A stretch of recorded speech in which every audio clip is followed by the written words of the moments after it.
all that inexperience, didn't play a whole bunch this year. Had one catch on the season coming into this ball game. Scadaboo back in on 3rd and goal from the 4. Trips right.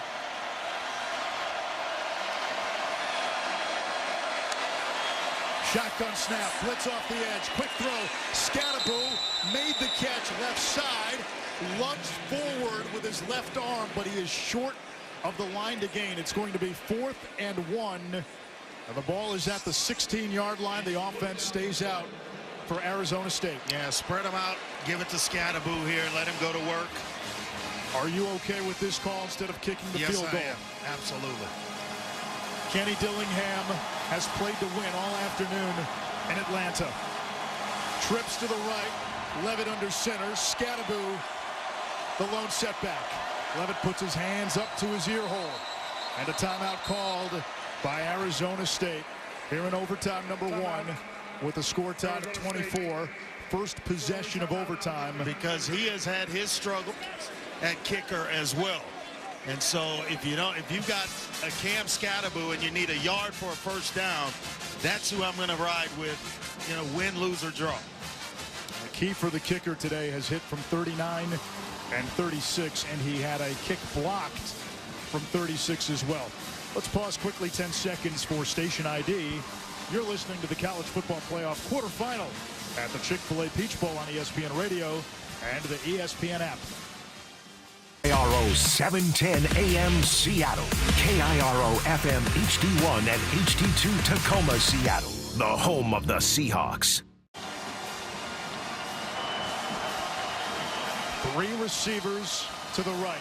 Guillory, Stovall, and McClain. Levitt crouches under center. And there's no one over the center. Levitt could quarterback sneak it himself. He takes the snap, lunges forward. This will be close. He needed the 15-yard line. I think he got it based on where the ball was being spotted. And it is a first down. Yeah. They leave the center uncovered. That's inviting a quarterback sneak. And Levitt's able, he's got good size at 6'2", 200 pounds. He's able to just get enough surge to pick up the first down. We're going to take a look at this, but I can tell you that there are a lot of bodies, and you cannot locate the football inside. Actually, you can see it, and he reaches and extends across the 15-yard line. It's going to be a first down. Yeah, he just went groundhog right over his center, right under his center, in fact. And I don't think there's any chance this gets overturned, but we were just kind of surprised on the targeting one earlier. I'm surprised that Texas didn't put someone over the center, to deter Sam Levitt from doing exactly what he did. First down is confirmed. There you go. Confirming the first down. Let's play on. Arizona State has been fighting uphill most of the game. Texas came into this game as a Goliath in terms of the talent discrepancy. Cam Scadaboo started this game with 13 carries for just 45 yards. Since then, he's had 14 carries for 93. He's been Hercules down the stretch. Twins right, Stovall motions left from the 15. Shotgun snap, toss right, flag down. Scadaboo cuts it between the hash marks to the 13. A gain of 2, but there are penalty markers on both sides of the field. It's going to be on the Sun Devils. Maybe a false start. Illegal formation. Offense had more than 4 in the backfield. 5-yard penalty. First down.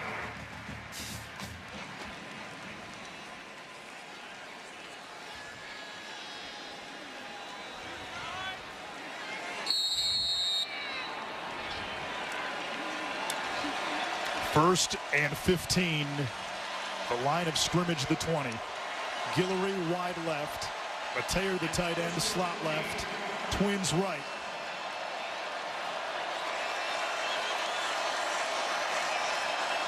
Scadaboo off the left hip of Levitt in the gun. Chest high snap. Give to Scadaboo. Sweeps right. Tries for the edge. Can't shake the defense. Makuba, the safety of the TFL. A loss of a yard at 2nd and 16 back at the 21. Not a lot of people are going to bring. Scadaboo is down. Yeah, he is so tired and exhausted. He just needs a teammate to help him up, and he's trotting off the field under his own power. But Makuba, that's a heck of a tackle. You're in the open field with Scadaboo. Not every that doesn't happen all the time. He got him by literally the left by the ankle shoestring. and pulled up. Scadaboo went down. Levitt, his QB, went over to help him up. Scadaboo to the bench. 2nd down, 16 to go from the 21. He has put this team on his back. Overtime #1, tied at 24. Arizona State with the first possession here in overtime. Kyson Brown, the pistol back, trips to the field. Barron showed blitz off the edge. Here's the snap. Brown gets the call, swarmed almost immediately as he tried to work inside the left tackle. Only a yard, maybe 2 on the play. It's going to bring up a 3rd down and about 14 to go. Arizona State needs the 5-yard line. The ball is at the 19.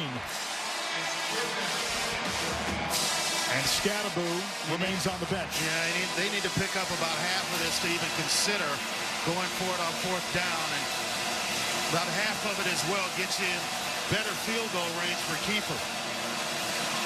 Stovall, the man in motion, settles slot right. Brown's the running back. Levitt clapping his hands together. That's a 4-man twist. Levitt steps up, breaks a tackle. He's got the 15, the 10, the 5. Sam Levitt with a 1st down at the 3-yard line of Texas. What a play. What desire and determination to just will your team to a 1st down. Levitt, with Scadaboo out of the game, puts the team on his back on a scramble and found a way to make guys miss and pick up the 1st down. Both Sorrell and Taft, guess who's back? had a hand on Levitt's jersey. Neither brought him down. It's 1st and goal from the 3. And Scadaboo is lined up in the backfield at the 10. Levitt under center. Jet motion from Stovall. The snap. Scadaboo up the gut. And he ran into a buzzsaw on Bill Norton. And Scadaboo somehow got out of it and crossed the goal line for a touchdown. What a player. What a player and what a performance. You talk about just pure will to get himself. He was wrapped up by Bill Norton, 6'6", 335, and found a way to get away, and not only get away, but to get himself into the end zone. I mean, that's about as clean a form tackle as you can get. With a little bit of help from Kyle Scott, Scadaboo scores. Incredible. Now the PAT. Snap, hold, the kick. It is up, it is good. Arizona State with a 31-24 lead. It's the Sun Devils' first lead since it was 3-0 with about 9 minutes to go in the 1st quarter. And Scadaboo in the middle of it all. 2 more touchdowns today on the ground. He's thrown for 1. He has touched the ball 36 times. 227 total yards. And Andre, that play from the 3-yard line. Bill Norton, who is 6'6", 335, grad transfer from Arizona, who started at Georgia. It was a form tackle. Scadaboo in a bear hug. Yeah. Scadaboo somehow kept his feet churning, ducked, and then Kyle Scott, one of the offensive linemen, basically grabs Scadaboo from the back and helps him into the end zone. Texas's turn. Ewers throws, right side, incomplete for Juan Davis. It is broken up. It's 2nd down and 10. So Texas needs a touchdown and a PAT to keep this game going. 2nd and 10. That's a heck of a play by Keith Abney, the second. As he had the tight end, Juan Davis, open. He made a diving attempt and found a way to knock the ball out. Wisner, the running back. Ewers in the gun. Double tight end set. Davis motions left to right. Now motions again left. Handoff Wisner. Left side. Slips one tackle. Pummeled back. And let's see where they give him forward progress. He landed back at the 28, but they give him forward progress at the line of scrimmage. It's going to bring up 3rd and 10. At least Texas knew going into this possession. Down 7, it's 4 down territory all the way. No doubt. And if I'm Kyle Dillingham, I want the replay booth to take a look at this, because I don't think he was anywhere near the 25-yard line. He got knocked back, and he was looked still like in the he back. regained his balance and then fell backwards. Yeah, they gave him forward progress, so it's no gain instead of a loss of about 3 or 4. 3rd down and 10. Ewers from the gun. Wisner off his right hip. Ewers barking out the defense. Play clock at 4. Fine at 3. At 2. Here's the snap. Fake screen pass. Now they send a screen to the far side. It's Moore who runs out of real estate on the far sideline. About a 2-yard and he gets gain to the 23-yard line. It's 4th and 8, and Arizona State is a play away from winning this ball game and pulling off one of the great upsets of the playoff era. Texas needs 8 yards to continue its season. Find Matthew Golden. He is a guy that can catch it and make a play. Ewers standing in the shotgun. Helm motions to the left. His tight end. Here comes the blitz. And flags before the play. It's going to get tougher for the Longhorns here on 4th. False start. Offense number 78. 5-yard penalty. 4th down.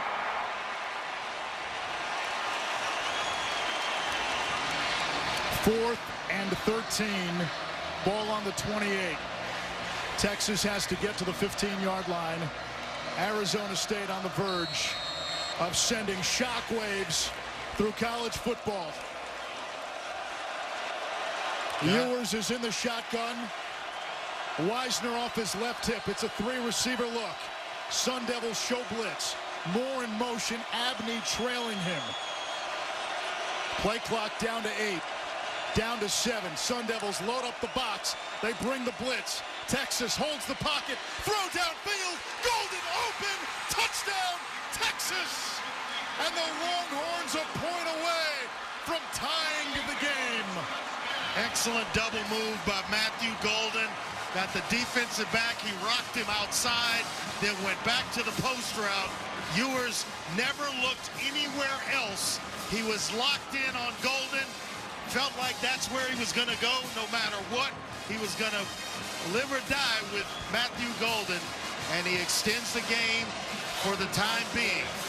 Let's see if Bert Auburn can do his thing to go to a second overtime. Auburn to keep this one going. Snap, hold, kick.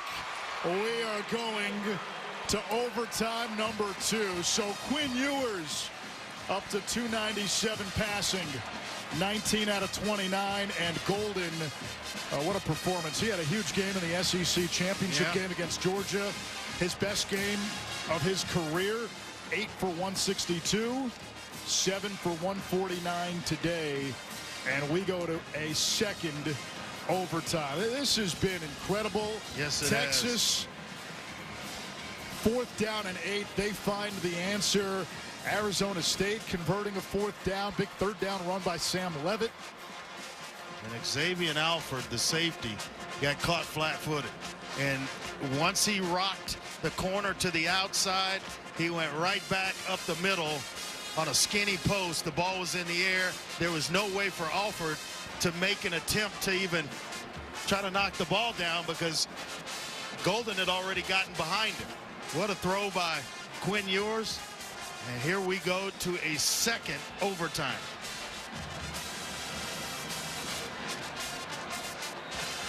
Texas led 24-8 with less than 7 minutes to go in the 4th quarter.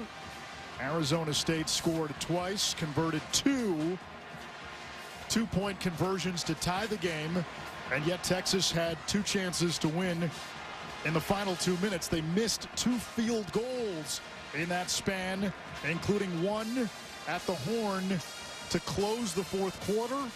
Arizona State scored a touchdown on its first possession of overtime. Texas responded. Texas now with the ball going right to left. And now with a touchdown, you got to go for 2. Here's the snap. Play fake. Ewers steps up. Throws downfield. He's got his tight end Helm, who walks it in for a 25-yard touchdown. Texas 37. Arizona State 31. And now the Longhorns line up for 2. With the success in the running game with Wisner, he shows it to him. The linebackers bite up. He freezes the corner, or the safety to that side, Rouser. And all of a sudden, Helm, the tight end, is running free up the numbers, and the safety can't get over the top to help out. Jaden Blue is the running back in the pistol. It's a 3-receiver look. DeAndre Moore slot right. Ewers out of the pistol. Now motions Blue off his right hip. Ewers moves the pocket right. Throws right. Back right corner of the end zone. It is caught by Matthew Golden.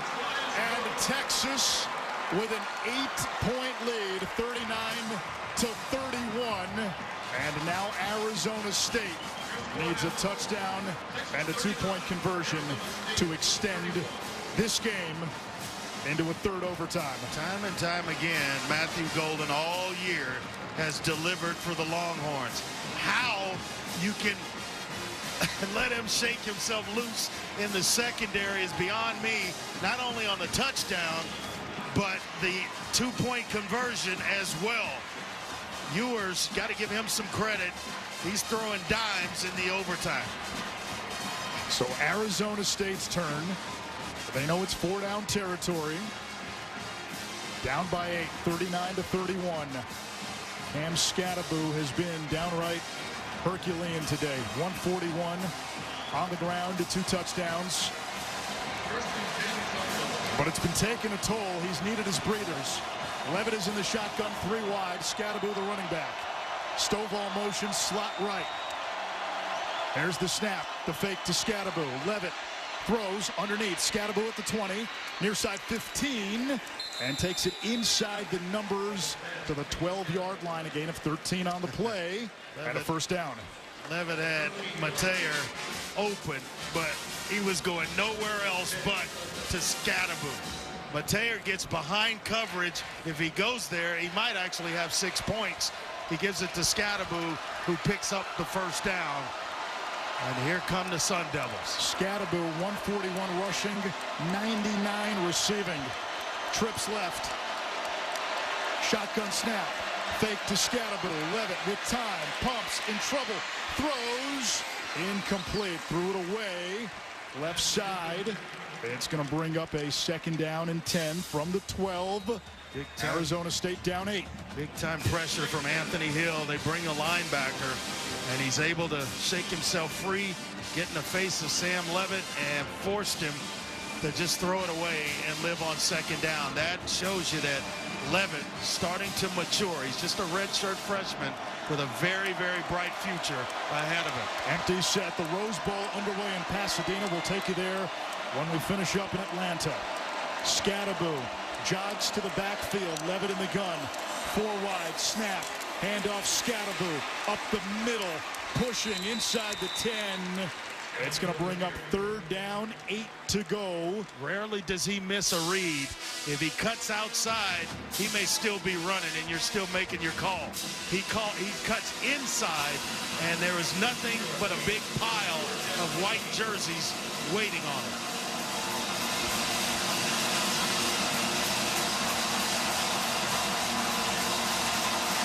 Benefit of going second, you know what you have to do. 3 receivers to the left. Levitt modifies the pistol into a shotgun. Snap. Fake to Scattaboo. Throws. Left side. Intercepted. It's picked off by Texas and Mukubu. And the Longhorns on to the semifinals.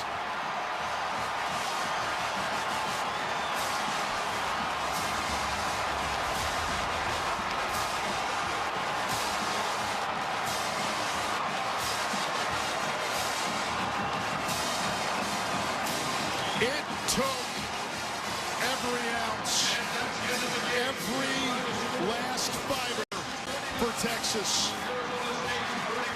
Arizona State, a huge underdog.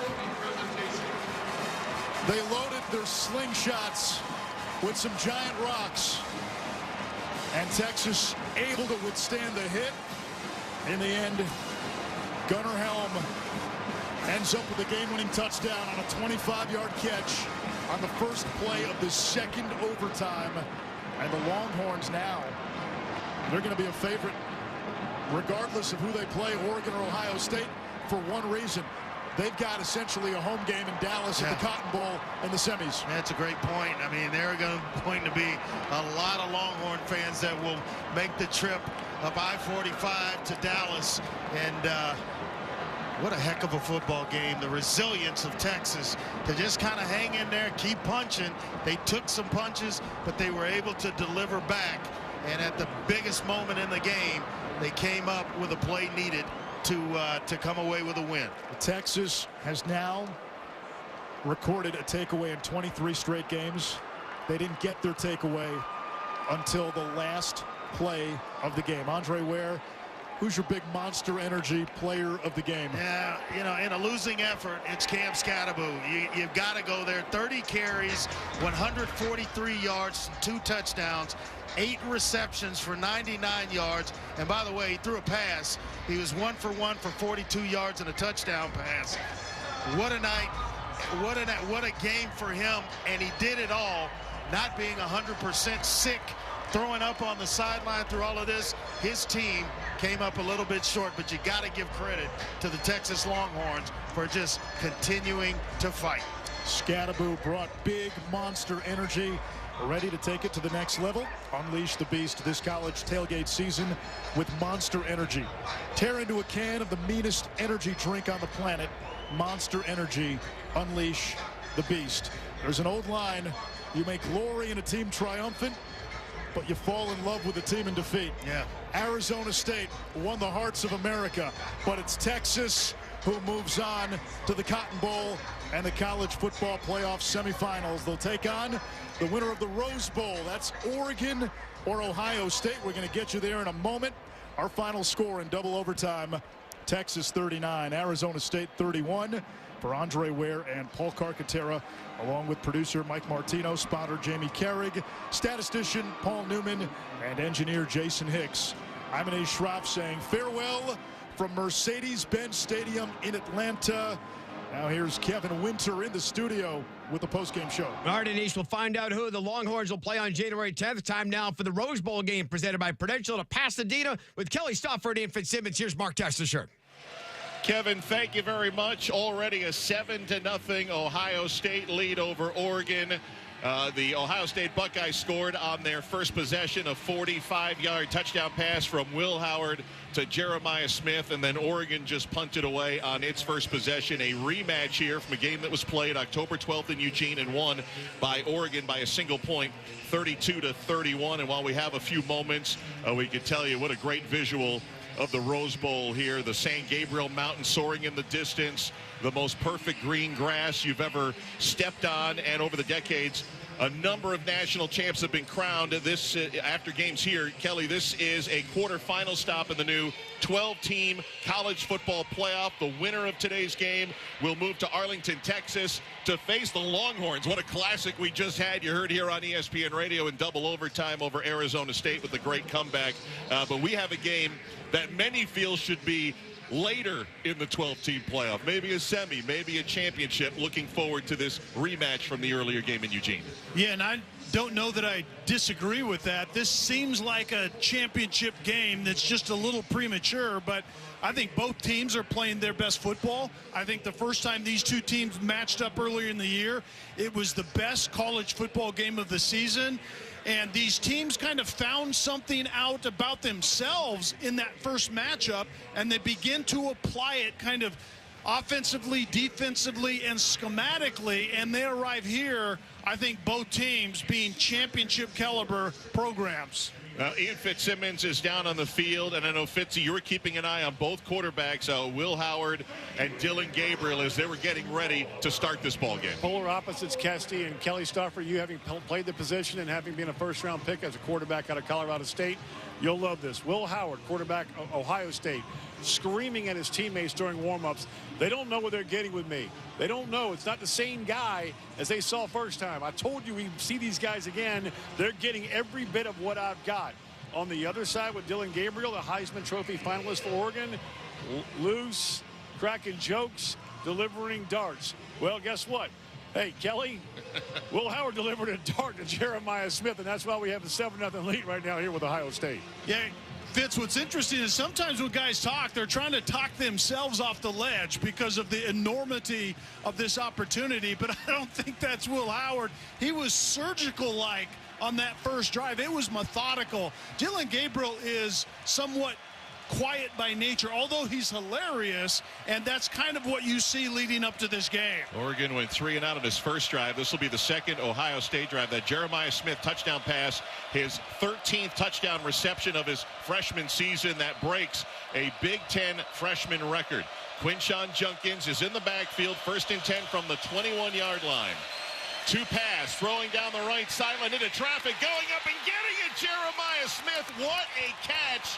Up in the air, up against that right sideline in double coverage. He already had a 45-yard TD reception. That goes for 29, beating Nico Reed and Tysheem Johnson. The Jeremiah Smith was another guy that was talking a lot coming into this game, even though he was trying to find a prom date this time a year ago. And he's a grown man already, even though he's a youngster, but his skill set is absolutely off the hook. But the throw by Will Howard, there was a corner sinking underneath that route. You put it up to a receiver that you know that can go high and go get it. From the 49-yard line, a handoff. Judkins off the right side. He gets a yard out to the 48-yard line. Jeremiah Smith already 2 receptions, 74 yards, over 1,100 receiving yards here in his first year out of Miami. We saw this Ohio State team flex against Tennessee in the earlier matchup, and that's kind of what we're seeing right now, and it begins and ends with Will Howard playing with a ton of confidence currently. Yeah, Ohio State could not have looked better 10 days ago against Tennessee. Howard throws complete to the 40. Smith again dives forward 3 or 4 yards, taken down just shy of the 35-yard line. Another 1st and 10. That goes for 12. We talked about the fact that I think Chip Kelly was trying to find himself in the play calling with all of these sports cars at his disposal. And as the season went along and as Will Howard got on the same page with Chip Kelly in this system, that's what we're seeing right now. Emeka Egbuka, Jeremiah Smith, the outstanding receivers, Quinshon Judkins, Travion Henderson, the outstanding running backs for this Ohio State team. 1st and 10, play fake. Will Howard throws downfield, incomplete. Carnell Tate, the intended receiver. And one thing you've noticed early, Kelly, is that Will Howard has had plenty of time back there. This defensive front usually applies a lot of pressure for Oregon. Coming into this game, I think there was a lot said about Oregon's run defense because of what Penn State did to them. Ran for almost 300 yards in the Big Ten championship game. So what does Chip Kelly come out doing? Play action, the appearance of the run, and then they're throwing off of that. 2nd down and 10. Ohio State, 10-19 to go. First quarter, already a 7-0 Buckeye lead over Oregon. Travion Henderson in the backfield. Snap, play fake. Howard looks, has time. Now pocket closing, going to run. He's grabbed from behind and dropped right at the original line of scrimmage, the 36-yard line. Jordan Birch, who's been injured much of the year, he and Tatum Tuioti that time got the tackle. Oregon defensively, their identity is a 4-2-5. It's that Georgia, Alabama, Saban, Kirby Smart kind of defense, and they play split safeties on the back end a ton. There will be opportunities for Will Howard to run the football. Tysheem Johnson, Kobe Savage, those safeties for Oregon. 3rd down and 10, Ohio State. They bring some pressure. Here it comes in the pocket. Howard grab, throws, incomplete. He had a defender, Birch, wrapped all around him on that pressure. It's an incomplete pass and 4th down. And Jordan Birch is the X factor because he hasn't played a whole lot. He's been banged up, got hurt right before the earlier matchup between these two teams. He's almost 300 pounds, 6'6", plays defensive end, and he just beat up Josh Fryer that time, the right tackle, and closed on the quarterback. Joe McGuire, the Australian punter, probably going to try to sky punt this one. If he punts it, he's standing at the 50-yard line. Tez Johnson waiting at the 10. Play clock is down to 3, down to 2. They will long snap it. And he does sky punt this one end over end. It's inside the 10. They get back, but it skips into the end zone. Ohio State tried to down it at the 1, but it skipped by the gunner down there and went into the end zone for a touchback. And Oregon will get it at the 20-yard line with 9:27 to go. First quarter from Pasadena. Ohio State had the early score, 7-0 over Oregon. You're listening to the College Football Playoff quarterfinal at the Rose Bowl game presented by Prudential on ESPN Radio and the ESPN app.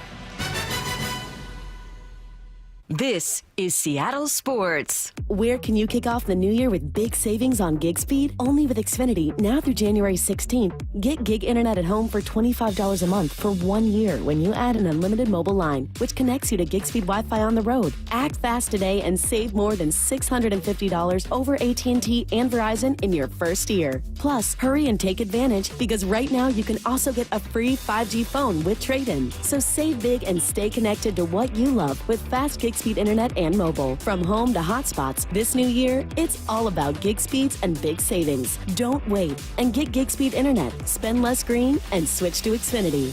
Go to Xfinity.com/gig savings to learn more. Requires paperless billing and autopay with stored bank account. Restrictions apply. Equipment, taxes, and fees extra. $40 internet discount applied to mobile bill. After promo, regular rates apply. Actual speeds vary. Savings compared to Verizon Fiber Gig Plus 1 Unlimited Welcome Line and AT&T Fiber Gig Plus 1 Unlimited Starter Line. Xfinity internet required. Reduced speeds after 30 gigabits of usage per line. Data thresholds and actual savings vary. When I first had my baby, I'd get comments all the time about how happy I must be. I remember thinking, I want to be happy. Why don't I feel that way? It was hard to admit that, even to my doctor. But I'm glad I did. She told me it was postpartum depression, and that is very treatable. These days, things are feeling good, and we're both happier about that. Right, little man? I'll take that as a yes. Mental health care works when you make the call. Visit mentalhealthcareworks.org. A message from the American Psychiatric Association Foundation.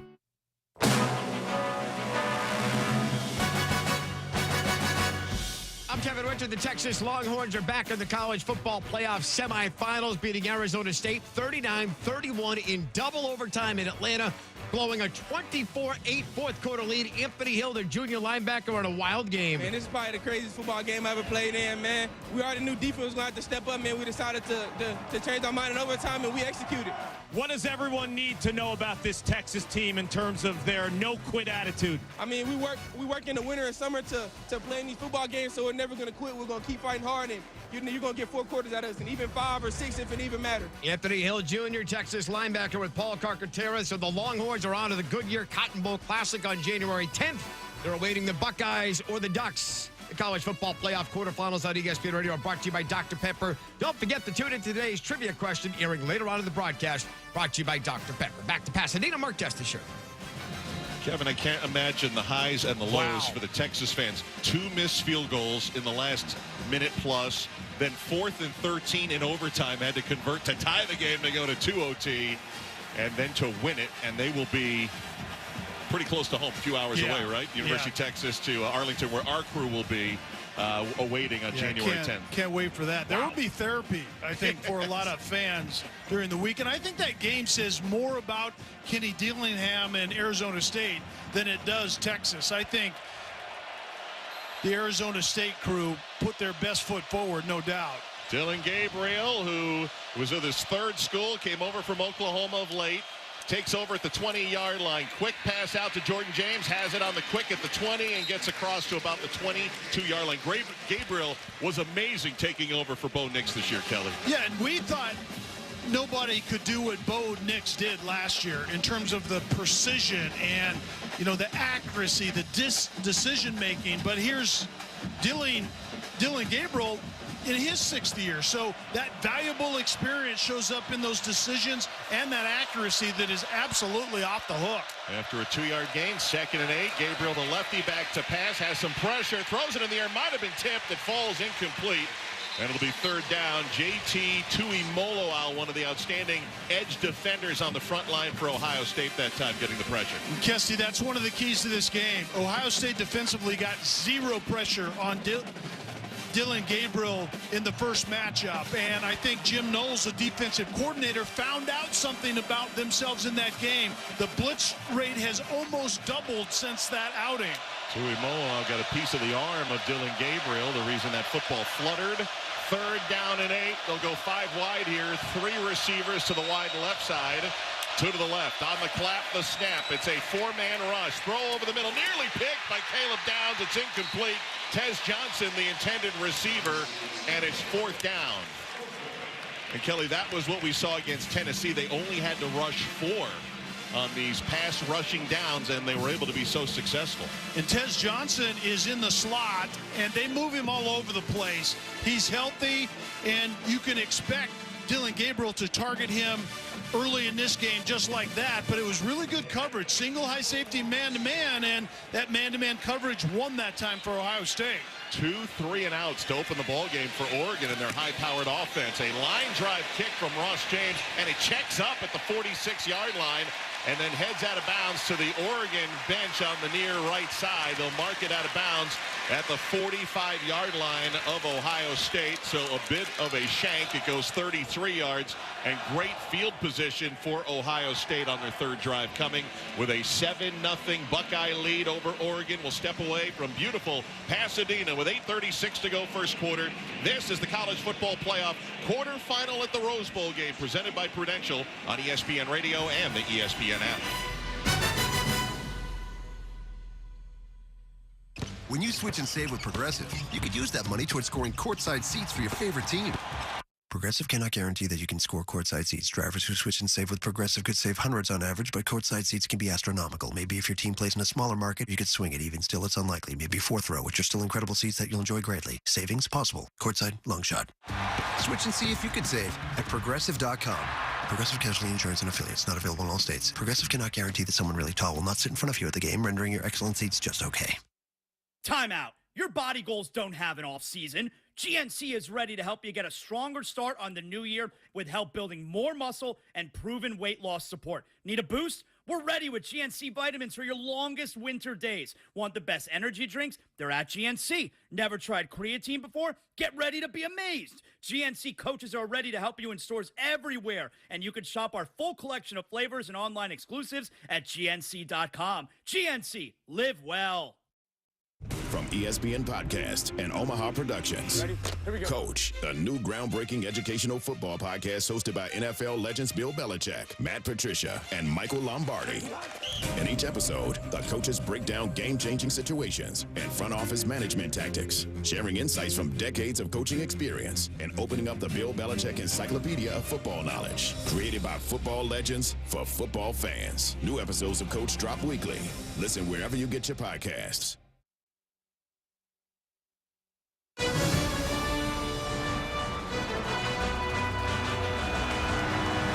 This is the College Football Playoff Quarterfinal at the Rose Bowl game, presented by Prudential on ESPN Radio and the ESPN app. Who will face Texas on January 10th in one semifinal? Right now, Ohio State leads Oregon 7-0, 8:36 to go. First quarter from Pasadena with Kelly Stauffer, Ian Fitzsimmons, our entire ESPN Radio crew.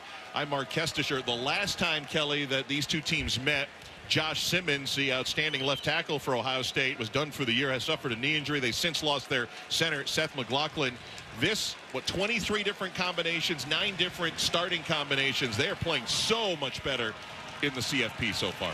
A massive boost of confidence the way that this offensive line for Ohio State played against Tennessee. And so what you had is Donovan Jackson, who I think is an NFL guard, had to move out from left guard to left tackle.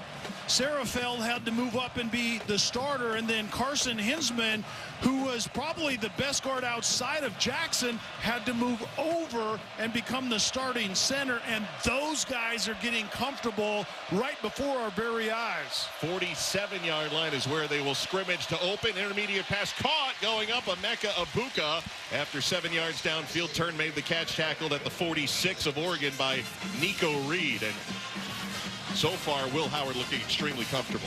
And Will Howard is looking so comfortable, he's wanting to go fast right now.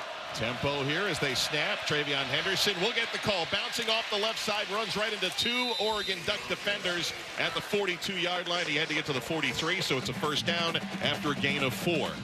And something to keep our eye on, Kesty, and Chip Kelly talked about this. He has a really talented group, but a big-bodied receiving group.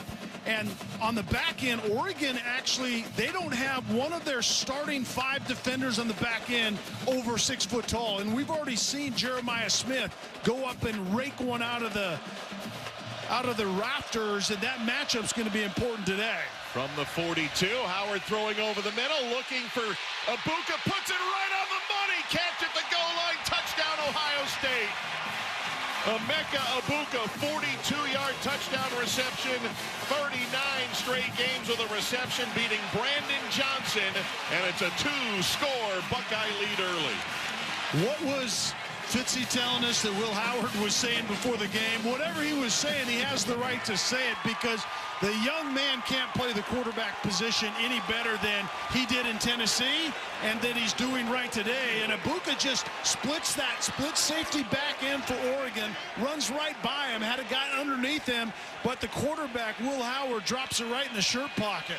Ibuka, 6'1", extra point is up and good for Ohio State, beating Nico Reed at 5'10" to amplify that point you had just made previously. And Ibuka has moved into second all-time for receptions, as he now has 191. He's 10 away from the all-time record. Downstairs we go to Ian Fitzsimmons. Right before that possession, Ohio State quarterback Will Howard was gathering with his wide receivers and then came over, sat down with his backup quarterbacks. And that moment, they got that 4th down stop. He looked over at his wideouts and goes, let's go. Rocked his head back and forth, wiped his face with a Gatorade towel. And, hey, Kelly, guess what?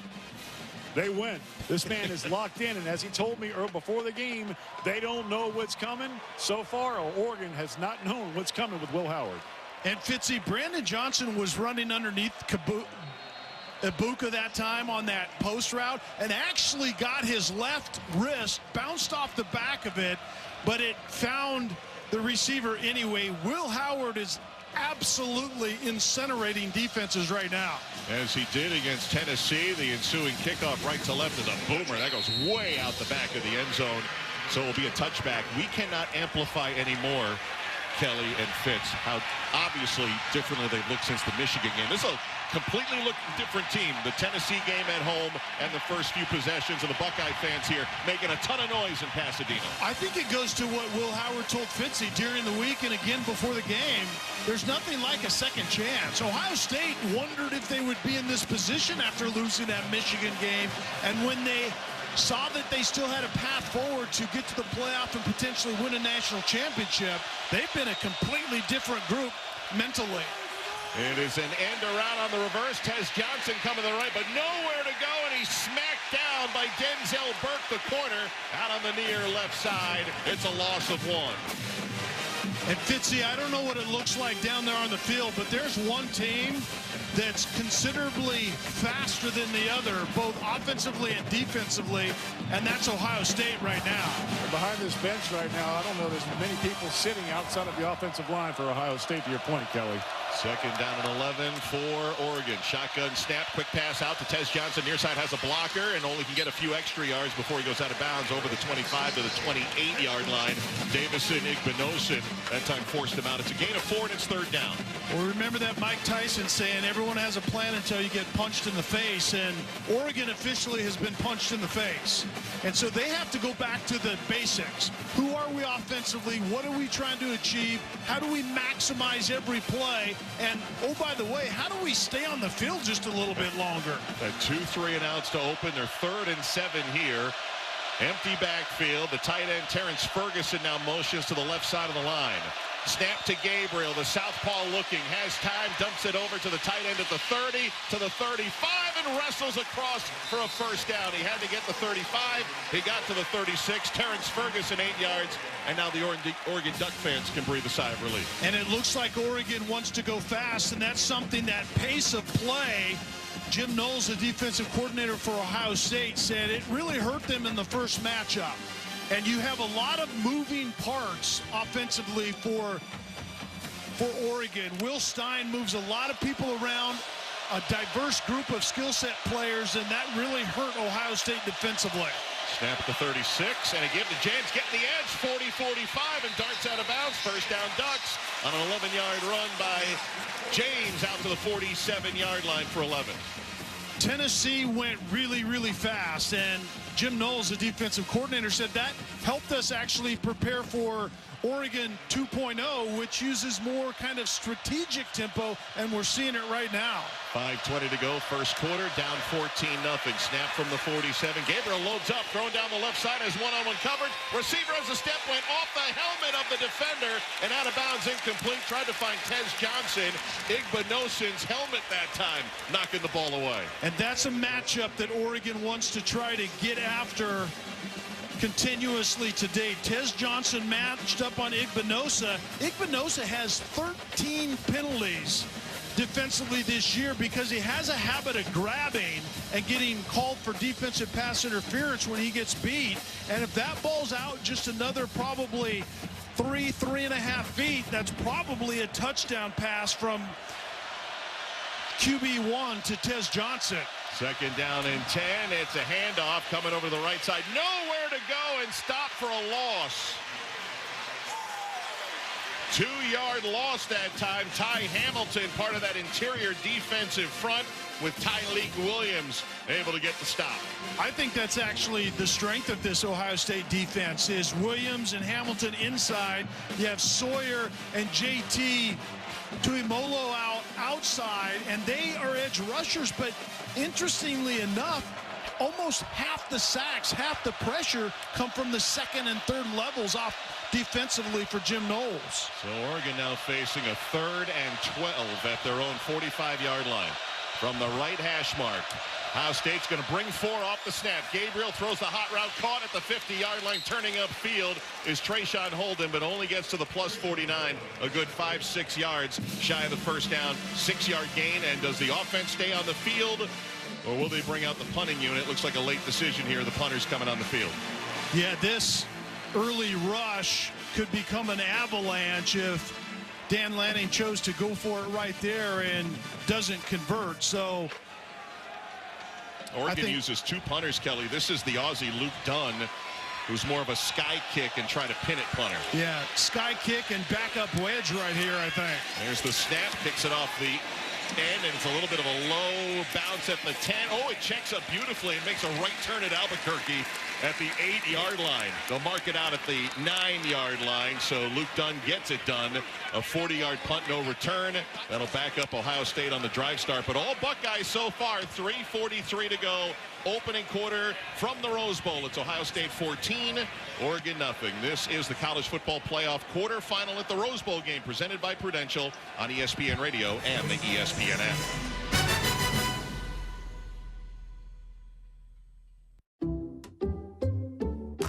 Some people just know they could save hundreds on car insurance by checking Allstate first. Like you know to check the propane tank on your grill first before hosting a tailgate. Let's fire up. Here, let me try. Seriously? You didn't check the propane? Who wants chips? Yeah, checking first is smart. So check Allstate first for a quote that could save you hundreds. Salt and vinegar? You're in good hands with Allstate. Savings vary, subject to terms, conditions, and availability. Allstate Fire and Casualty Insurance Company and Affiliates, Northbrook, Illinois. Are you ready to unleash the beast? Monster Energy is here to give you the edge this college tailgate season. Loaded with bold flavors, our powerful blend gives you the energy you need to push you beyond your limits. Tune in all season long with Monster, the energy drink of ESPN Radio College Football Tour. Power your performance with a drink that's as hungry for victory as you are. Crack open an ice-cold Monster and dominate your competition. Monster Energy. Unleash the beast. Grab yours today. Harry Douglas here. Say goodbye to bulky, clunky shavers that clutter your bathroom. Not only do you get an incredible shave, Panasonic's Palm Razor has a sleek, elegant design that adds a touch of sophistication to your bathroom. It also conveniently charges with a USB cord. Visit shop.panasonic.com/sports to shop for the Palm Razor. Use promo code Harry for 10% off exclusively for ESPN Radio listeners. That's shop.panasonic.com/sports, promo code Harry.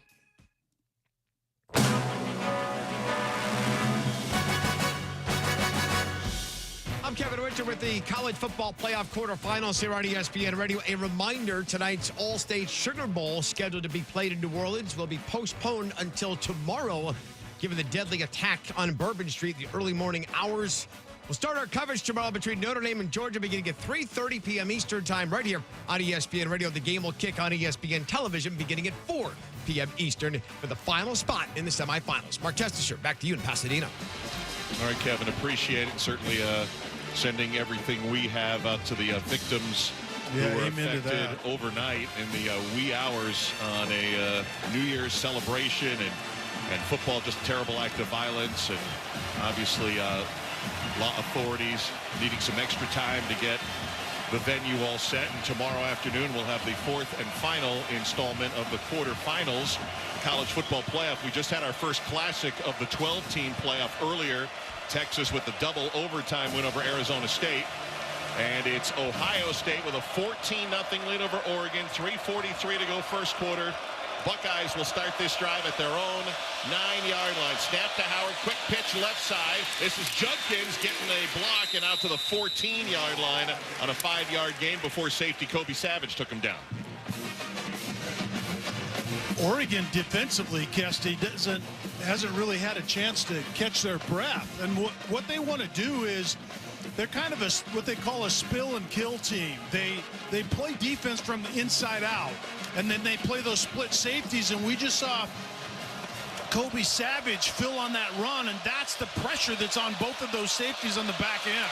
2nd and 5, another handoff. Judkins is fast, but he gets lassoed and dropped right at the 15-yard line. Wow, shot out of a cannon. Derek Harmon that time. Derek Harmon was that defensive tackle that had the really big play against Ohio State in that first matchup. It was a run with Judkins, and really Harmon just tackled the football and going to the ground took it away. That was a big moment in that game. Ohio State 0 for 1 on 3rd down. Derek Harmon, by the way, leads the Ducks defense. 19 tackles now at or behind the line of scrimmage. There's the snap, back to pass, throwing left sideline, looking for Smith, has the catch at the 45, and he goes down there. It was covered by Dante Manning down the left sideline, but Jeremiah Smith, too fast, too big, great hands for 32 yards. A change-up in coverage that time. Single high safety, not split safeties, man-to-man across the board, but the big guy wins outside again. Going fast, Judkins off left tackle over the 50-yard line. Forward progress stopped at the plus 48-yard line and tackled by Devin Jackson after he got 5. Jeremiah Smith is a true freshman. He came to Ohio State a few months ago at 208 pounds. He's 6'3" and more like 225 currently, and you saw the physicality on that last vertical against Manning. Right at the very end, that physicality separated and allowed Smith to close on the football. 2nd down and 6 from the plus 48. It is a play fake, and now a throw to Smith right side, too far out in front, incomplete, as Jeremiah Smith was coming across the coverage. Only the 4th incompletion for Will Howard. Jeremiah Smith so far this afternoon, Kelly, 4 catches, 118 yards, and a 45-yard touchdown reception to open things up. And Jeremiah Smith said coming into this game, he's not the same guy that was that freshman when they played Oregon the first time around, and he said, I would not advise Oregon to play me man-to-man today. He did. And I think he's backing it up. 3rd and 6 now. Ohio State. Oregon's defense needs a stop down 14-0. Line of scrimmage, the 48 of the Ducks. Low snap. Howard has it. Short chop throws over the middle. Caught by Ibuka. First down. Breaks a tackle 40. Can't break a second tackle, but he's over the 35 to the 33-yard line. First down and downstairs to Fitzy. I'll add on that, Kelly and Kesty. Jeremiah Smith wasn't just talking about himself. He said, I would not advise playing me or anybody on our team man-to-man. We will hurt you. And you just saw Easy-E at Ibuka right there. Hurt him yet again. And that was man-to-man coverage. Single high safety is out of the personality of their coverage. Oregon typically is a split safety team. They went single high man-to-man, and I don't don't think Oregon can cover 3 NFL receivers man-to-man very much today. That went 15 yards. They have a play fake. Will Howard tries to run to the right side, but it was Mateo Uiagalelei, the defensive end, who read it well and takes him down for no gain. Uiagalelei at one defensive end, and now Jordan Birch being back and healthy at the other defensive end. That's where the pressure has to come from Oregon defensively today. They've lacked that. They've been kind of one-sided because Jordan Birch hasn't played a lot. Those guys need to wreak havoc here this afternoon.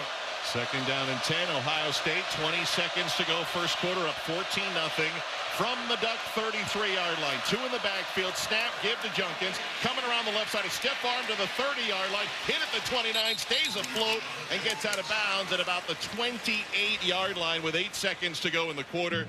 Tysheen Johnson and Brandon Johnson not related on the tackle. Chip Kelly said coming into this game, we're going to run some of the same inside zone stuff that we like, but we need to test the edges, and we saw Hugh Junkins do it right there. And they're ready for play, and the final 3 seconds tick off, and Ohio State with an outstanding first quarter. After 1 in Pasadena, it's the Buckeyes 14, Oregon nothing. This is the college football playoff quarterfinal at the Rose Bowl game, presented by Prudential on ESPN Radio and the ESPN app. This college football moment is brought to you by Serve Pro. College football teams have moments they recover from and made it like it never even happened. Like when Boise State trailed by 7 points with 18 seconds to play and faced a 4th and 18 in the 2007 Fiesta Bowl. With a win probability sitting at a 0.1%, the Broncos pulled off a 50-yard hook and ladder play to force overtime and then won it in overtime 43-42. Serve Pro, like it never even happened. That's the ease at which you get information. You want it, you get it. Like that. Ask your phone. Group chat. Smartphone. You're always connected and informed in real time. No waiting. So if you're diabetic and still using finger sticks to read your blood sugar, what are you waiting for? Knowing your blood sugar levels instantly is important for managing diabetes. Call US Med at 888-665-0696. To learn more about continuous glucose monitors, a real-time instant method to track your blood glucose, US Med is an approved provider for Medicare and over 1,000 private insurers. And the best part? Call 888-665-0696 and we'll give you a free insurance benefits check today. So call 888-665-0696 today. That's 888-665-0696. And manage your diabetes as easy as... In SEC country, the key to our confidence comes from having a goal and knowing just how we're going to get there. So in these pivotal moments, we come together for inspiration and a plan. Financial confidence in SEC country works that way too, when you and your banker get together to create your personal Regions Greenprint plan. I think that'll really work. Thanks. So let's huddle up, because in an SEC world, we're the SEC Bank. Regions, official bank of the SEC. Member FDIC.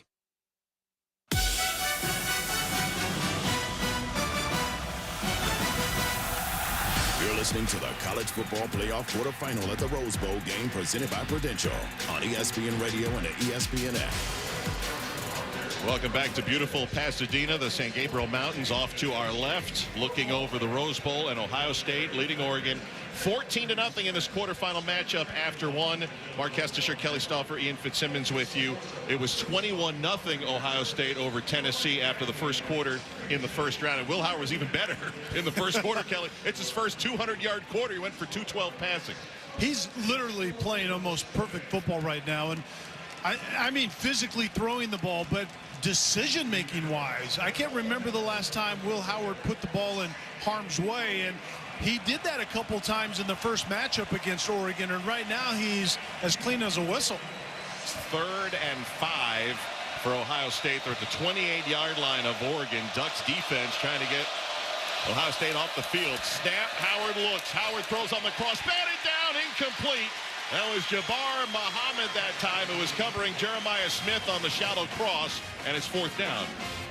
First time in man-to-man coverage that any receiver for Ohio State was covered. It was too deep in the back end. It was man-to-man underneath, and it was a really good concept. Jeremiah Smith on a crosser, I'll take that any day of the week, but Jabari Muhammad covered him well that time. That was an important add to the corner position, played in the national championship game last year with University of Washington. Jaden Fielding on for a 46-yard field goal attempt. This one's up. It's got the distance, and it is good. Jaden Fielding tying his season-high 46-yard field goal, and Ohio State builds its lead to 17-0 over Oregon. 10 seconds into quarter number 2.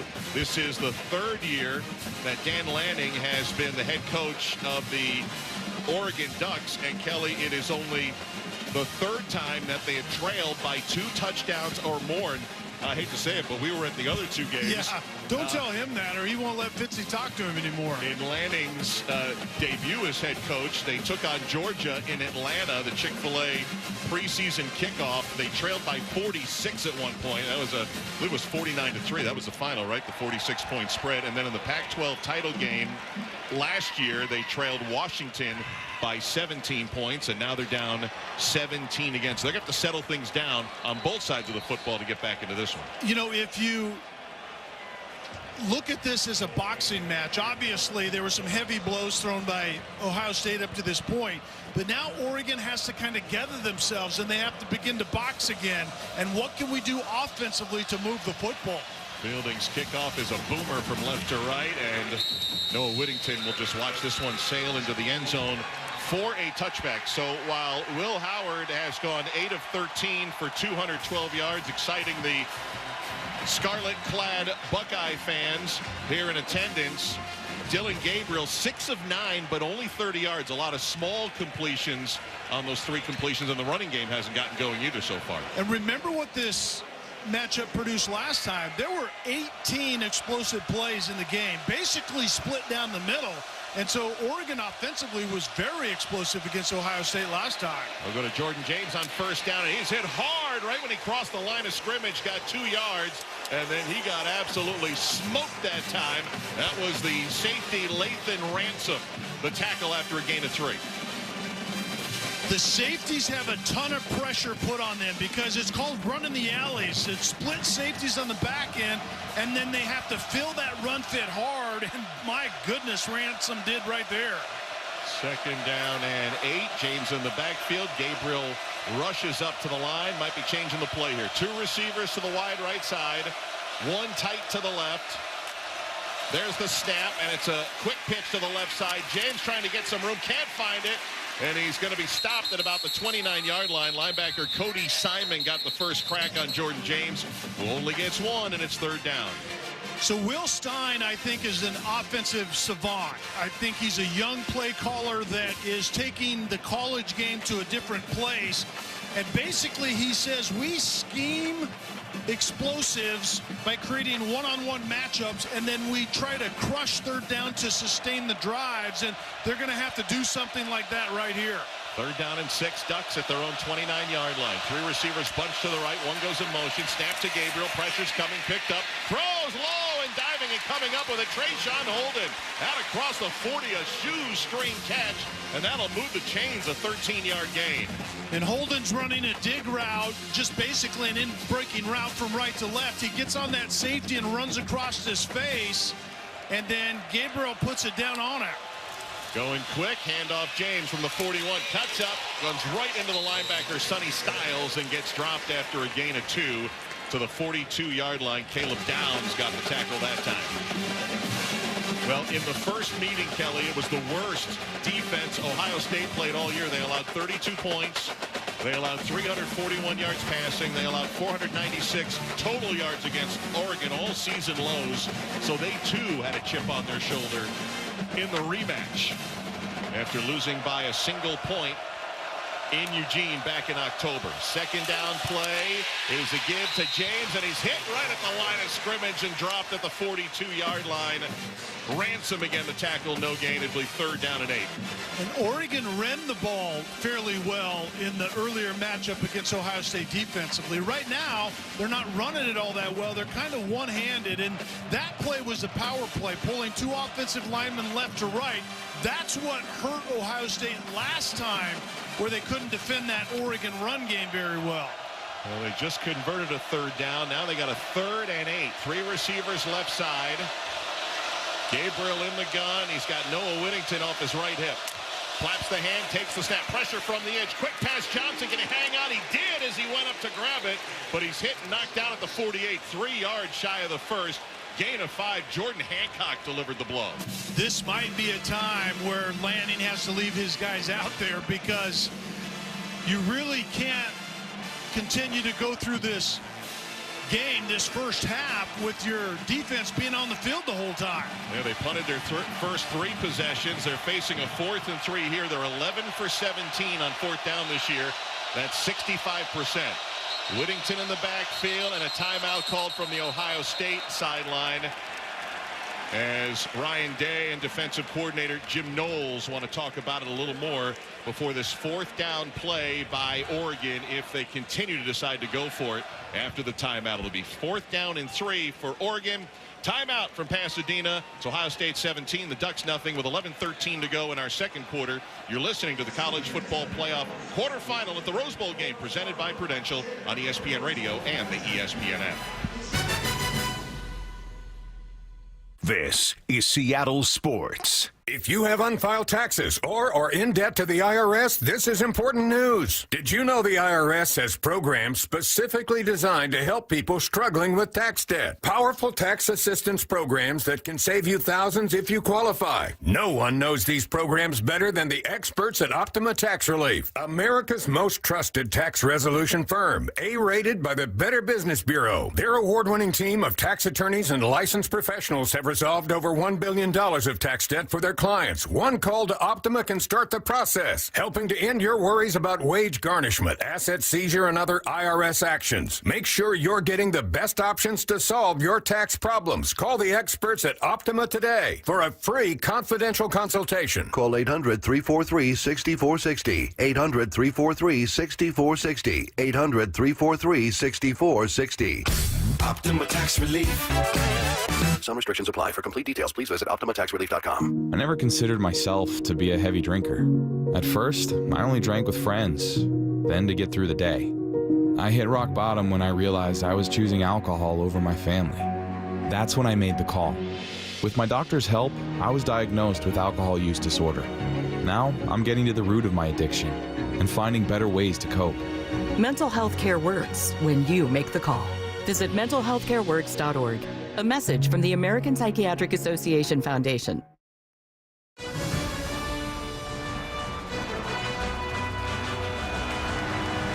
This is the College Football Playoff quarterfinal at the Rose Bowl game, presented by Prudential on ESPN Radio and the ESPN app. 11:16 on the clock, first half, second quarter, Ohio State 17, Oregon nothing. We're going to pause 10 seconds for station ID. You're listening to the College Football Playoff quarterfinal at the Rose Bowl game, presented by Prudential on ESPN Radio and the ESPN app. KIRO 710 AM Seattle. KIRO FM HD1 and HD2 Tacoma, Seattle. The home of the Seahawks. Mark Kestisher, Kelly Stauffer, Ian Fitzsimmons, our entire ESPN radio crew. And Kelly, a 4th and 3 for Oregon, already down 17 points. Right near midfield. Got to go for it, as you pointed out before the commercial break. Yeah, I think it's a great time to make something happen. The problem right now with Oregon is their average gain on first down is only 2.3. Conversely, Ohio State is just off the hook with almost 12 yards a pop on first down. That makes football pretty easy. Need 3 yards here. They'll send a man in motion. Johnson across the formation to the left. Gabriel looks. Gabriel with time. Gabriel pumps. Gabriel throws, nearly picked, but it's tipped and incomplete. And a turnover on downs. Cody Simon nearly had the interception in midfield. Went off his hands, deflected about 10 yards back. The intended receiver was Terrence Ferguson, and it'll be a turnover on downs to Ohio State. And that chess match right there on 4th down goes to Jim Knowles, the defensive play caller for Ohio State. Will Stein, offensively for Oregon, obviously was expecting pressure and expecting man-to-man coverage, and conversely, Jim Knowles went a zone, and the mesh route, double crossing routes in the middle were absolutely covered because it wasn't man beaters against zone coverage. Does not work that well. Ohio State with the #1 defense in the FBS. They've pitched a shutout thus far. First down and 10 from the +48. Jenkins over right tackle. Gets across the line of scrimmage and 4 extra yards out to the +43-yard line. A gain of 5 before Jeffrey Bassa took him down. And don't lose track, Kesty, of Will Howard running the football.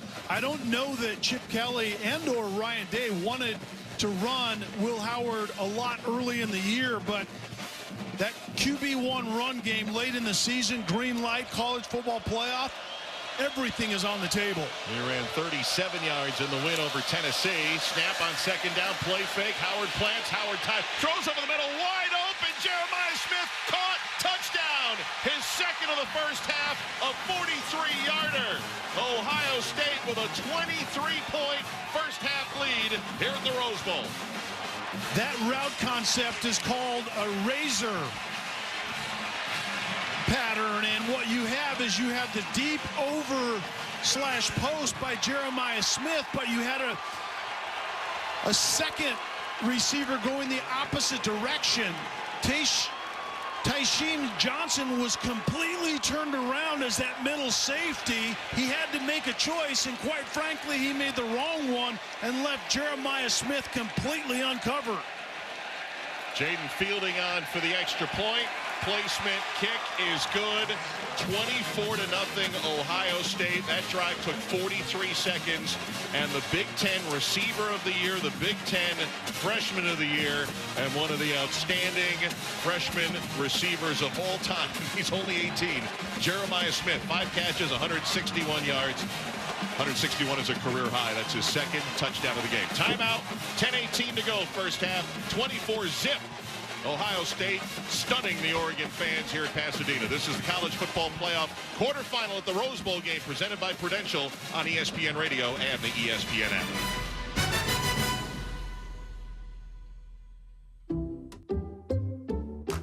Some people just know they could save hundreds on car insurance by checking Allstate first. Like, to check the kickoff time first before showing up at the stadium. What? The slot's full already? Final score of today's game. You said kickoff was at 3. It was last week. That's not how it works, Bob. Yeah, checking first is smart. So check Allstate first for a quote that could save you hundreds. You're in good hands with Allstate. Savings vary. Subject to terms, conditions, and availability. Allstate Fire and Casualty Insurance Company and Affiliates, Northbrook, Illinois. Timeout. Your body goals don't have an off season. GNC is ready to help you get a stronger start on the new year with help building more muscle and proven weight loss support. Need a boost? We're ready with GNC vitamins for your longest winter days. Want the best energy drinks? They're at GNC. Never tried creatine before? Get ready to be amazed. GNC coaches are ready to help you in stores everywhere, and you can shop our full collection of flavors and online exclusives at GNC.com. GNC, live well.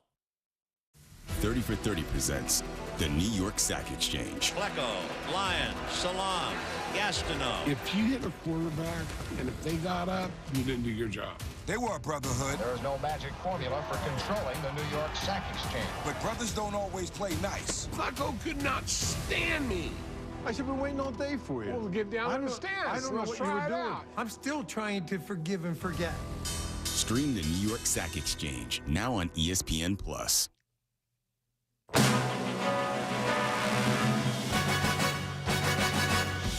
I'm Kevin Richter with the college football playoff quarterfinals on ESPN Radio. The Penn State Nittany Lions are into the semis with a win last night over Boise State, so Penn State will play in the Capital One Orange Bowl on January 9th. Texas is into the semis in the Goodyear Cotton Bowl Classic. The Longhorns did a double overtime victory over Arizona State, 39-31. Time now for like it never even happened for Longhorn kicker Bert Auburn, missing 2 field goals in the final 139 that would have given the Longhorns an opportunity to win the game in regulation. Bert, it's like it never even happened. Brought to you by Serve Pro, the #1 choice in cleanup and restoration. The Longhorns win in 2 overtimes. They await the winner of this game. Back to the Will Howard and Jeremiah Smith show in Pasadena. Mark Chestersher, Kelly Stauffer, and Infant Simmons. Kevin Winter trying to be a cup hat empty guy. We just won in double overtime. Don't remind me of the 2 missed field goals that could have ended the game considerably earlier. Speaking of like it never even happened, it feels like that Michigan State. Did that really happen? Because this is a different team in the last 6 quarters. I think there are a lot of people right now that might be glad it happened if it's going to bring out this in this Ohio State team right now, because they're a different group altogether. And this Oregon defense absolutely confused on the back end, and Fitz talked about that a little bit, trying to get some communication on the sideline and work things out. Well, guess what? They didn't work it out, and you can fall out of bed in the morning defensively as a play caller and say, you know what, we have to cover Jeremiah Smith, and they haven't done it much today yet. First game in about 3 weeks for Oregon since they played Penn State. Remember, they gave up 37 points to Penn State. They've allowed 24 thus far, and this will be an Ohio State kickoff out into the end zone for a touchback. Back downstairs to Ian Fitzsimmons. Well, to that point about this team and looking different from the same Ohio State squad we saw in the last regular season game at the shoe against Michigan, boys. But Will Howard has said it to me many a time. We have a second chance, this rare chance in this game of football, this game of life, to go and have redemption. Jack Sawyer told me that on the field after Tennessee. And, boys, you're seeing it right now here on the field at the Rose Bowl. 10:28 Fitz to go first half. Can Oregon get it going? Dylan Gabriel waiting in the gun. 3 receivers right. He will hand it off on first down, and behind the line grabbed is Noah Whittington, and they're going to blow it dead with a 1-yard loss at the 24. Tyleek Williams, you mentioned it, the strength in the middle of that defensive front with the stop. Yeah, Williams and Hamilton both are tough guys to move out of the middle, and then they let Sawyer and Tuimolo out, kind of pinch from the edges, and then Sonny Styles and Cody Simmons are volume tacklers on that second level. There you go, empty backfield. Here's the snap. Gabriel throws left side, caught out at the 30-yard line. Tez Johnson out of bounds at the 31. They have Whittington in. I thought I just saw on our television camera here on the replay, Jordan James might have gone through the tunnel, maybe back to the locker room. Their lead running back and runner of over 1,200 yards. 7 yards gain there, and a 3rd down and 4 for Oregon. 9.5 minutes to go, first half, down 24-0. Who will face Texas in the Cotton Bowl semifinals? Gabriel was ready to go, now stands up, looks over the left shoulder to the Oregon bench. The silver helmets glinting in what's left of the sunshine here in Southern California. Snap, 4-man rush. Gabriel looks middle. Gabriel looks right, nothing. Now runs to his left near the sideline. Comeback nearly intercepted. Caleb Downs, who jumped the route looking for Terrence Ferguson. And it'll be 4th down. Caleb Downs is such a heady player. Nick Saban has said this more than once. Maybe the most favorite player he's ever coached. And basically, Downs has the ability to roam on the back end. And that time he was just mirroring the quarterback, Dylan Gabriel, and almost picked that ball off. Ross James waiting on his 4th punt in 5 drives. Has it at the 20, kicks it away. Innis going near the sideline right. This one's going to go out of bounds. He won't have a chance to get it. And now the near side Judge, who threw his hat, will run up the sideline to the 30 and see where he stops at the 35-yard line. That's where Ohio State will take over. What an effort by the Buckeyes here in the early going. 8:59 to go, second quarter. All Ohio State, 24-0 over Oregon. This is the college football playoff quarterfinal at the Rose Bowl game, presented by Prudential on ESPN Radio and the ESPN app. Are you ready to unleash the beast? Monster Energy is here to give you the edge this college tailgate season. Loaded with bold flavors, our powerful blend gives you the energy you need to push you beyond your limits. Tune in all season long with Monster, the energy drink of ESPN Radio College Football Tour. Power your performance with a drink that's as hungry for victory as you are. Crack open an ice-cold Monster and dominate your competition. Monster Energy. Unleash the beast. Grab yours today. This college football moment is brought to you by Serve Pro. College football teams have moments they recover from and made it like it never even happened. Like when Texas Tech found themselves down 38-7 with under 8 minutes left in the third quarter of the 2006 Insight Bowl. The Mike Leach-led offense scored 31 unanswered points to force overtime, and then won it in overtime by a score of 44-41. Serve Pro. Like it never even happened.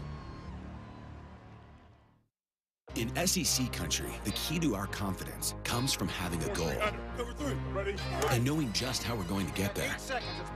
So in these pivotal moments, we come together for inspiration and a plan. Financial confidence in SEC country works that way too, when you and your banker get together to create your personal Regions Green Print plan. I think that'll really work. Thanks. So let's huddle up, because in an SEC world, we're the SEC Bank. Regions, official bank of the SEC, member FDIC.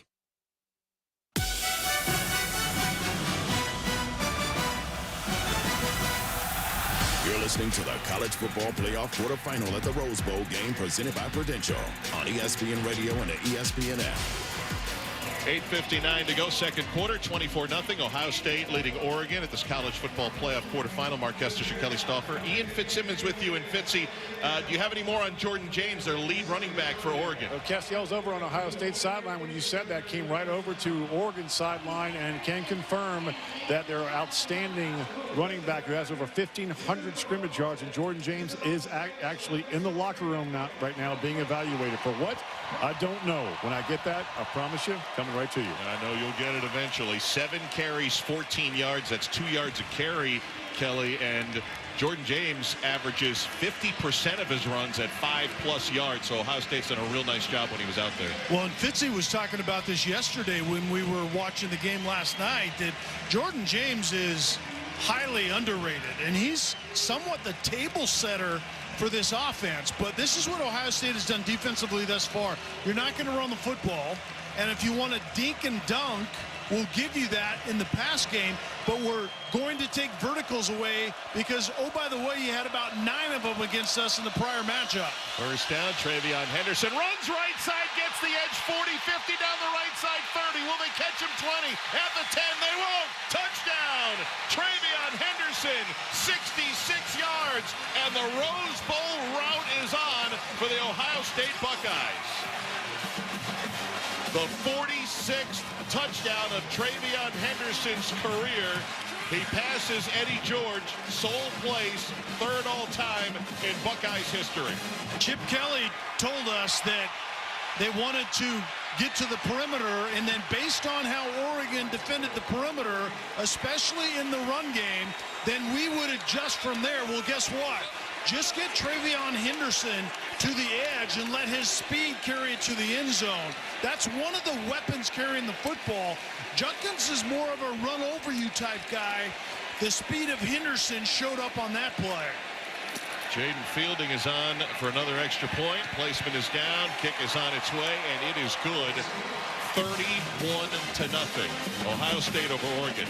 Let that sink in with 8:47 to go here in the first half in a matchup that many felt was beyond the quarterfinals. Maybe this should be a semifinal or a national championship. And we had Arizona and Texas earlier today, Kelly, and Arizona State came back, forced overtime, nearly beat the Longhorns. But it serves a discussion point we had in the 10 days in between. Ohio State had a chance for a winning field goal. Will Howard tried to slide, couldn't get a timeout called. Clock ran out. Ohio State lost. They win that game. Ohio State might be number 2 in the country, might have got to number 1, and they're showing everybody these last 2 weeks they might be the strongest team in college football despite those 2 losses. Well, it's the second chance that Will Howard has talked to Fitzy about multiple times. You know, before, during, and after that Tennessee game, and then this week coming into this game.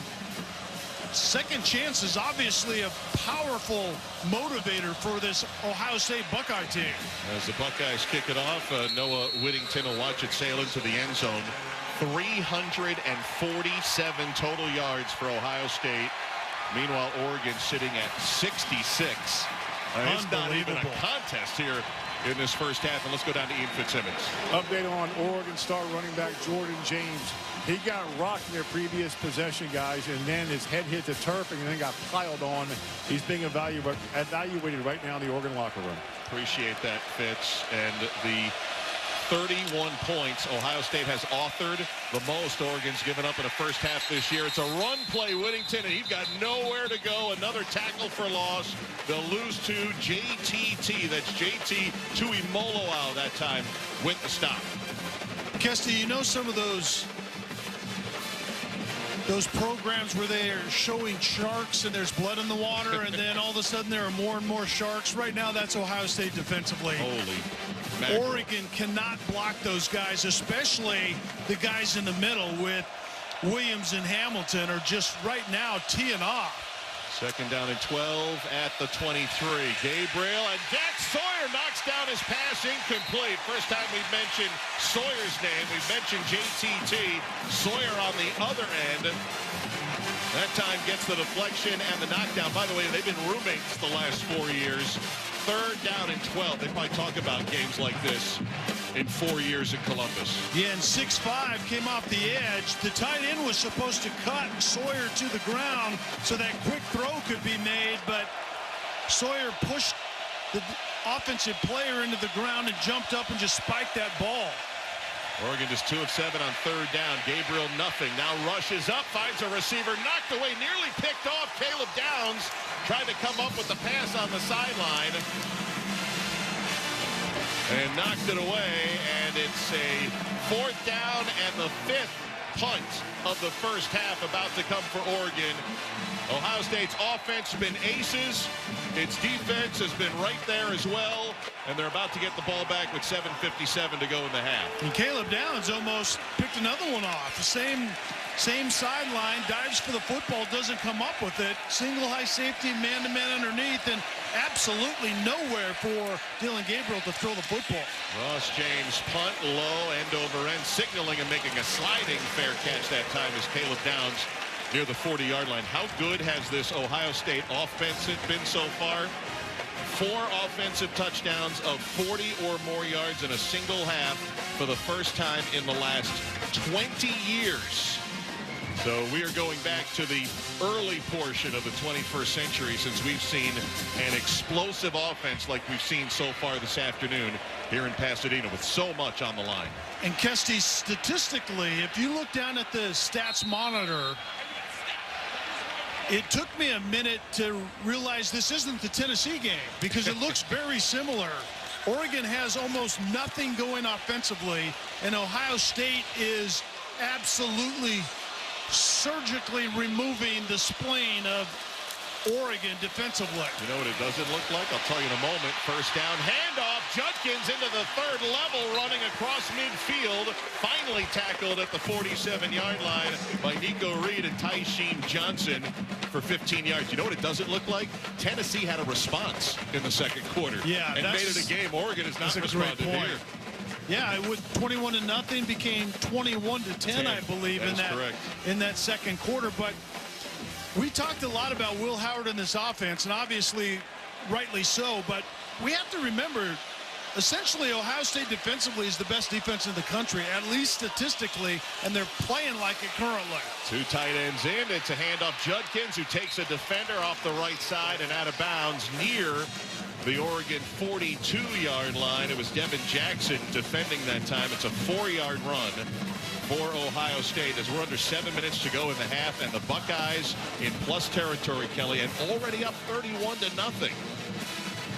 I don't know that anyone saw this coming. I think all 3 of us favored Ohio State slightly, but a really good game. Yeah, in a classic. But in a classic, well, this is classic Ohio State offense and defense, but Oregon hasn't really come to the party yet. Got a thought for you in a moment. Here's a run over to the left side, and that's Abuka, the receiver, out across the 40. They'll have him at the 38-yard line. Let's go downstairs to Fitzy.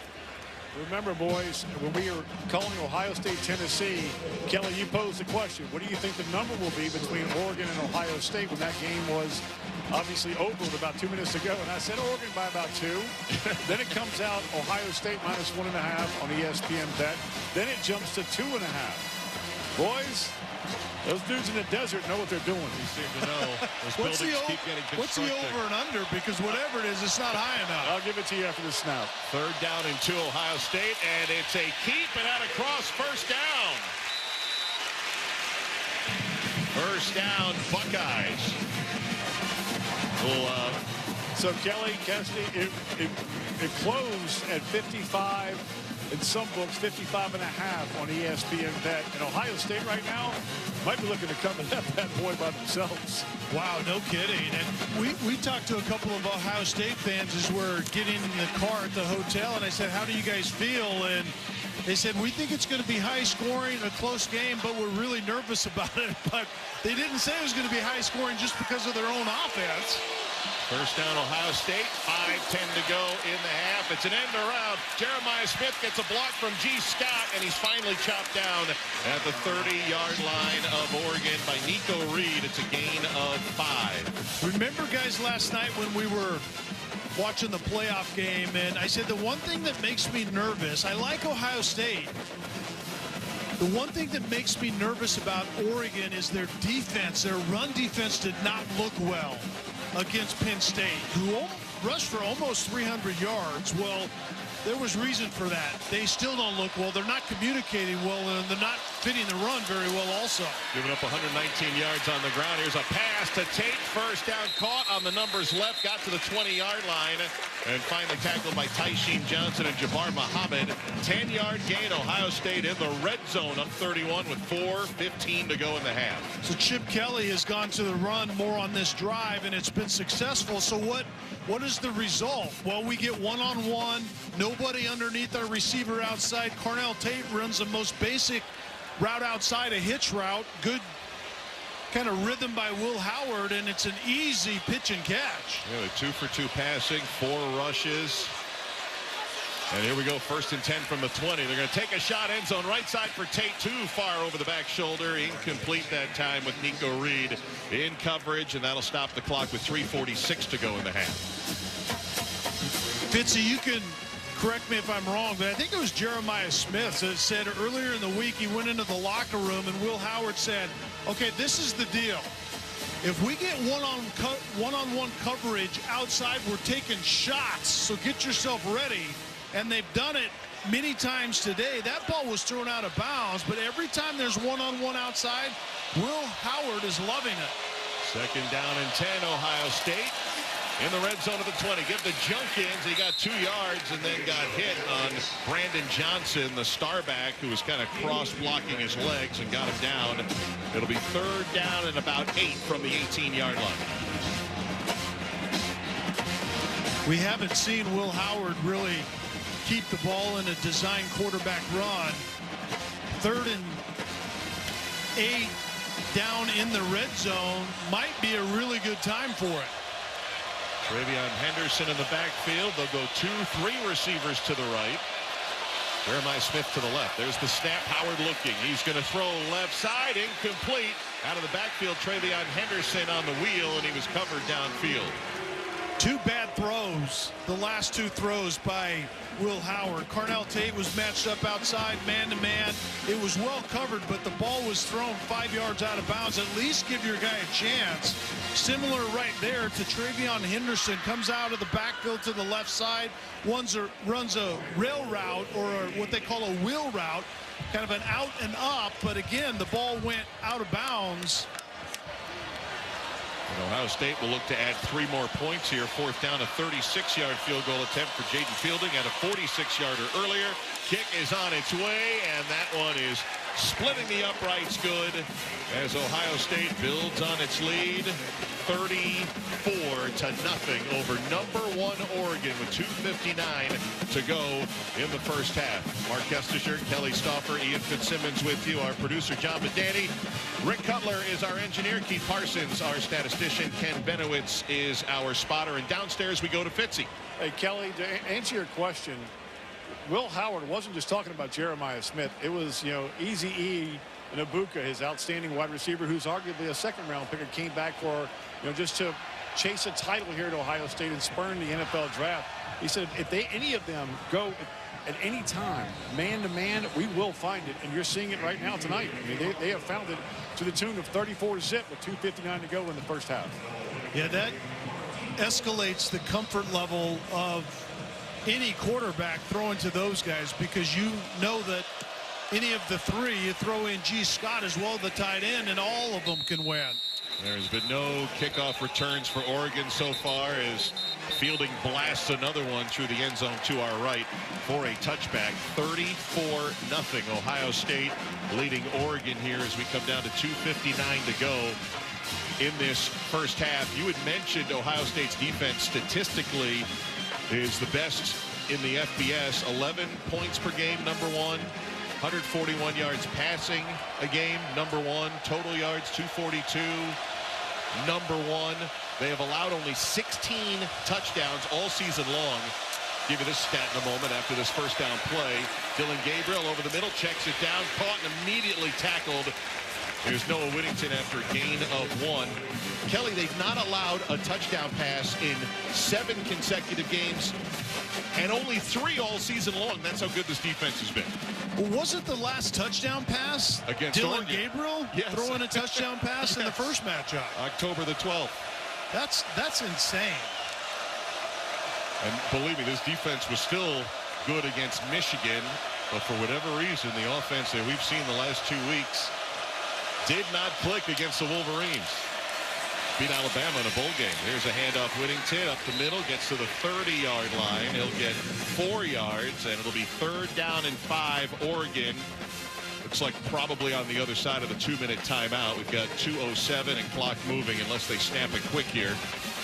2:02, 2:01, and there's the whistle. We are at the 2-minute timeout with Ohio State leading Oregon 34-0. And Ian Fitzsimmons, Will Howard, 11 of 18, 269 passing yards, 3 touchdowns, and we're just in the first half, buddy.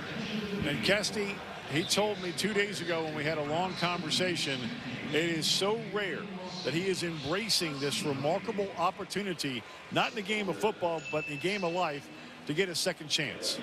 Yeah, it means the world, man. And in life, you know, you don't get a lot of second chances. And I've said this a million times this week.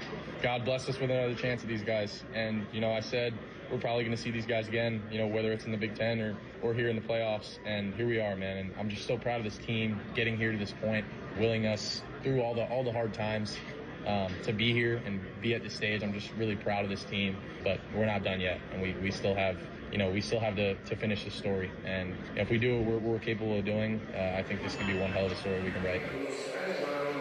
Boys, let me tell you, they are locked in, jaw locked, 34-0 Ohio State on top of Oregon here at the 2-minute warning in the first half. And it wasn't just Will Howard, Kesty, it was also Jack Sawyer saying to me on the field after the Tennessee game in Columbus, Ohio, those frigid, windy conditions, we can't let Michigan beat us twice. Of course, he didn't say Michigan. He said the team up north. And they haven't. And now they truly have a second lease on life, not just in the game of life, but in the game of football right now, and for their head coach. And they are dominating. This is a different-looking team than what we saw in that last home game at the Shoe in the regular season. It is. It's incredible, Fitzy. And Kelly, we had mentioned at the start of the broadcast that the first meeting between Ohio State and Oregon was the game of the year. We talked about it last night. We were all together watching the Fiesta Bowl. And I said, well, what about Alabama-Georgia? Wasn't that the best game of the year? And you said, well, there was a team that got out to a huge lead and a team that came back from a huge deficit. And that's kind of what Oregon's going to need here. We're going to need that kind of Alabama-Georgia effort to get back in this one, down 34-6. No question. And the thing that is really amazing to me, what both of you guys are talking about, the second chance, Fitz, is it's not only to get into the playoff, but it's to get a chance to play Oregon. All of that has created kind of this momentum that we saw in Columbus against Tennessee, and it obviously has continued in this game, but it's also the somewhat reinventing themselves on both sides to some extent.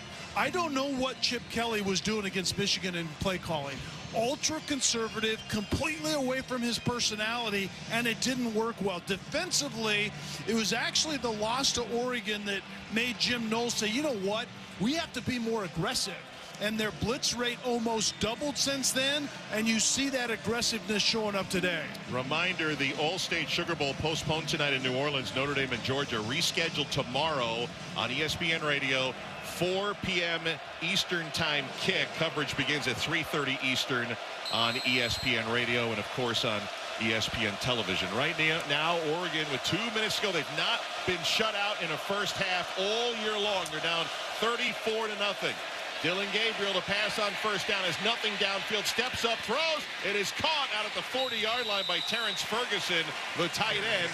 10-yard gain, and Oregon going to try to go quick here. Getting right up to the line of scrimmage, the 40-yard line. First down and 10. Oregon has all 3 of its timeouts. Whittington in the backfield, 2 receivers to the left. Justice Lowe's just back from injury. He's lined up on the right. Now Tez Johnson there as well as he went in motion. Snap to Gabriel. The lefty rolls left. Now stops, steps up, chucks one deep downfield, and it's well overthrown. Denzel Burke that time was the defender who was well downfield past Tez Johnson, who was about a step behind him, the intended receiver. Somewhat of a throwback play. You move Dylan Gabriel out of the pocket to the left, and Tez Johnson is going on a post route. Didn't actually act like he was the intended receiver. Stopped a little bit, slowed down, but Denzel Burke was picked on in the earlier matchup against Oregon, but he's held up really well today. Second down and 10 from the 40. Gabriel rolls to his left, plants nothing. He's got nowhere to go. Scrambling left, grab by JTT, and sacked back at the 33-yard line. That's going to be a loss of 6 that time, with 1:10 to go in the half, and a dominant first half it's been for Ohio State. Jim Knowles bringing pressure that time. A lot of times it was only rushing 4 against Tennessee that worked, and you can cover obviously with the other 7. That time it was only rushing 3, but it was the late pressure after Dylan Gabriel tried to get outside the pocket that engulfed the quarterback. Remember in the first meeting, Ohio State did not have a single sack against Oregon. Third down and really long. Gabriel loads up, throws. It is caught by Holden. First down at the 40. Breaks a tackle 35. Stays in bounds at the 30. And is finally knocked down inside the 25 by Sonny Styles. By far the biggest play of the afternoon and the first half of 44 yards after the missed tackle by Lathan Ransom. Split safety on the back end, cover 4, and Ransom just gets into that void in that zone outside. Oregon going quick from the 23. Gabriel throws it all the way across to Whittingham on the right. Numbers tripped up by Caleb Downs across the 20-yard line to the 19 with 16 seconds to go in the half. Gain of 3. And Oregon, who had 3 timeouts, will use one of those 3 here with 16 seconds to go. Down 34-0. I know they need 7s here, Kelly, but when you're getting shut out, there's 16 seconds to left. Are they playing only for touchdown here, or you try to get on the board a little bit? They will receive Oregon the second half kickoff. Well, I think there is something to be said about taking the lid off the basket, so to speak, to get something. But yeah, that's if you're down by a couple of touchdowns or 21, but 34-0. I don't know why you don't try to get this into the end zone, but I also don't like the time management, clock management the time before. 3 timeouts, a big play on the play before, and you don't use one of those timeouts. There was probably a good 15 seconds that was wasted right there before the clock was eventually stopped. Yeah, it was Ohio State that had the clock management issues down the stretch in Eugene in that Duck victory, 32-31. They added a second, so 17 seconds to go in the half. Oregon's been shut out 34-0. It'll be a second down and 6 from the Buckeye 19 for Oregon. Center Judge backs away. Receiver Tez Johnson motions to the right. Gabriel in the gun, takes the snap. 4-man rush. Looking, nothing. Now sprints to his left. Rolling, he's going to tuck. 20 to the 15 and out of bounds. That'll stop the clock at the 13-yard line with 9 seconds to go, a gain of 5. A good decision that time by Dylan Gabriel. And what Ohio State is doing on the back end is they're basically throwing an umbrella on the back end. It's called cover 4, and it's a keep the ball in front of us type of look. Nowhere to throw the football, but good running room for the quarterback to run it to his left. 3rd down and 1, but more importantly, just 9 seconds to go in the half. Ducks at the 13 of Ohio State. Snap to Gabriel. Throws on the cross. It is caught. Time's running down. He's knocked down at the 5-yard line. And with 2 seconds to go, they got the timeout after an 8-yard gain. Cody Simon with the tackle. And Oregon still has 1 timeout left, but they essentially don't have any time on the clock. 2 seconds. Obviously, the decision is going to be, do we want points and just kick a field goal, because we don't have time to do more than 1 more play regardless of what type it is. And knowing they're getting the second half kickoff, that could also help aid Dan Lanning's decision here. Atticus Sappington is the kicker. We'll keep an eye on him. He was warming up. Right now the line of scrimmage is the 5, so it'd be a chip shot 22-yarder if they went in that distance. Kesty at 34-0. I don't know what you're thinking or what Fitz is thinking, but I think trying to kick a field goal right here is almost an insult. And Dylan Gabriel's on the field. So Oregon will huddle up for what should be the final play of the half. Down 34-0. They're 0 for 1. 1st down and goal from the 5-yard line. They do have 1 timeout remaining if they're ultra quick. They'll break the huddle, 5 wide, 3 bunch near the left side of the line, 2 including Tez Johnson to the right, who'll motion to the slot. Snap to Gabriel, and they blow the play dead. Or do we get a timeout? What do we got here? We got a timeout by Ohio State. Timeout. Ohio State. We have had a very well-played first half. Have we had any penalties called in the ballgame? I don't think we've had any. 0. Our statistician, Keith Parsons, says no, so I'm going to go with him. He wagged his finger, no. Other than Ohio State running up and down the field incessantly offensively, I lost track of how clean this game was, but that was a good use of time management as well. I like the situational decisions, and at the end of that Oregon game, when Ohio State, Will Howard ran the ball slid late, I put that more on the coaches than I do the quarterback, because there was some mismanagement on a couple of plays before that, and Will Howard should have had a lot more time. He had 1 timeout. He slid and tried to get down. He knew what was going on, but nonetheless, the clock just ticked away. 3 seconds to go in the half. 1st and goal from the 5. Oregon against the #1 red zone defense in the country. Here's Gabriel looking, nothing left, looks middle, nothing. Now he's going to run. No, he throws back end zone. Caught, toe tapping down, touchdown, Trayshawn Holden. And at the end of the half, Oregon gets its first points of the afternoon. Initially, there was a 2-man route to the left, which is where Dylan Gabriel looked, and that was completely covered. And what made this play is Dylan Gabriel doesn't leave the pocket a lot, but he gives the impression that he's going to a ton. He slides up in the pocket, moves to the left. Some of those defenders decide they're going to become run defenders versus covering receivers, and that's what left Trayshawn Holden open at the back of the end zone, and he gets his left foot down. And it looks like they need a ton of points. They're going to go for 2 here with no time on the clock in the half. They're 3 for 5, Oregon, on 2-point conversion attempts. Can they get it to 34-8? Gabriel waiting. Empty backfield. 2 receivers each way. Whittington motions. Fakes. Gabriel looks, plants, throws, back of the end zone. Caught! 2-point conversion to Justice Lowe. And 8 points at the end of the half for Oregon, who will receive the second half kick.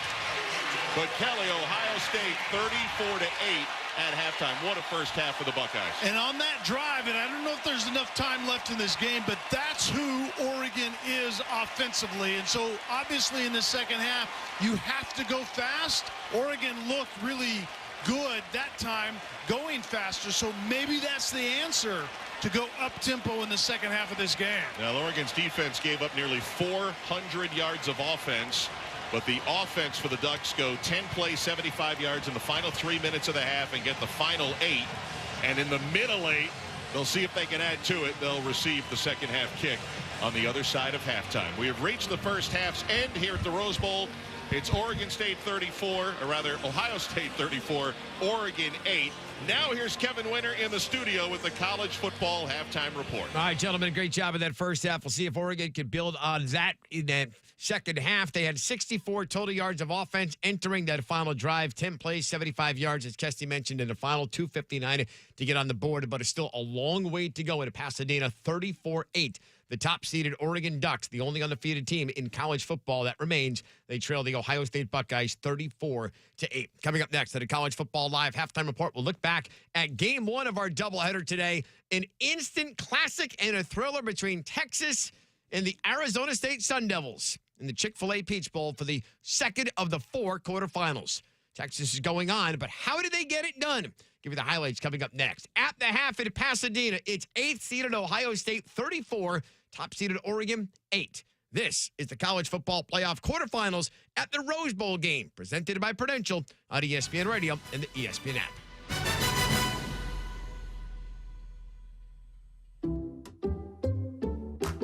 People just know they could save hundreds on car insurance by checking Allstate first. Like, to check that your seats aren't in the visitor section first before buying tickets. I'm so excited for this game. I can't believe you got us tickets. Me too. Wait, are we on the wrong side? Yeah, checking first is smart. So check Allstate first for a quote that could save you hundreds. This is going to be a long game. You're in good hands with Allstate. Savings vary. Subject to terms, conditions, and availability. Allstate Fire and Casualty Insurance Company and Affiliates, Northbrook, Illinois. 70,000 people are here, and Bob Dylan is the reason for it. Inspired by their true story. For anyone who's going to hold your attention on stage, you have to kind of be a freak. Are you a freak? Hope so. And starring Timothy Chalamet as Bob Dylan. He defied everyone. Turn it down! Play loud! To change everything. Make some noise, BD. Timothy Chalamet, Edward Norton, Elle Fanning, Monica Barbaro. A complete unknown. Now playing only in theaters. Rated R. Under 17, not admitted without parent.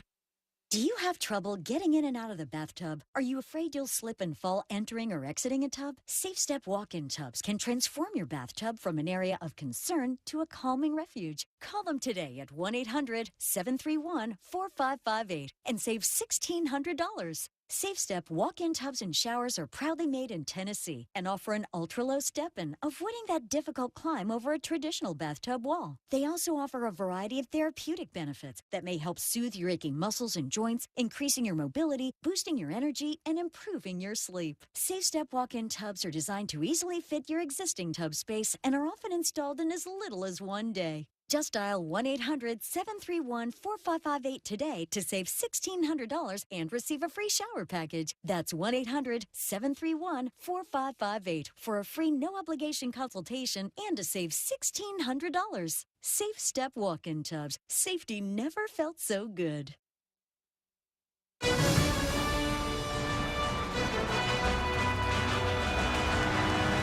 This is the College Football Playoff quarterfinal at the Rose Bowl game, presented by Prudential on ESPN Radio and the ESPN app. 27 minutes of utter domination for the Ohio State Buckeyes. Oregon gets a late touchdown. Long way to go for the Ducks. They trail 34-8. Will Howard has already thrown 3 touchdown passes in the opening half, and Jeremiah Smith, 5 catches, 161 receiving yards, 2 TDs for the Buckeyes. We're trying to get a date with the Texas Longhorns coming up in the Goodyear Cotton Bowl Classic. Let's look back at our first quarterfinal matchup of the day, quarterfinal number 2 of the 4 during this year's college football playoff. Our game flow for the Chick-fil-A Peach Bowl brought to you by Progressive Insurance. Insurance for motorcycles, boats, and RVs for protection on the road and on the water. See how much you can save at 1-800-PROGRESSIVE and Progressive.com. Texas had a 17-3 lead at the half. They led 17-8. Going to the fourth quarter over the Arizona State Sun Devils in Atlanta. The fourth quarter, bonkers. 2 tight ends right. Ryan Wingo motions right. Ewers from the shotgun, blew off his right hip. Here's the snap. Ewers in the pocket. Flushed right. Eyes upfield. Now he'll run. He's got the 5. Dodge for the end zone. Touchdown, Texas. The Quinn Ewers 5-yard touchdown run came with 10:17 to go on the clock, and Texas had a 24-8 lead. Looked like they were in cruise control. Then Arizona State used Cam Scatterboom every which way but loose. Snap, toss right, Scatterboo. He'll throw it deep downfield. It is caught at the 10, 5, touchdown, Arizona State, 42 yards. Malik McClain, halfback option on 4th down, and it's Scatterboo with the touchdown pass. 2-point conversion good. Arizona State down 8. Defensively. Shotgun snap. Fake to Weisner. Ewers time in the pocket. Launches deep downfield in traffic and picked off by Robinson. Javen Robinson gets the takeaway at the 20-yard line. Arizona State's bench erupts, and the Sun Devils have the football back with 5:37 to go, down 8. And how would they capitalize? From the 2, the near hash. Levitt under center. The snap. Handoff Scatterboo running up the middle. Scatterboo. Touchdown. ASU. A 2-point conversion from tying the game. Ball on the far hash. Levitt under center. Scatterboo behind him. There's the snap. They give it to Scatterboo. Running right side and into the end zone. We got a tie game with 5 minutes to go. Unreal comeback for the Sun Devils. In the final 5, Texas had not one, but 2 opportunities to win the game with a field goal. Bert Auburn missed from 48. Then in the final play of the game from 38. Auburn sizes it up. Kern to hold for the win. Here's the snap. Here's the kick. Auburn puts it up. Off the upright. No good. No good. The Arizona State bench explodes, and we've got overtime here in Atlanta. And so we go to the extra session, the first overtime. Levitt under center. Jet motion from Stovall. The snap. Scatterboo up the gut. And he ran into a buzzsaw on Bill Norton, and Scatterboo somehow got out of it and crossed the goal line for a touchdown. 30 carries, 143 yards on the ground, and 2 touchdowns for Cam Scatterboo. Extra point, good. Texas needs a touchdown in the extra point to go to a second overtime. Play clock down to 8. Down to 7. Sun Devils load up the box. They bring the blitz. Texas holds the pocket. Throw downfield. Golden open. Touchdown, Texas. And the Longhorns a point away from tying the game. Arizona State brought everybody, and Quinn Ewers found the open man. We go to overtime number 2 after the extra point was good. Here's the snap. Play fake. Ewers steps up. Throws downfield. He's got his tight end held, who walks it in for a 25-yard touchdown. Texas 37. Arizona State 31. And now the Longhorns line up for 2. They have to go for 2. They get it. 39-31. Arizona State needs a touchdown and a 2-point conversion to extend the game. 3 receivers to the left. Levitt modifies the pistol into a shotgun. Snap. Fake to Scatterboo. Throws. Left side. Intercepted. It's picked off by Texas and Mukubu. And the Longhorns on to the semifinals. Just an unreal game. Texas blows the 24-8 lead in the 4th quarter. Steve Sarkisian's team is heading back to the college football playoff semifinals. We go inside the victory for the Longhorns, brought to you by Regions Bank, the official bank of the SEC. Steve Sarkisian, the head coach of the Longhorns, with Katie George on ESPN. Coach, that was unbelievable. How on earth did you guys get it done? Well, what a swing of emotions throughout this entire game.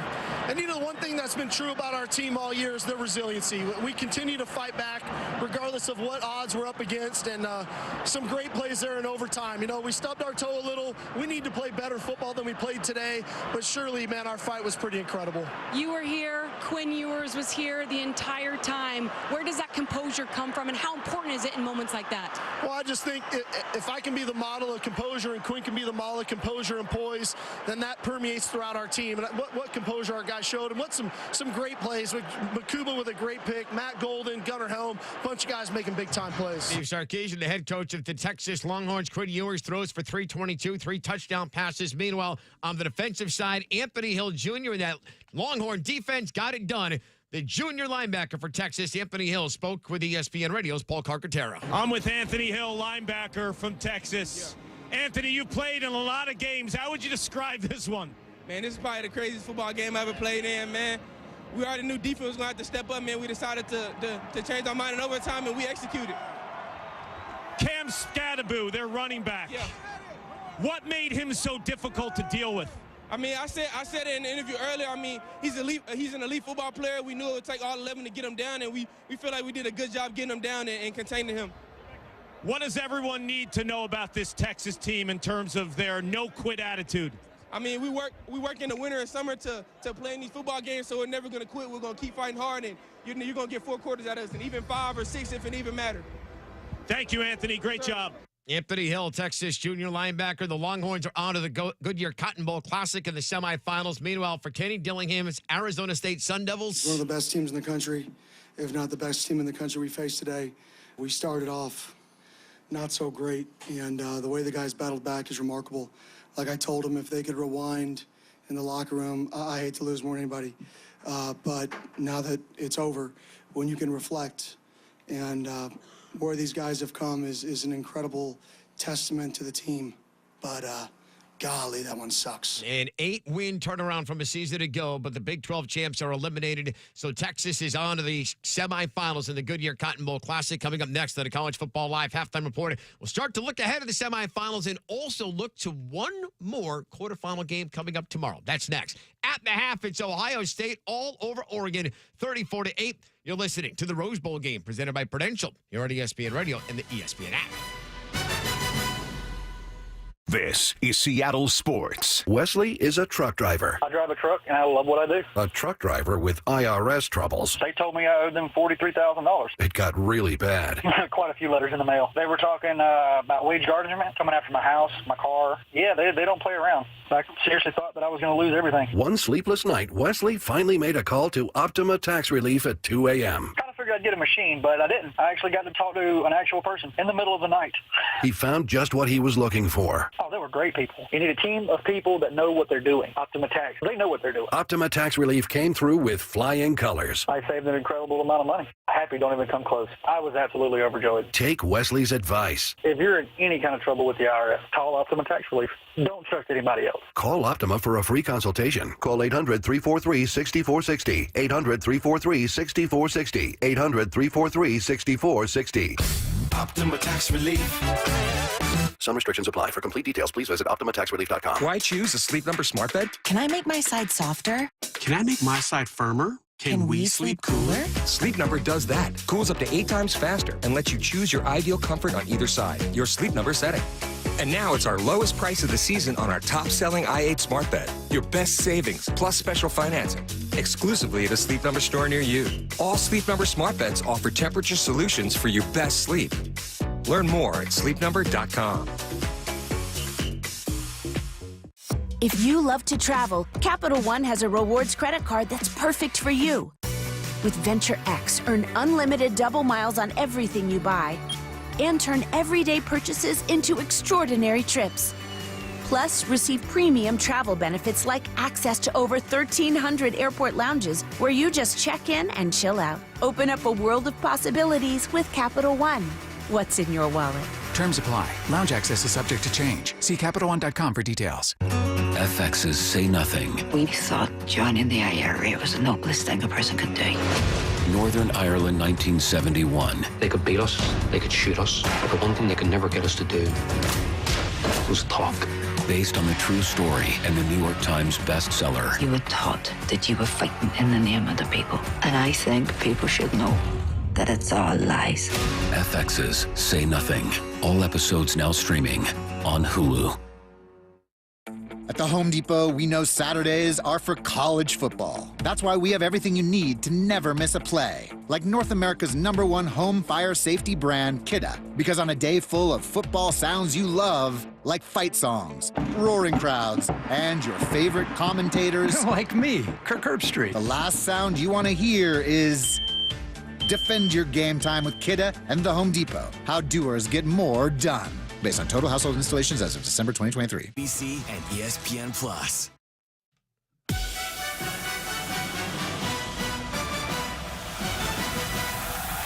You're listening to the College Football Playoff Quarterfinal at the Rose Bowl game presented by Prudential on ESPN Radio and the ESPN app. First half domination by the Ohio State Buckeyes. They lead Oregon 34-8. Let's pause 10 seconds for station identification.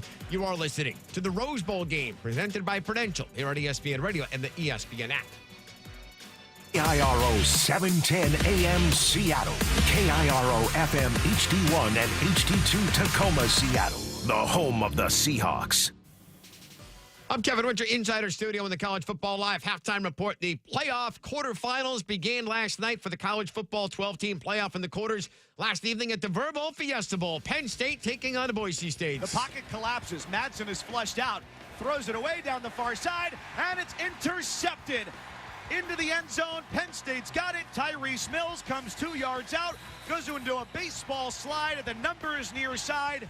And it's 18 seconds to go, but we can definitively say this game is over. 31-14. Mike Cousins, Max Starks and company on the call here on ESPN Radio. The Nittany Lions get win number 13 on the season. That is a new program record, and they're headed to the semifinals of the playoff at the Capital One Orange Bowl on January 9th. One big concern right now for head coach James Franklin, the status of all Big Ten defensive lineman Abdul Carter. Left last night's game in the opening half with an apparent right arm injury. He did not return. James Franklin was asked about it when he was a guest on ESPN's College Game Day this morning. Well, as you know, these types of games in this situation, putting ourselves in a position to play for a national championship, Abdul's going to do everything in his power to try to get back. If he's able to go, I know he'll go. So we'll get him checked out and make sure everything's okay. I just saw him walking for breakfast, and he looks great, and his attitude is great, but I just don't have a ton of information for you right now. We'll get back and get some more information and then find out quickly. The little extra time helps too, as you know. The Nittany Lions headed to the Capital One Orange Bowl on January 9th, where they await the winner between Notre Dame and Georgia in the semifinals. They were supposed to meet tonight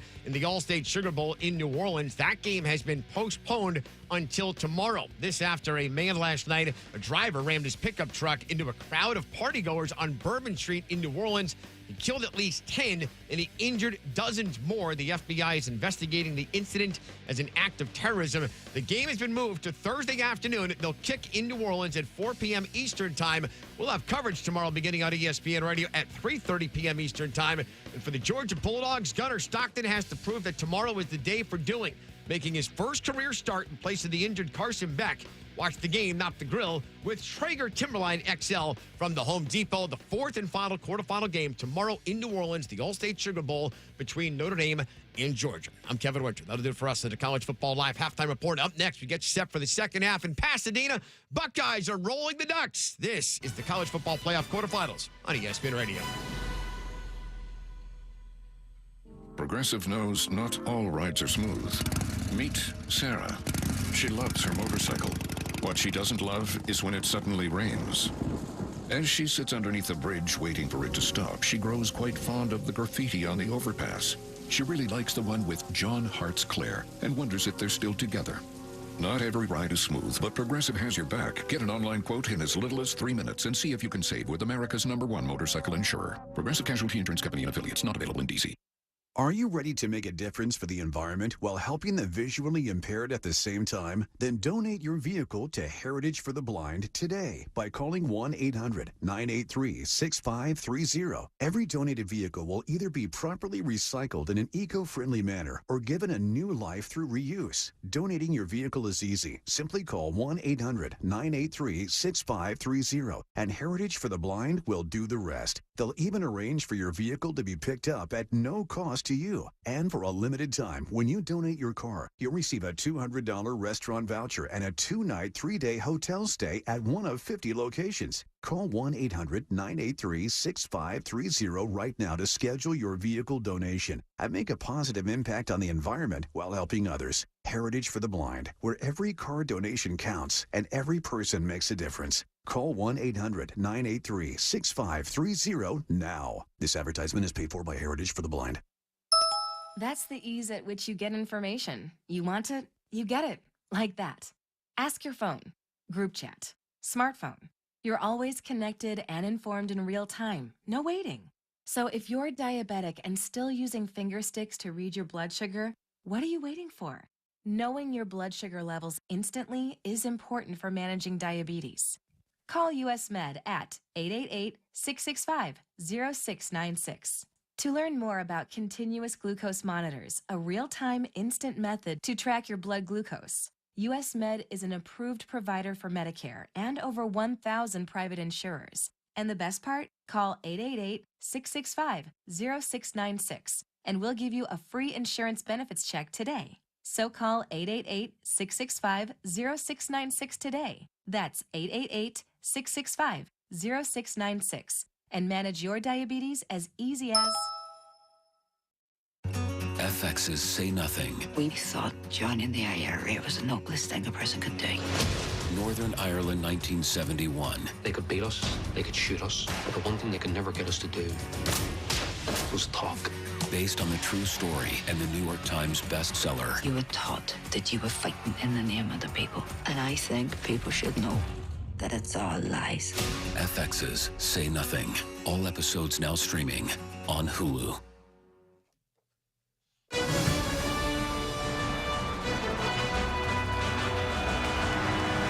This is the College Football Playoff Quarterfinal at the Rose Bowl game, presented by Prudential on ESPN Radio and the ESPN app.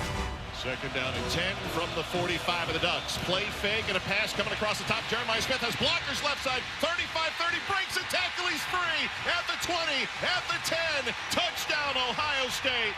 45 yards to the outstanding freshman Jeremiah Smith. A Big Ten freshman record, 13th touchdown catch of the year. And it came just 1 minute into the opening half, and the route was on. From the 42, Howard throwing over the middle, looking for Abuka, puts it right on the money. Catch at the goal line, touchdown, Ohio State. Emeka Abuka, 42-yard touchdown reception, 39 straight games with a reception, beating Brandon Johnson, and it's a 2-score Buckeye lead early. Snap on second down, play fake, Howard plants, Howard time, throws over the middle, wide open, Jeremiah Smith caught, touchdown, his second of the first half, a 43-yarder. Ohio State with a 23-point first half lead here at the Rose Bowl. Buckeyes put up 34 unanswered to start. Our first half check-in brought to you by Allstate. Some people just know they can save hundreds on car insurance by checking Allstate first. Visit allstate.com or call a local agent for a quote that could save you hundreds. You're in good hands with Allstate. The Ducks getting a late score, 75 yards. They had 139 total yards of offense in that opening half. Let's hear from the head coaches. We begin with Dan Lanning speaking with Holly Rowe. Coach, what did you find offensively on that drive-in conversion that you can build on in the second half?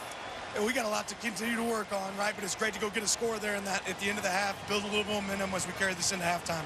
Thank you so much, Coach. Let's go over to Stormy with Ryan Day. Coach Day, it took until the final seconds for Oregon to get on the board, but your defense suffocating throughout. What can they do to continue that in the second half? Well, we got to do a good job on third down. We gave up the explosive play, and then we just didn't hold up there at the end. And they got the ball to start the second half, so we got to come out and do a great job in the first 4 to 5 minutes here. We got to get a stop coming out of half, turn around and score here. But overall, up until that point, I felt like we were winning the line of scrimmage and we were winning third down. Thanks, Coach. All right, there's your coaches. 390 total yards for the Buckeyes, 139 for the Ducks. They got a late score. Let's see what kind of momentum they can bring to the second half. 34-8, Ohio State over Oregon. We go to the second half of the Rose Bowl game presented by Prudential. Back to Pasadena with Ian Fitzsimmons and Kelly Stoffer. Here's Mark Kestisher. All right, Kev, thanks a lot. And there was a point, Kelly, where before Oregon scored those final 8 points in the last seconds of the half, I was going to say the only thing that went well for Oregon in the first half was they received the second half kick. They got 8. We'll see if they can add to it. But an impressive first half for Ohio State, which included 4 plays of over 40 yards. All were touchdowns, and those were all very quick drives. The Oregon defense got sliced up in the first half. Well, and that was one of the keys to this game is Oregon had explosive play after explosive play against Ohio State's defense in the first meeting. And so that was the first thing. And then the defense for Ohio State just suffocated the run. They will give the dink and dunk short passes, the easy access stuff as they call them, but don't let it go over our heads. And then the surgical precision-like offense for Ohio State that we saw at Tennessee continued here this afternoon from the beginning. Yes. Look, Ohio State's defense, they got bludgeoned in Eugene. It was the last time they've given up a touchdown pass. The Oregon defense had allowed 3 touchdowns of 25 yards or more this season. And we told you they allowed 4 in the first half. So that defense is going to have to stop Ohio State. And can Oregon get a scoring strike to open the second half and give the fans who've made their way down south here on the West Coast from Eugene, give them a little something. They got 8 points before halftime. Ohio State 34, Oregon 8. The winner will meet Texas in the Goodyear Cotton Bowl Classic in 9 days on January the 10th for a spot in the CFP championship game. Ohio State has the ball teed up on the 35-yard line. The kickoff is from right to left. And Noah Whittingham will watch this one sail for a touchback. And let's go downstairs to Ian Fitzsimmons.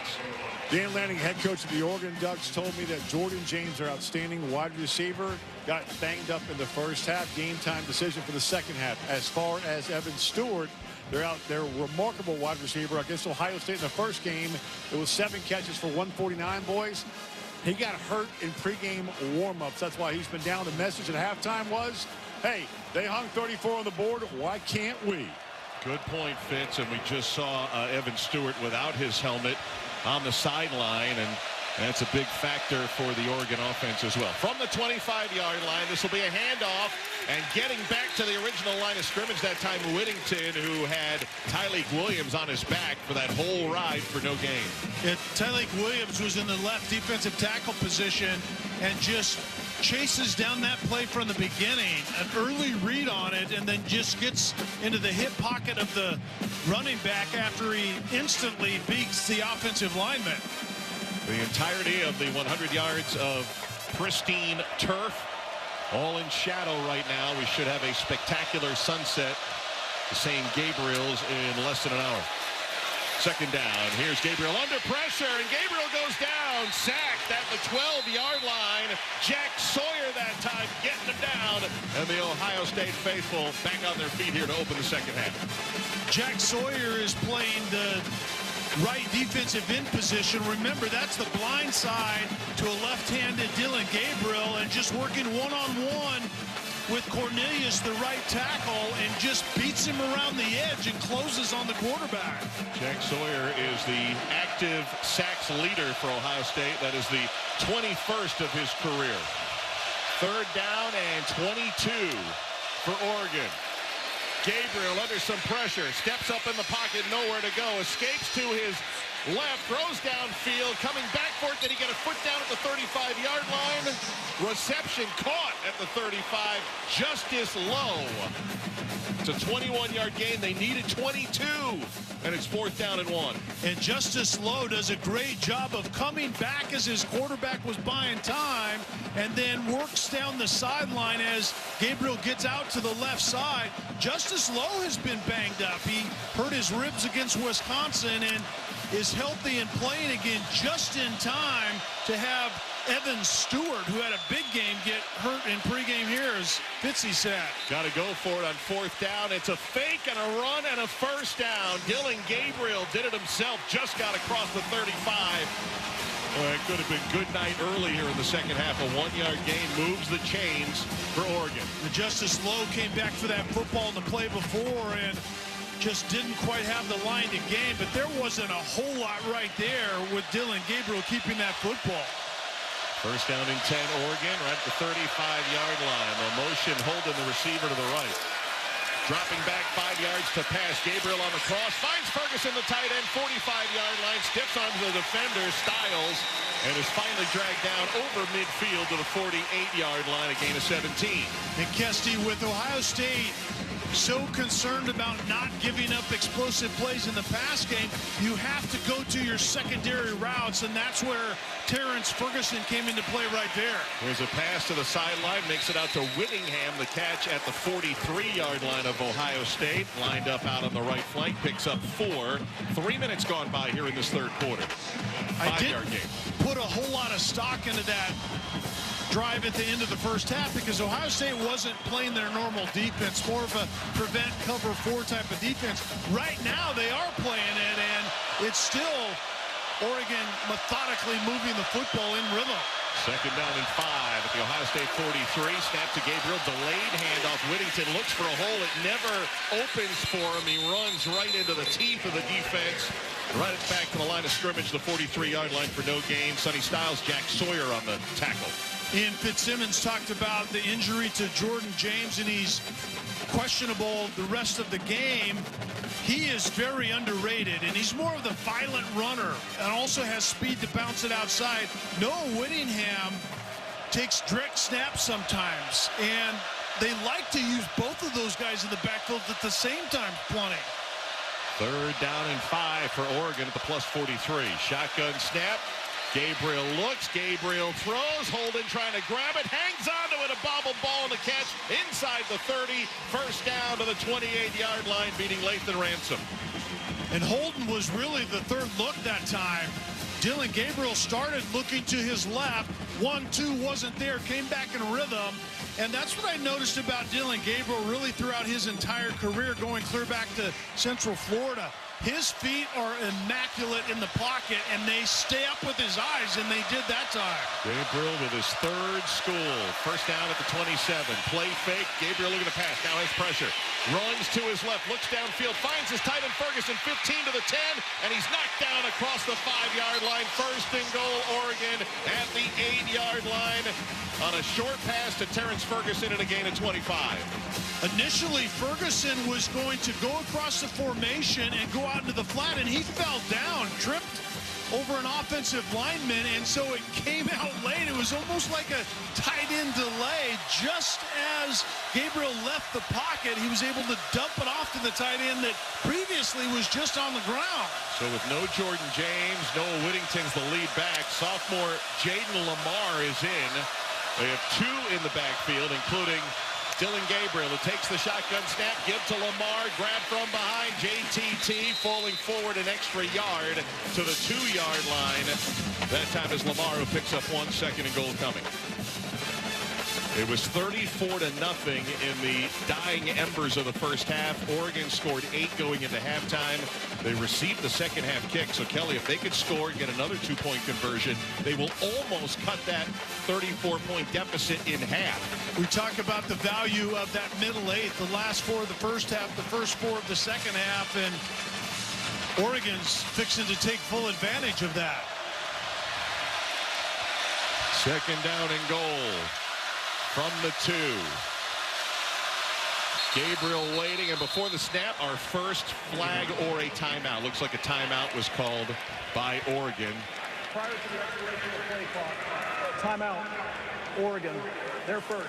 Well, he hasn't had a chance to crack the mic, so I haven't had a chance to welcome in Adam Savoie, the lead referee of this ACC crew here in Pasadena. So Oregon looking to get a touchdown, trailing Ohio State 34-8. Timeout with 9:01 to go, third quarter. You're listening to the College Football Playoff quarterfinal at the Rose Bowl game, presented by Prudential on ESPN Radio and the ESPN app. This is Seattle Sports. The Hop Vine Pub, Latona Pub, and Fiddler's Inn remind listeners the holidays are meant to be a time of good cheer and warm gatherings with family and friends. Don't spoil the spirit of the season by getting behind the wheel after drinking. Always designate a sober driver or take a ride share for a safe ride home. Let's work together to keep our roadways safe and accident-free this holiday season. A message from the entire team at the Hop Vine Pub on Capitol Hill, Latona Pub by Green Lake, and Fiddler's Inn in Wedgwood. Wishing you and yours a very happy and safe holiday season. William is one of millions of Americans who uses GoodRx to save on the cost of their prescriptions. My oldest daughter, Camilla, 2 days old, she had to have open heart surgery. All of a sudden, she's on 5 different medications. It adds up at the end of the month. Me and the pharmacist got so tight. She said, GoodRx save you a lot of money. Saving that extra $200-300 a month. We're able to do all these extra activities, so it puts less stress on our household, and it puts less stress on our pockets. Download the free app or visit GoodRx.com and start saving today. GoodRx user compensated for their time. GoodRx is not insurance, but can be used instead of insurance. I don't feel so good. You do feel hot. Dayquil Kids will take care of that fever. What about my cough? Dayquil Kids has that covered. Will it make my throat feel better? Yes, that too. But will it taste good? Yep, Dayquil Kids comes in your favorite flavor. Purple? Well, yes, it's grape. Try new DayQuil Kids Plus Fever, the daytime coughing, aching, sore throat fever just for kids medicine. Safe for kids 6+. Use as directed.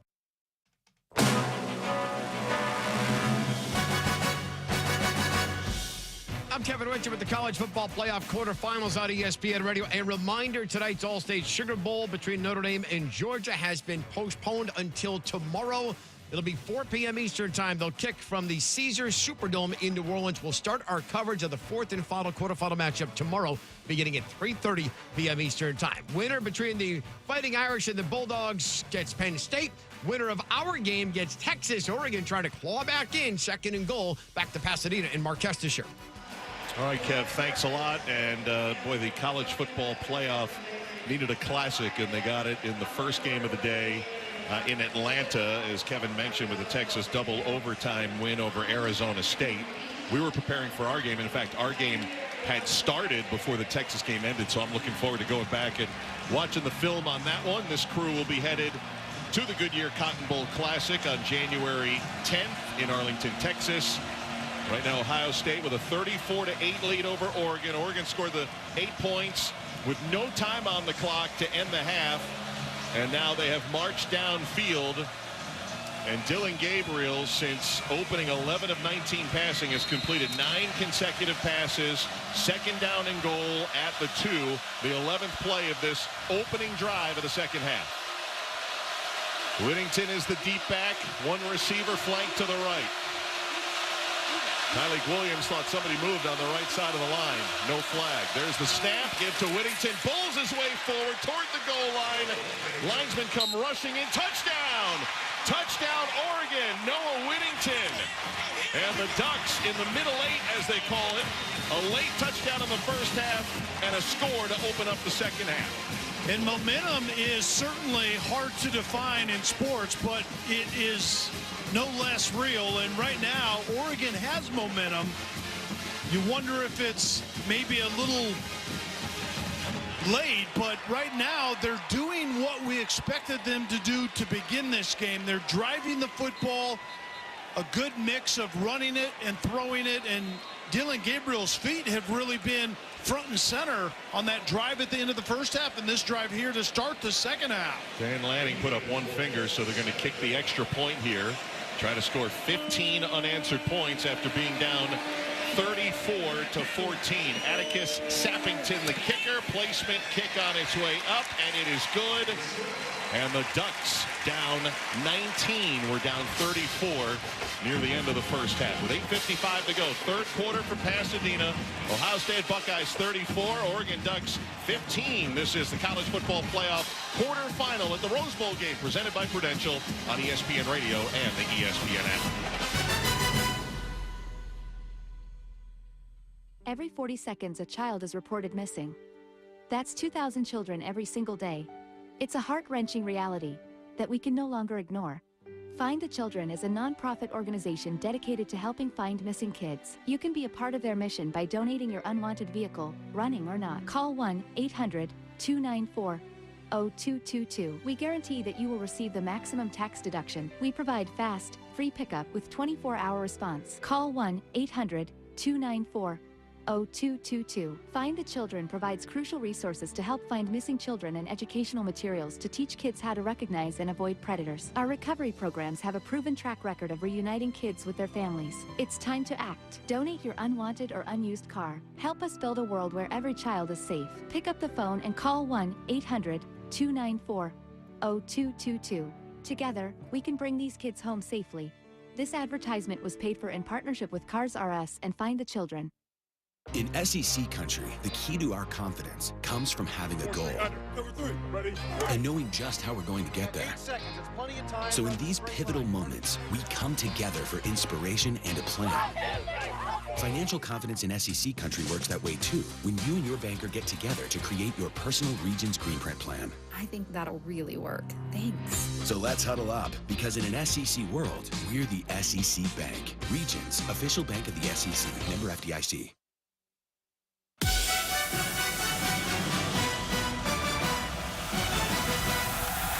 You're listening to the College Football Playoff quarterfinal at the Rose Bowl game, presented by Prudential on ESPN Radio and the ESPN app. Oregon has bounced back with 15 consecutive points, but they were down 34-zip. So Ohio State 34, Oregon 15, 8:55 to go, third quarter here at the Rose Bowl. And a reminder, the postponed All-State Sugar Bowl, you'll hear it on ESPN Radio tomorrow. It's been rescheduled for a 4 p.m. Eastern time kick. Our coverage on ESPN Radio will begin at 3:30 Eastern time, 12:30 here on the West Coast, as Notre Dame and Georgia scheduled to play the final game of this first ever college football playoff quarterfinal. Mark Kestisher, Kelly Stauffer, Ian Fitzsimmons with you. John Medandy's our producer. Rick Cutler, our engineer. Keith Parsons, our statistician. Ken Benowitz, our spotter. And now Oregon did its part, right? 2 scores. Now the defense is going to have to lift themselves up from that first half performance when they allowed 390 yards. Twin 75-yard drives that got in the end zone that certainly changed the tone and tenor of this game currently, but it's complementary football. And so now obviously Oregon has to go out on this drive defensively and do something that they didn't do a whole lot in that first half, which is slowing Will Howard and company down. Ball teed up at the 35-yard line to our left. Atticus Sappington is the kicker. He's about to run into this one and says it's skyward. A little bit short this time.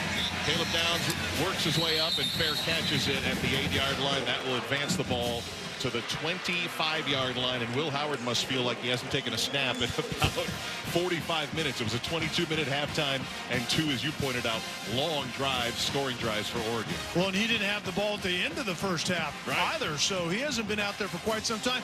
And kind of tongue-in-cheek, but that is true. The offense is about rhythm, much more than the defensive side is. Defense is reactionary, but offense is rhythm, and we'll see if Will Howard and this Ohio State offense is still in rhythm here in this start this half. Oregon fans getting loud, egged on by the Oregon players.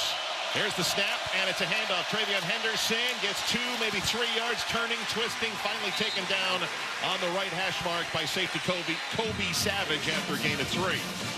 Kesty, one of the things we've talked about when we had Tennessee in Columbus last week and then here today is Chip Kelly, I think, is doing such a better job of managing his skill sets. He has very talented people to try to distribute the ball to, and he did that really, really well in the first half. Yeah, it's an embarrassment of riches, and how can he use them all? 2nd down and 7, shotgun snap, quick pass. Abuka made the catch and driven down after he caught it at the 31-yard line. Jabbar Muhammad the tackle. It's a 4-yard gain, but it brings up 3rd down for Ohio State and about 3 yards to go. And Ohio State wasn't in this position much in the first half. They essentially just bypassed 3rd down, but they've been really efficient because of the ability to run it or throw it, and they get into 3rd and manageable, which they are right here in 3rd and about 4. They are 3 for 6 on 3rd down. 3 receivers line up on the wide right side of the field. Travion Henderson flanked to the left, 2 receivers there. Snap to Howard, has time, backs up, pocket closing, chase from the blind side, throws off balance, incomplete. Tried to find Emeka Abuka.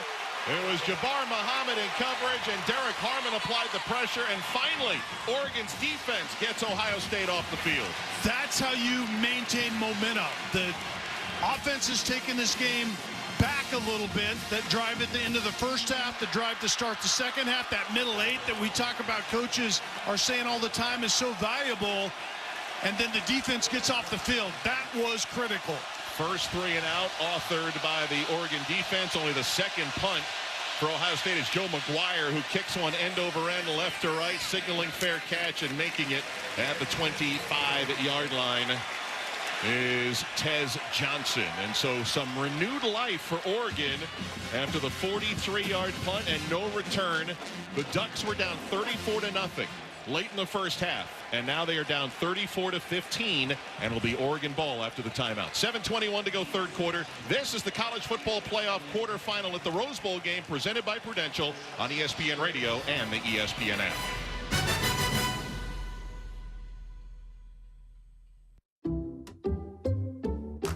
Some people just know they could save hundreds on car insurance by checking Allstate first. Like you know to check that your guests like spicy first before serving atomic hot wings. Who's hungry? Oh my gosh. What are these? You don't like them? Yeah, checking first is smart. So check Allstate first for a quote that could save you hundreds. Water. You're in good hands with Allstate. Savings vary, subject to terms, conditions, and availability. Allstate Fire and Casualty Insurance Company and affiliates, Northbrook, Illinois. Are you ready to unleash the beast? Monster Energy is here to give you the edge this college tailgate season. Loaded with bold flavors, our powerful blend gives you the energy you need to push you beyond your limits. Tune in all season long with Monster, the energy drink of ESPN Radio College Football Tour. Power your performance with a drink that's as hungry for victory as you are. Crack open an ice-cold Monster and dominate your competition. Monster Energy. Unleash the beast. Grab yours today. Harry Douglas here for Technique's new noise-canceling True Wireless AZ80 earbuds. Technique's has been revolutionizing the audio game for almost 60 years. With multi-point connection of up to 3 devices at the same time, the AZ80s let you go from leading a meeting to listening to a podcast to taking a call seamlessly. Visit us.techniques.com/sports to shop for AZ80s now. That's us.technics.com/sports.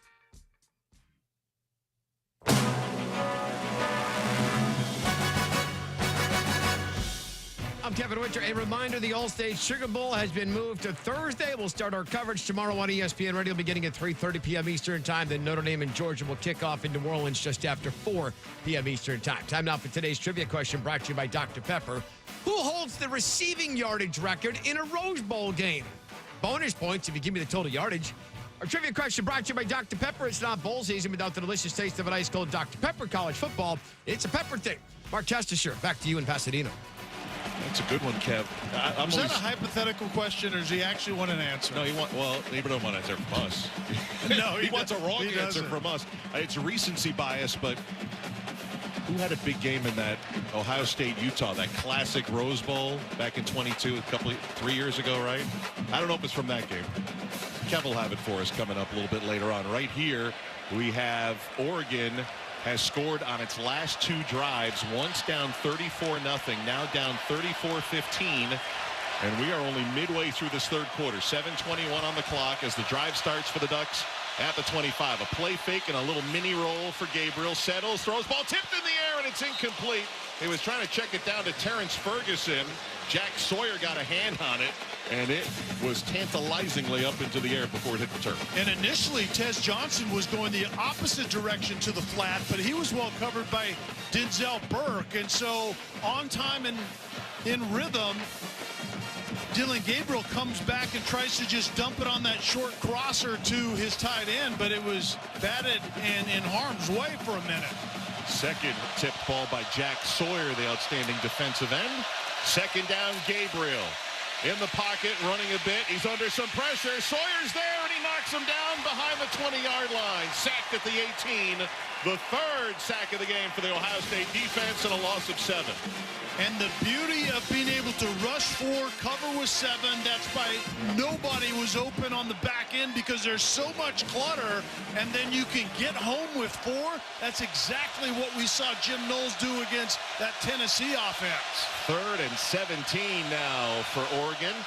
Ball spotted at the 18-yard line. They have 3 on the defensive front, Ohio State, and they've got 8 players at least 5 yards off the line of scrimmage. A lot of communication going on the defensive side for Ohio State. Gabriel waiting in the gun, takes the snap, 3-man twisting rush, a little bit of pressure with the 3-man rush. Here comes the linebacker who takes him down for another sack. Cody Simon back to the 11, back-to-back sacks for the Ohio State defense. And the punting unit forced onto the field for Oregon. And the third and not manageable situation allowed the defensive coordinator Jim Knoll to rush 3, drop 8, and as Dylan Gabriel started to move around, that's where you get what they call a green dog. Cody Simon fires on the quarterback and gets him to the ground late. Ross James will have to punt about 2 yards deep into the Oregon end zone. Waiting on the long snap, there it is. Gets off the punt. Caleb Downs will let this one drop. It hits at the 50-yard line, takes an Oregon skip to almost the 45, rolls across the 45, and dies at the 44-yard line. Still great field position for Ohio State. A 44-yard punt. And the defense for the Buckeyes, like Oregon did, came up with a stop there and has given their offense field position with 5:34 to go, third quarter. Ohio State 34, Oregon 15. Mark Kestisher, Kelly Stauffer, Ian Fitzsimmons with you. And Kelly, right off the bat, while Texas and Arizona State were going in overtime, we got the start here, and Will Howard had his momentum right from the beginning with a touchdown pass. The first of two to Jeremiah Smith. They got Emeka Egbuka on a 40-plus yard touchdown pass and topped it off with Travion Henderson's 66-yard touchdown run to get them off to this great start. And because of that great start, and then Oregon possessed the football in 2 long drives, 10 plays touchdown to end the first half, 11 plays touchdown to start the second half, you wonder about the timing and the rhythm of Ohio State offensively. We just saw Ohio State's defense, and really the best defense in the country for my money, just bow up, and I think Uncle Mo just took a short taxi drive across the field potentially, but now Will Howard and company have to do something with it. 19-point game, Oregon still trailing. Fitzy, I know you had a chance to speak with Dan Lanning, the head coach, coming out for the start of the second half. Kessler, the last thing he told me was, look, they scored 34. Why can't we in a half? And then he referenced the Georgia-Oklahoma game here, and I think it was 2018. And if I'm not mistaken, I think Lanning was on Kirby Smart's staff in that Georgia game where they came back and beat Baker Mayfield and Oklahoma in a monster comeback right here at this historic site in the Rose Bowl. So they get a stop here and then points. Kelly Stauffer, you played the game a long time at the highest level. You know what that can do in Mr. Momentum. If they get a stop here and can score, all of a sudden we got a ball game with 5:34 to go here in the third. Yeah, there's no question about it, Fitz. And momentum starts to roll downhill, and all bets are off. But we also might have gotten a little insight into Kevin Winter's question. That game, that 18 game that Fitzy just referenced that Dan Lanning told him about. I don't know any more than that, but I think the secret may be in that game. You're not allowed to use the internet. That's the rules here. Meanwhile, speaking of the Rose Bowl, the first ever Rose Bowl game was played in 1902, which is the first ever postseason game in college football history. It's been played annually since 1916. It's been played in this stadium since 1923, and both Oregon and Ohio State have had their fingerprints on the Rose Bowl for over a century. Ohio State played this first one in 1921. This is their 17th Rose Bowl. They've won their last 4. Oregon's 9th Rose Bowl. They have won their last 3, but they've never beaten Ohio State in the Rose Bowl. 0 for 2. Buckeyes take over, 5:34 to go, third quarter, a 34-15 lead from the 46-yard line. Will Howard under pressure, throws sideline, Travion Henderson. Did he get a foot in? Yes, made the catch right on the right sideline, ruled by the far linesman. Inbounds at the 45-yard line. Bryce Betcher, the middle linebacker, came late and came free. It was a well-timed blitz. He got to Will Howard and forced that quick throw because there was a play set up. It was trips receivers in a tight bunch into the sideline, and then G. Scott was matched up by himself at the bottom. There may have been something going on there, but Will Howard didn't have time. 2nd and 9, quick pass, a screen. Henderson's got it on the perimeter, got a block, and got knocked down. Only 1 yard to the 46-yard line. Nico Reed with a big hit from his cornerback spot to blow up the screen. Both defenses coming alive here. Oregon, who stopped Ohio State on its last drive, and they get them off the field again here with 3rd and 8 coming. 4.5 minutes to go, third quarter, clock moving. Ohio State breaks the huddle, 3 receivers left. Haven't heard from Jeremiah Smith so far here in the second half. He's flanked to the right. Waiting on a shotgun snap. They bring 5. Quick pass. There's Smith. Caught it first down over the 45-yard line. Spinning, twisting, turning, and dropped at the 43-yard line of Oregon by Dante Manning. Defensive coordinator for Oregon, Tosh Luke Boy, decided to bring pressure. The problem with that, if you're going to play two high safeties in a split position on the back end, you're man-to-man underneath. I do not like the matchup, regardless of which receiver Will Howard picks. And you can see it right there. Jeremiah Smith instantly wins inside. Had 6 big receptions first half. Is first of the second half. 1st and 10 Buckeyes at the +44. It's a fake handoff, rolling left now, setting, throw downfield, and is Smith, did he get a foot down? He did, inside the 30-yard line, extended the arms up high, and somehow had the athletic giftness to get a foot down for a 16-yard reception. That young man is so physical and so aware of kind of where his body is in space. He's matched up on Nico Reed, and it was somewhat of a throwback. So you move the quarterback to the left. He turns and throws that flattened out corner route back to Jeremiah Smith to the right, and that big guy just goes up and engulfs the football. 3 minutes to go in the third. Buckeyes first down at the 28-yard line of Oregon. Here's a handoff. Quinshon Judkins has a blocker in front of him. Left side 25. Tries to get the edge of the 20. Might have got his face mask yanked. He did. 3 flags come flying as he goes out of bounds at the 20-yard line. Jabbar Muhammad got a whole handful of cage that time. That was violent. Face mask. Defense number 7. Penalty is half the distance to the goal. An automatic first down. And that is the first penalty of the Rose Bowl with nearly 3 minutes to go here in the third quarter. And an obvious one. Yeah, this was an obvious one and a violent one as Chip Kelly is probing the perimeter again of Oregon's defense. And that time it's just an outside zone run play. And the running back, Judkins, just takes an outside track, kind of the pocket of the tight end. It was blocked really well. He gets to the edge, and nothing slowed him down except the face mask by Muhammad. 9-yard run, 15-yard penalty, first down and goal. Ohio State at the 8-yard line, moving to our left. Going under center is Will Howard. He's going to pitch it left side. Henderson around to the 5. Tries to get into the end zone. Does! Touchdown! Travion Henderson, an 8-yard score. His second touchdown rush of the afternoon. And the Buckeyes have hit the 40-point mark. 40-15 over Oregon. That was simply an out-leverage you play. The tight end, Will Kazmarek, moved in motion from right to left late. He becomes another big body on the edge to the left. It's a quick toss to the running back Trey Henderson, and that was way too easy. Obviously the defense forgot to set the edge. Jaden Fielding on for yet another extra point attempt. Travion Henderson with his 10th touchdown run of the season. The extra point is up and good. That is now 47 total touchdowns in the career of senior running back Travion Henderson. All alone, 3rd place all time. He is now 3 away from Kevin Byers, who's number 2 all time. Pete Johnson had 58 in his Buckeye career, number 1 all time. But it's now 41-15. Ohio State. Kelly stabilizing a little bit here with 2:19 to go in the third. And that's a good word for it. And it took a really, I think, elite formation by Ohio State to get that ball in the end zone. Bennett Christian was the tight end to that side. There was more in a wing position.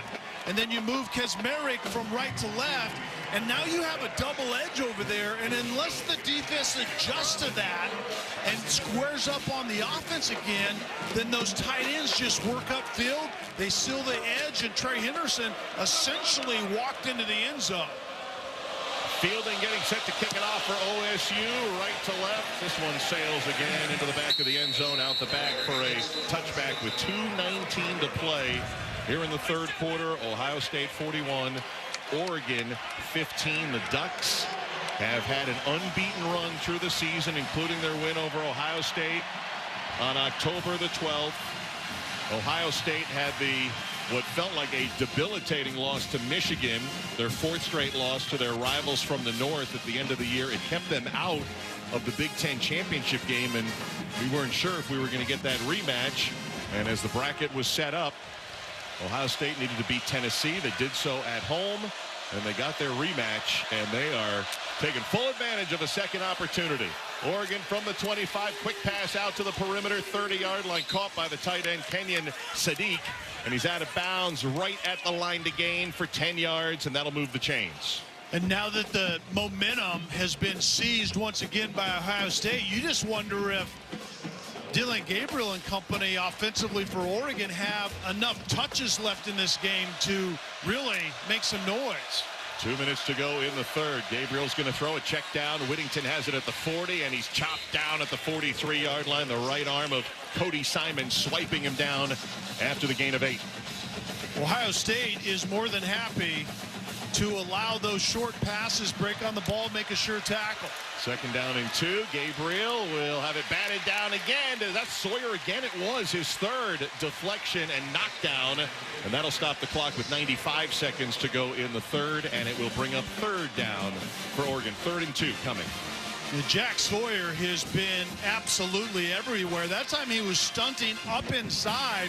Defensive end to the left. He wraps around the defensive tackle and gets in the face of a 5'10" quarterback that's a lefty, has a high release, but at 6'5", you go in the air, you just basically volleyball that ball back to the grass. Has to feel good for Jack Sawyer. He got ejected for targeting in the Rose Bowl against Utah, that great game 3 years ago. Here's the third down play. It's a play fake under some pressure. Gabriel's going to run. He's not going to get close to the sticks. He's down. It's a loss of at least 2. Lathan Ransom took it down, and it's 4th down and now 4. Lathan Ransom, as you just called his name, he's a safety. Well, when he gets after the quarterback, that means that Jim Knoll is dialing up some stuff, and he came off the left edge into the face of the quarterback. He was supposed to be blocked by Noah Whittington, and kind of little Olay, and then the safety finishes on the quarterback. 5th sack of the day, 3rd in this half for Ohio State. Ross James is on the field to punt. He is inside his 30-yard line. Brandon Innes waiting 15 to our right. Australian-style punt with a right foot kick, end over end, signaling fair catch at the 15, and making it is Innes with 43 seconds to go in the third quarter. Ohio State takes over with a 41-15 lead over Oregon. Jack Sawyer, by the way, we were telling you that he got ejected for targeting in the last time he played a Rose Bowl here in 2022. He had a funny story in the week leading up. He didn't know exactly what had happened. It was Cam Rising, the quarterback for Utah. After the targeting call, he looked up at the replay on the Jumbotron, and he looked to his teammates, and he goes, "Yep, that's textbook targeting. See you. Good night." Yeah, I'll see you in the locker room after the game. Finish for us, boys. Ohio State finished that day against Utah in a classic. And they're looking to move on to the college football playoff semifinals against Texas. We still have a quarter and 43 seconds to go, but it's a 41-15 lead. Handoff, Junkins accelerates off the right edge 20, gets through the 25, and a flag comes in from the offensive backfield after a gain of 12. Adam Savoie is our referee. The center judge threw the flag. They're discussing it out at the 10-yard line. Holding, offense, number 89. Penalty is half the distance to the goal. It's 1st down. Will Kazmarek, the tight end that time, the first Ohio State penalty of the afternoon. Quickly turning to dusk. It's about sunset time here. We're about 5 minutes away from sunset. The San Gabriel's already starting to turn that shade of pink. That is gorgeous, stunning, right? Is what that is. You're a wordsmith, and you have a way of putting things that I can't. You need to paint this picture because it's spectacular. I don't know if I could paint it accurately, folks, but the St. Gabriel's tower over the left side of the stadium as we watch it. Gorgeous, and as the sun sets behind us, illuminating all kinds of hues. A handoff, Judkins off the right side. He'll get back to the 10-yard line. It's one of the great views in all of sports. There's a photo outside the press box of the late great Keith Jackson, called so many Rose Bowls on ABC television and dubbed it the granddaddy of them all. And it's one of the great sights we're going to see in the next 15 to 20 minutes as the sun sets here in Pasadena, and Oregon 15 minutes away from their season setting on them. Ohio State 41, Oregon 15. To the fourth quarter we go. This is the college football playoff quarterfinal at the Rose Bowl game presented by Prudential on ESPN Radio and the ESPN app. Progressive presents Renter's MVP's Most Valuable Possessions. Today's MVP, Tom Kelly's carbon fiber mountain bike. Because more than riding his carbon fiber mountain bike, Tom loves telling people about his carbon fiber mountain bike. Friends, family, even a local barista knows about his carbon fiber mountain bike. And that's why Tom's carbon fiber mountain bike, if you haven't heard about it, is today's MVP. Keep your most valuable possessions protected by bundling your renters and auto insurance with Progressive. Progressive Casualty Insurance Company affiliates and other insurers not available in all states. That's the ease at which you get information. You want it, you get it. Like that. Ask your phone. Group chat. Smartphone. You're always connected and informed in real time. No waiting. So if you're diabetic and still using finger sticks to read your blood sugar, what are you waiting for? Knowing your blood sugar levels instantly is important for managing diabetes. Call US Med at 888-665-0696. To learn more about continuous glucose monitors, a real-time instant method to track your blood glucose, US Med is an approved provider for Medicare and over 1,000 private insurers. And the best part? Call 888-665-0696 and we'll give you a free insurance benefits check today. So call 888-665-0696 today. That's 888-665-0696. And manage your diabetes as easy as... My name is Luke Bryan. Country music is my life, and I want to share it with y'all. It's All Country is now streaming on Hulu. And with the help of Luke Combs, Kane Brown, Lady A, Winona Judd, Sheryl Crow, and Mickey Guyton, we're going to explore everything country. You couldn't ask for anything more than that. When everybody brings their story, it really becomes something special. That is the beautiful side of country music. In the end, it's all country. It's All Country. All episodes now streaming on Hulu.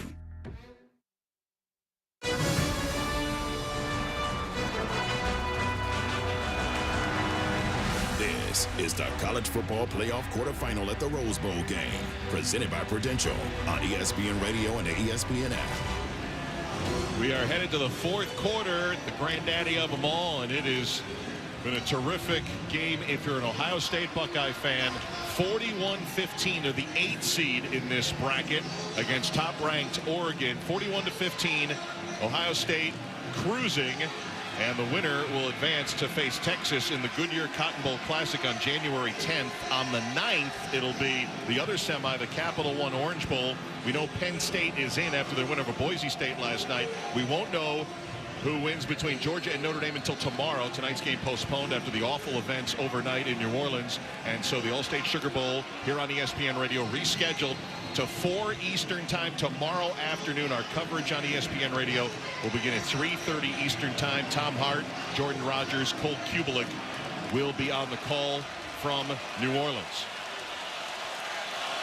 Second down, 15 for Ohio State from their own 10-yard line to open up this fourth quarter. Under center, Will Howard hands it off to Q Junkins off the left side. Tried to accelerate, got knocked down. He got 4 yards up to the 14-yard line, but Bryce Betcher, the middle linebacker, got him down. It's third down. Kesty, I don't know that we can say enough about this kind of reshuffled offensive line. We talked about it before.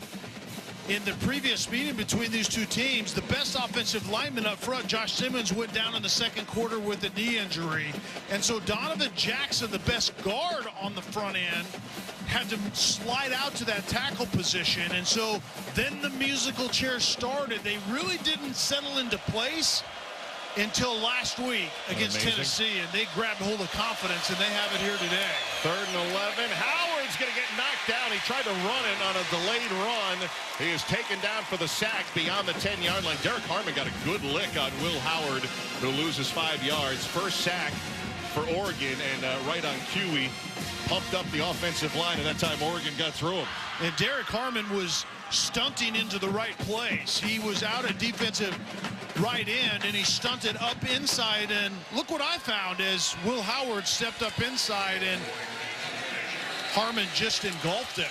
Joe McGuire kicking from his own end zone. The punter sends one away. High end over end. Tez Johnson signals fair catch and makes it just beyond the 50-yard line. At the 49-yard line, a 43-yard punt, no return. Oregon gets the ball back. When we come back to Pasadena, 13:36 to play, fourth quarter. It's the Buckeyes 41 and the Ducks 15. You're listening to the College Football Playoff quarterfinal at the Rose Bowl game, presented by Prudential on ESPN Radio and the ESPN app.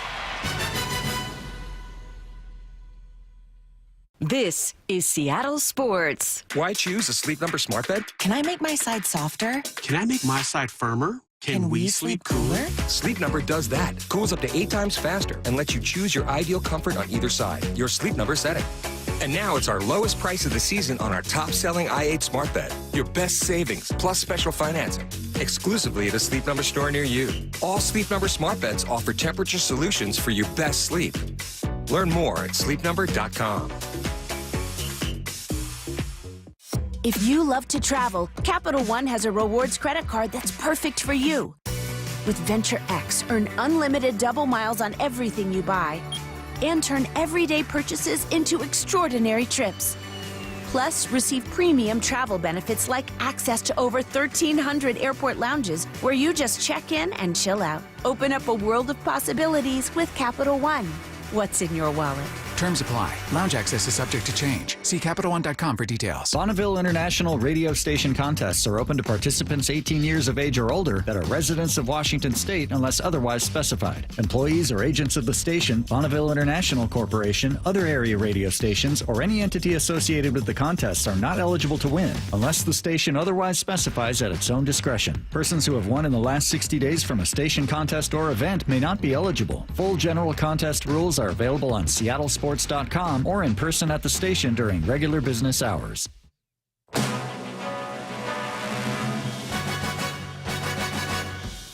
I'm Kevin Winter with the College Football Playoff quarterfinals on ESPN Radio. Reminder, the All-State Sugar Bowl will now come your way tomorrow afternoon at 4 p.m. Eastern Time on ESPN Television. We'll start our coverage between Notre Dame and Georgia, 3:30 p.m. Eastern, right here on ESPN Radio. Your answer to the Dr. Pepper trivia question, who holds the record for the most receiving yards in a Rose Bowl game?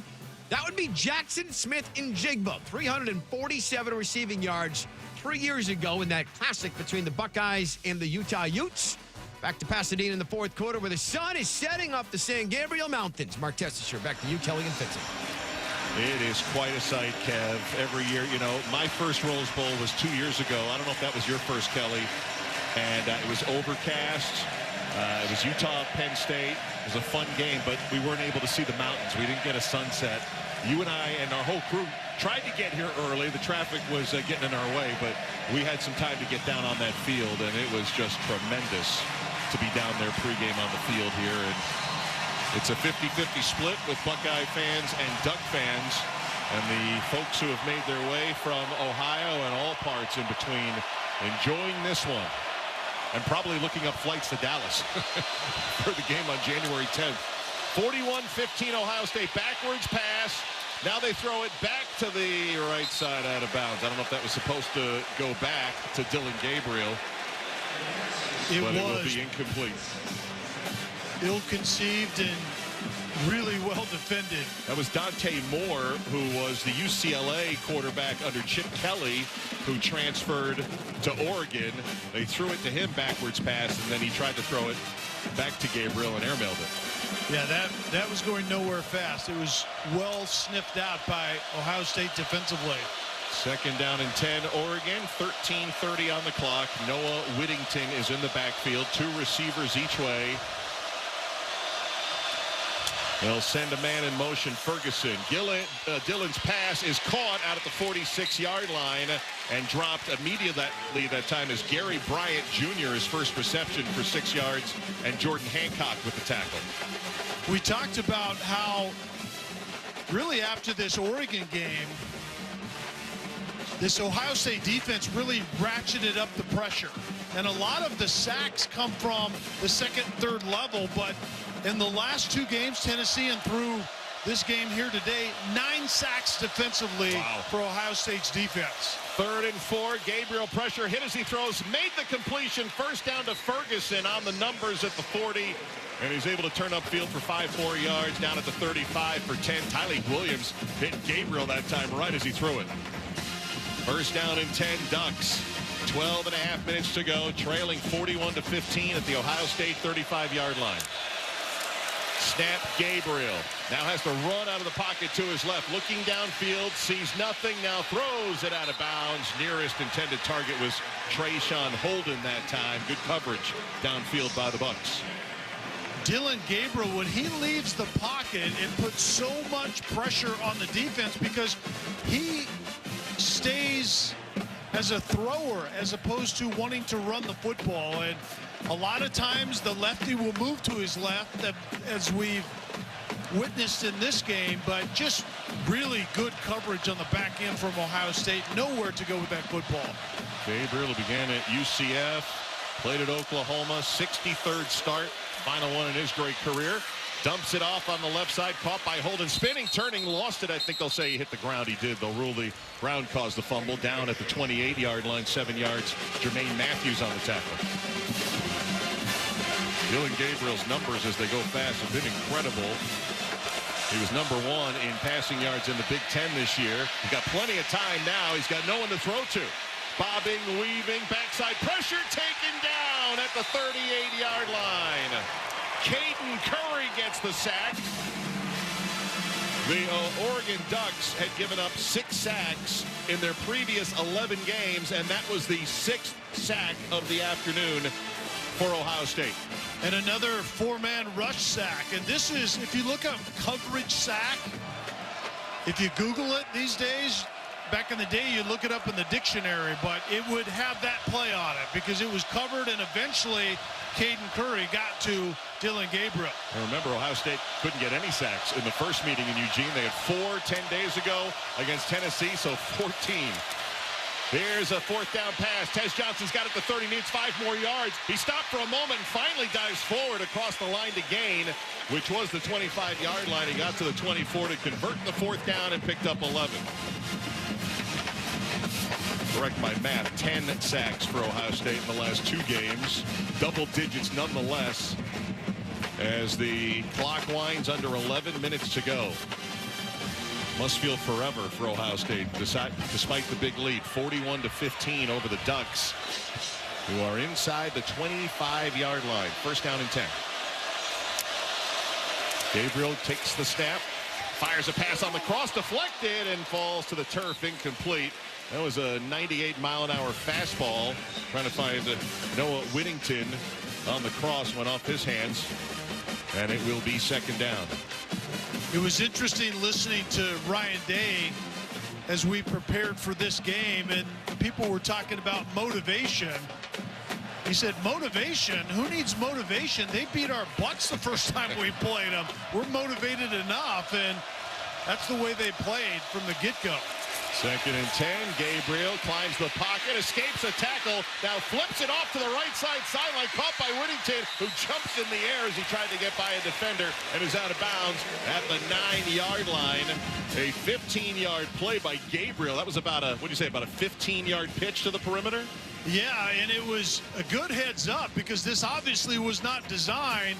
Dillon Gabriel had well left the pocket, climbed in the pocket, got out of 1 tackle.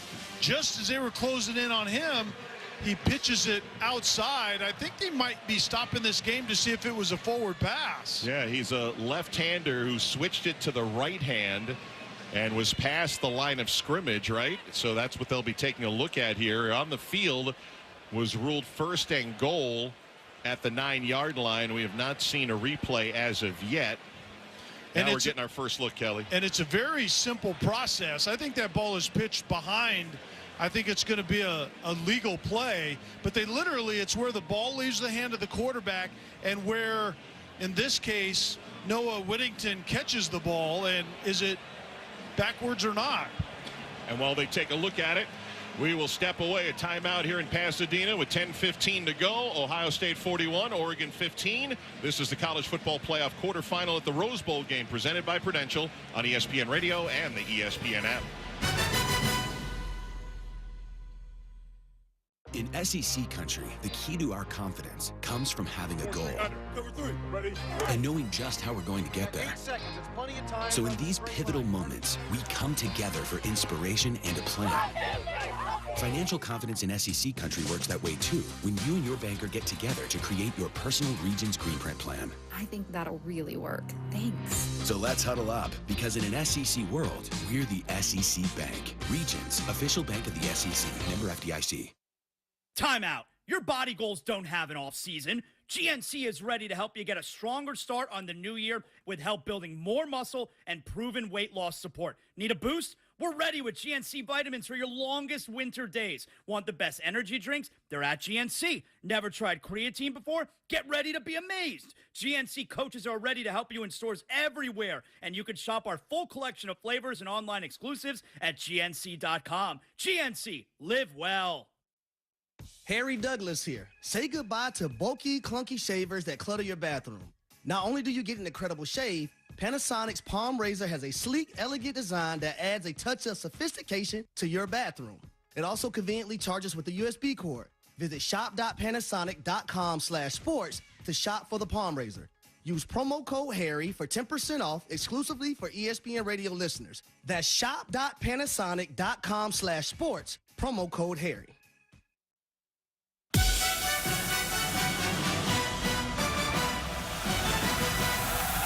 You're listening to the College Football Playoff Quarterfinal at the Rose Bowl game presented by Prudential on ESPN Radio and the ESPN app. 10:15 to go, fourth quarter from the Rose Bowl. 41-15, Ohio State leading Oregon. As we pause 10 seconds for station ID, you're listening to the College Football Playoff Quarterfinal at the Rose Bowl game presented by Prudential on ESPN Radio and the ESPN app. KIRO 710 AM Seattle, KIRO FM HD1 and HD2 Tacoma, Seattle, the home of the Seahawks. Mark Kestisher, Kelly Stauffer, Ian Fitzsimmons with you. Reminder, due to the postponement of the Sugar Bowl tonight, the All-State Sugar Bowl on ESPN Radio, Notre Dame, Georgia, rescheduled tomorrow, 4 Eastern time coverage, 3:30 Eastern on ESPN Radio. They reviewed the play. It was an illegal forward pass, so they mark it back. It's a 3rd down and 13 from the 27-yard line. Gabriel takes the snap, throws one downfield as a receiver. Holden makes the catch right at the goal line. Touchdown Ducks. 27-yard touchdown pass. And with 10 minutes to go, Oregon down 20. Davison Igbinosun was covering Trayshawn Holden on a post down the middle. It was a really odd play defensively by Ohio State. They came after the quarterback, but they did it so late it didn't affect him at all and just leave the middle completely uncovered. 155th touchdown for Dylan Gabriel. He's just tied Case Keenum. They're going for 2 here, handoff, and unable to get in the end zone on the 2-point conversion is Kenyon Sadiq. And it remains a 20-point game, 41-21, Ohio State leading Oregon with 10 minutes to go. Dylan Gabriel, the first player in FBS history to record 5 3,000-yard seasons. He has 189 total touchdowns after that one. That was his 155th touchdown pass, which ties, Kelly, I don't want to make this too confusing, the FBS record that Case Keenum set. And there's a little bit of subtlety there because Cam Ward began his career in the FCS at Incarnate Word, but he had a total of 156 touchdown passes. So that's the combined record, if you will, in college football with FCS and FBS. Yeah, the summation of all of what you just said, Kesty, is the fact that both Case Keenum and Cam Ward and Dylan Gabriel have thrown a lot of touchdown passes. You go onside kick here? Why not? Got the hands team on the field for Ohio State. 20-point game, 10 minutes to go.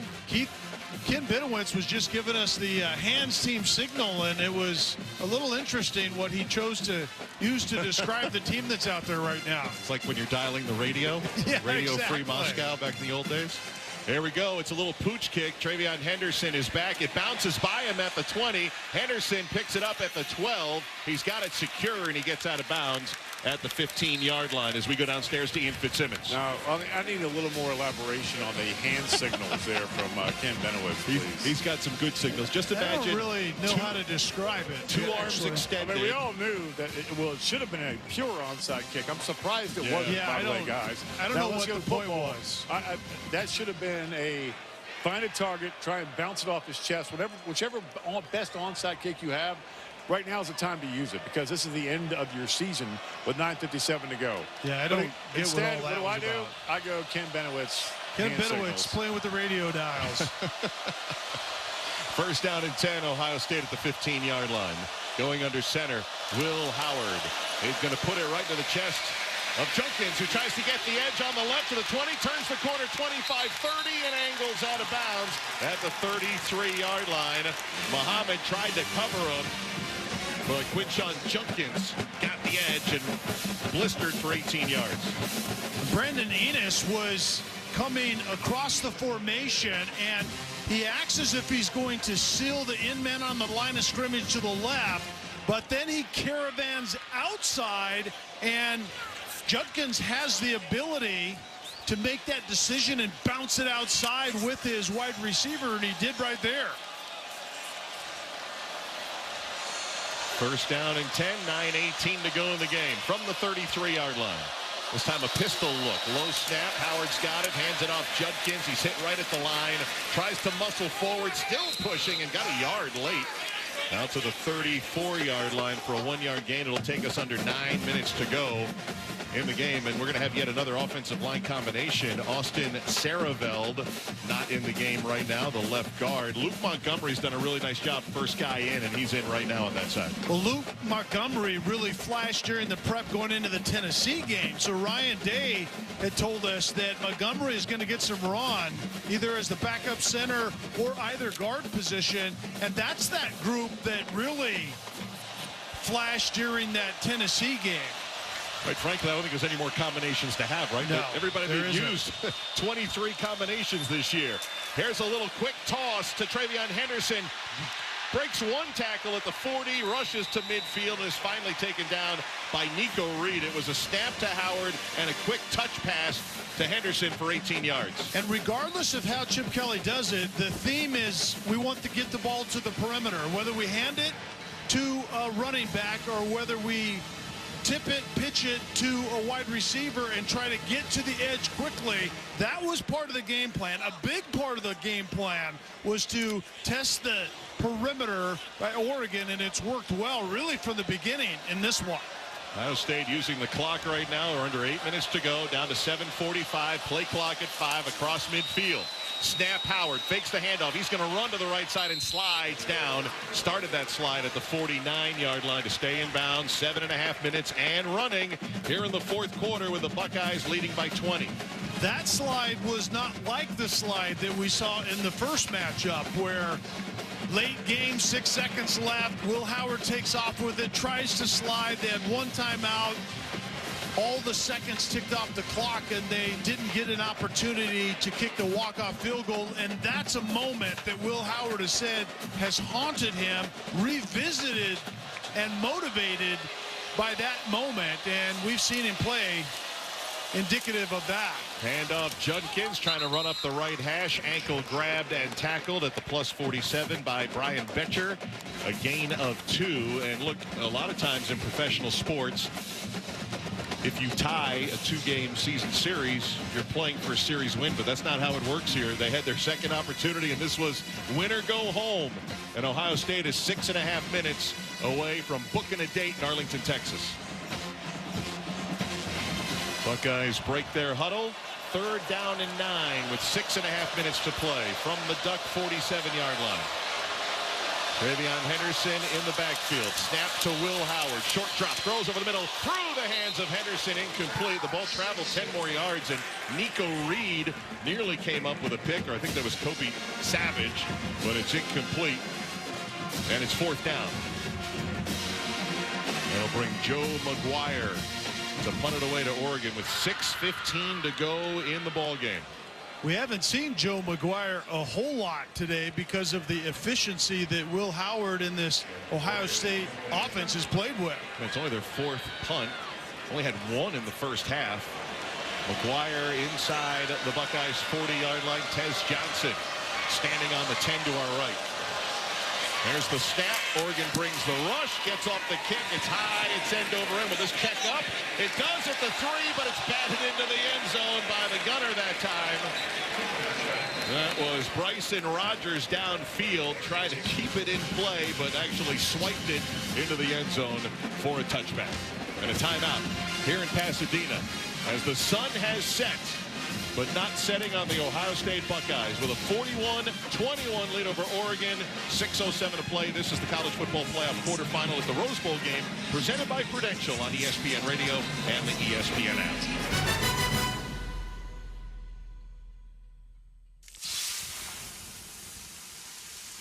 Hear that? The sound of water being poured on 800-degree rocks. If you were here in this sauna, you'd be so hot you wouldn't have the energy to move. But you're not here. Because your self-care happens out on the road, riding your motorcycle protected by Progressive. Besides, after a long ride, a helmet sweat is way more satisfying. So if you ride, switch to Progressive, America's #1 motorcycle insurer, without even breaking a sweat. Progressive Casualty Insurance Company and affiliates, not available in all states. This college football moment is brought to you by ServPro. College football teams have moments they recover from and made it like it never even happened. Like when Ohio State came back from a 21-6 deficit against #1 ranked Alabama in the 2015 Sugar Bowl. Down 15 points, the Buckeyes outscored the top-rated Crimson Tide 36-14 to secure the 42-35 victory in the college football playoff semifinal.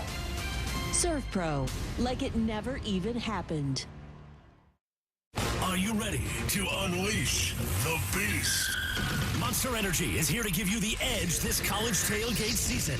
Loaded with bold flavors, our powerful blend gives you the energy you need to push you beyond your limits. Tune in all season long with Monster, the energy drink of ESPN Radio College Football Tour. Power your performance with a drink that's as hungry for victory as you are. Crack open an ice-cold Monster and dominate your competition. Monster Energy. Unleash the beast. Grab yours today.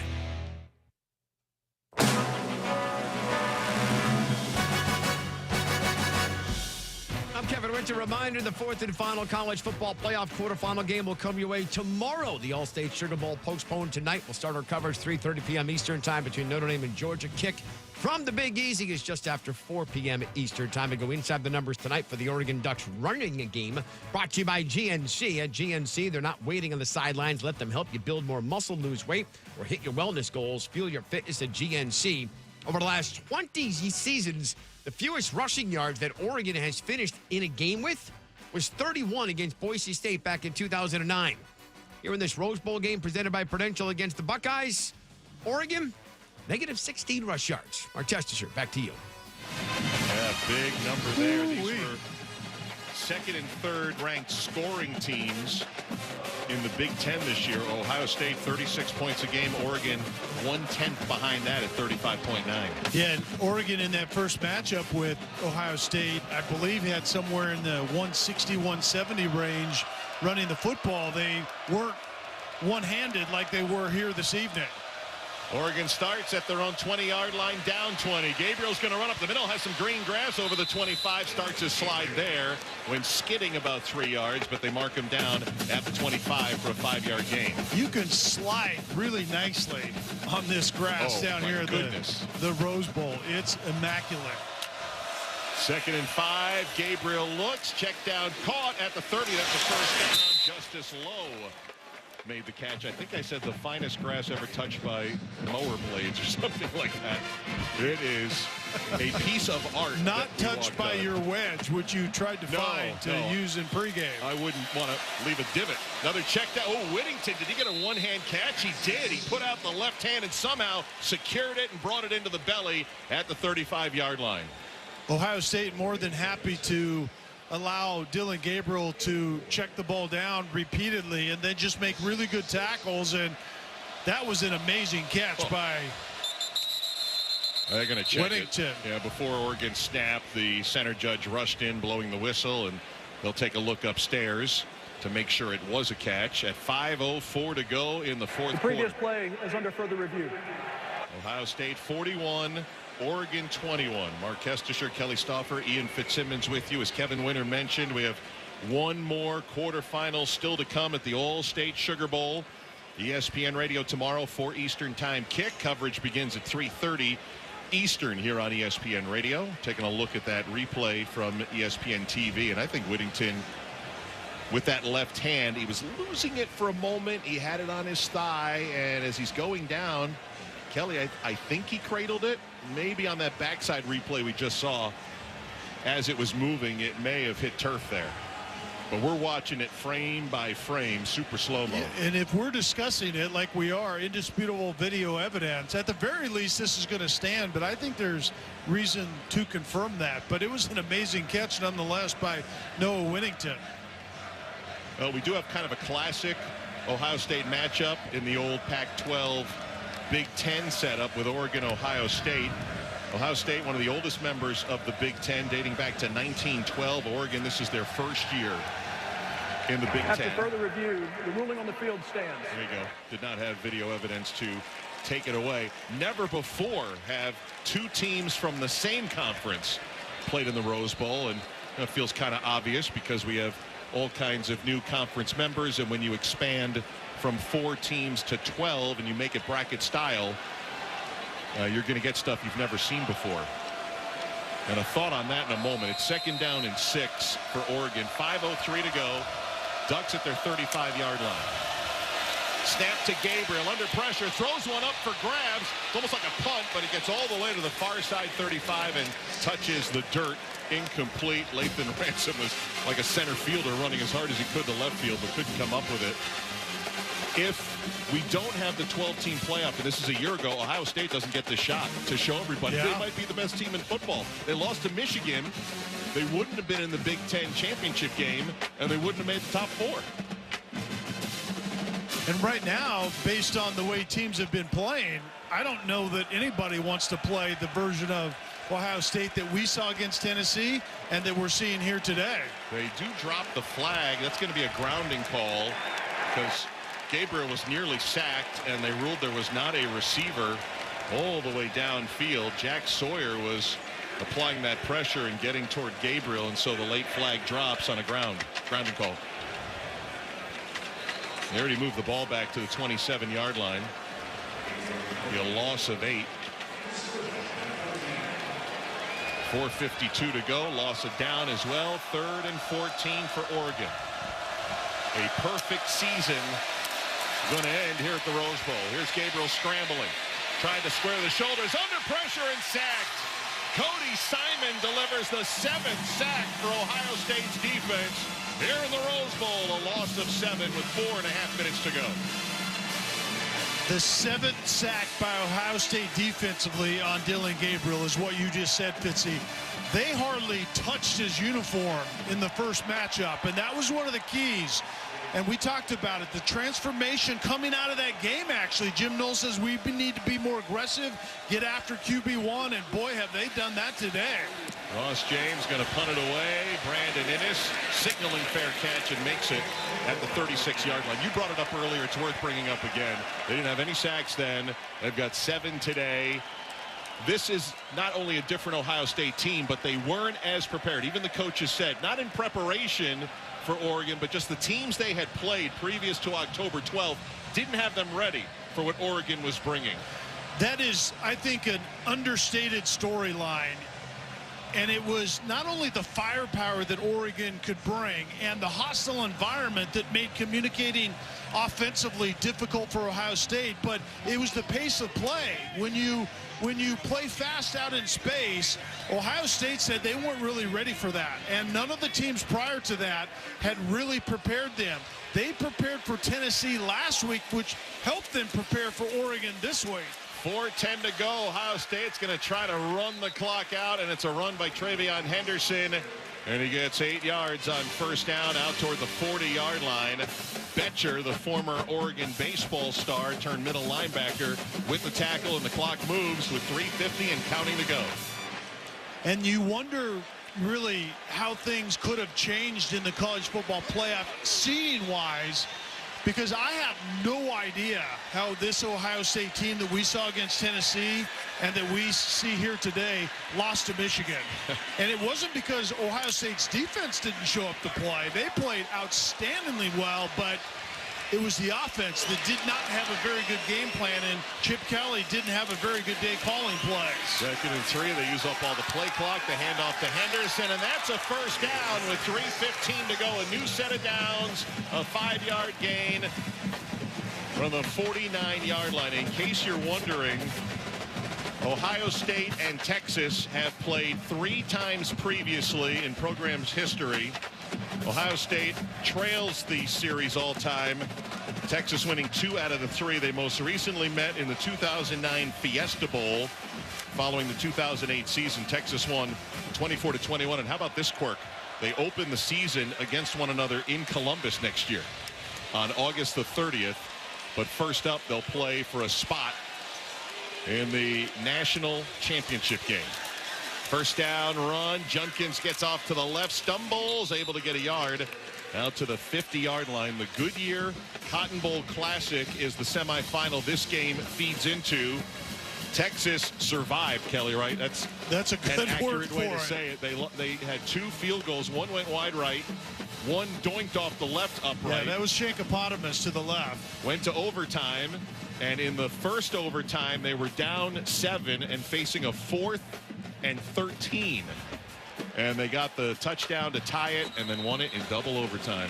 As we hit the 2-minute timeout, Will Howard, who came from Kansas State, waving his arms to the crowd in Fitzsimmons. Howard and the Buckeyes up 20 with 2 minutes to go here in the Rose Bowl. He started his college career, Kesty, at Kansas State, but he's from Pennsylvania, grew up in Big Ten country. And when I sat down with him 2 days ago and just posed a very simple question, what does it mean to you to be the starting quarterback in the Rose Bowl, in a traditional Rose Bowl with a traditional former Pac-12 opponent, now a Big Ten conference, brother, but you go in old school traditional Pac-12 Rose Bowl. Oregon, Big Ten, Oregon, Ohio State, and he simply summed it up like this in a moment with his family. It's cool, man. It's surreal. I got to pinch myself a little bit when I really sit down and think about it. I was sitting there with my mom and my dad and my sisters and my brother last night, and they said, you're the quarterback in the Rose Bowl. And I was like, man, that's crazy. Like, that is insane. When you really sit back and think about it, an 8-year-old me sitting there watching, Penn State playing the Rose Bowl or Ohio State playing the Rose Bowl, to be here in this position that I am, it's unbelievable, and I'm just so blessed. And think about this, guys. The last time he played these Oregon Ducks, right, he had the slide where it was a second early. Even though, Kelly, as you've gone back and done film study, you saw there were 8 to 10 seconds that should have been still available to him. And then the loss to Michigan. Now here you are. You beat Tennessee in basically the wild card round of the college football playoff. Now you're surviving and advancing to the college football semifinal. For a kid that grew up in Big Ten country, starting his career at Kansas State, and now at the Rose Bowl with this dominating performance, man, where's Cinderella? Wake her up. The interesting thing is, Fitz is right. I went back and looked at that, and Will Howard took the heat for both of those losses, actually. And he threw out some bad balls against Michigan. That late game time management snafu, I think, was more on the coaches than it was their starting quarterback. But as leaders do, he took the heat, and that's exactly why he's in this place. And that second chance that he's referred to multiple times in talking to Fitzy, that's why it feels so good, because you take the heat, you keep your mouth shut, you're like, okay, I can do better. And boy, has he done better. Tennessee, he was surgical, and today he was absolutely outstanding. Will Howard in the first round game against Tennessee was 24 of 29 surgical, as you say, 311 yards, 2 touchdowns. Today, 17 of 26, 319 yards, 3 touchdowns. He almost set his career high against Oregon in the first meeting. Despite that loss, he missed by 1 yard. And Kelly, we're going to get your big monster energy player of the game. I don't know if it's easily Will Howard or Jeremiah Smith, who's had a terrific game as well. I'll let you decide on that one. after this next play here as we get 2 minutes to go in the game. Ohio State 41, Oregon 21, second down and 9 for the Buckeyes right at midfield. The OHIO chant ringing through the stadium and a flag on the snap. Look at a pre-snap penalty coming in here. So it might be against Oregon. Offense, nope. Number 75. 5-yard penalty. Second down. Carson Hinsman, the center. All right, so who's your big Monster Energy player of the game? I'm going to change it up a little bit. Will Howard, obviously, you couldn't go wrong with that. But Cody Simon, 11 tackles, 7 solo. He had 2 sacks. 3 tackles for loss, 1 pass breakup. And that Ohio State defense to go along with this kind of revived Ohio State offense has been terrific all year long, really giving, outside of the first matchup with Oregon, Ohio State's defense has played lights out the entire season. Second down and 15, handoff to Travian Henderson, who stopped behind the sticks for a loss of 2. So Cody Simon is our Big Monster Energy player of the game. Brought to you by Big Monster Energy, ready to take it to the next level. Unleash the beast this college tailgate season with Monster Energy. Tear into a can of the meanest energy drink on the planet. Monster Energy, unleash the beast. And Kesty, Cody Simon is the leader defensively, and Jim Knowles, the defensive coordinator, will say that in a heartbeat. But he didn't get a chance to make a big impact right away in his career. He had a lot of sweat equity in this program, and he waited his turn. He didn't portal out somewhere, and now he's the leader. And he had a magnificent game in the Rose Bowl here today. Travian Henderson runs it on 3rd down, gets 3 yards, taken down by Tatum Tuioti, and it'll be 4th down and 13, and the clock will move under 1 minute to go. As the punting unit will come on, 55 seconds and counting before we can officially move Ohio State into the semifinals. We've talked a lot about the second chance theme that Will Howard has spoken about, and the momentum and the juice that Ohio State has been playing with the last couple of weeks. I wonder if Texas is going to have their own version of that, because they were dying on the vine, and lo and behold, they hung on long enough to get another opportunity. Win in advance is the name of this 12-team college football playoff. Well, they let the clock tick down. And as the play clock hit 0, I don't think they got the timeout. It looks like they got the timeout. They won't take the 5 yards. 30 seconds to go in the game. Ohio State will punt with a 41-21 lead. Most of the Oregon fans have made their way out to the parking lots surrounding this beautiful facility, the Rose Bowl Stadium, which opened in 1923. Here's the Ohio State punt, kicked high in the air. Tez Johnson sprints to his left. It hits at the 20 and goes right out of bounds inside the 20-yard line with 21 seconds to go. So we will have one of our 2 semifinals set. The Goodyear Cotton Bowl Classic a week from Friday, January 20th, 7 Eastern here on ESPN Radio. Will match up Texas in their home state, by the way, in Arlington, Texas, at Jerry's World against Ohio State. We know Penn State the day before, January 9th, also 7 Eastern on ESPN Radio, the Capital One Orange Bowl. Nittany Lions are in. We will have to wait a bit to see who wins between Georgia and Notre Dame. All-State Sugar Bowl was postponed until tomorrow. 4 Eastern time kickoff, 3:30 Eastern on ESPN Radio tomorrow. Ducks are going to run it. And it'll be a run out to about the 23-yard line for the final play of the game, a 3-yard run. But that's going to do it at the Rose Bowl. The Buckeyes sprint onto the field. They got a second chance, and they took full advantage. They lost in Eugene in October, and they rout Oregon in the game that moves Ohio State to the semifinals. 41-21, Buckeyes beat Oregon. Downstairs to Ian Fitzsimmons. I've got Emeka Egbuka, one of the senior captains and leaders of this Ohio State team. A lot of people doubted you guys after the last regular season game. Now here you are going to the college football semi. What have you learned about this team? I just confirmed everything I already knew about them. I grind with them every day, you know, day in, day out. I see the work that these guys put in, and I'm just so proud of my team. I love these guys. Your quarterback, Will Howard, sum him up. a true leader, a true fighter. We're so excited to have him on our side. As far as what we've seen from this team the last couple weeks, what do you expect to see going forward? Because this looks like the Ohio State team that we saw on paper early in the year. Yeah, we just need to do more of the same.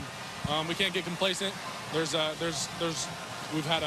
come up short in a couple areas. We've got to keep improving on those and just build upon what we've been doing.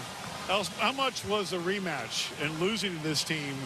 How much did that drive you guys coming into this game here at the Rose Bowl?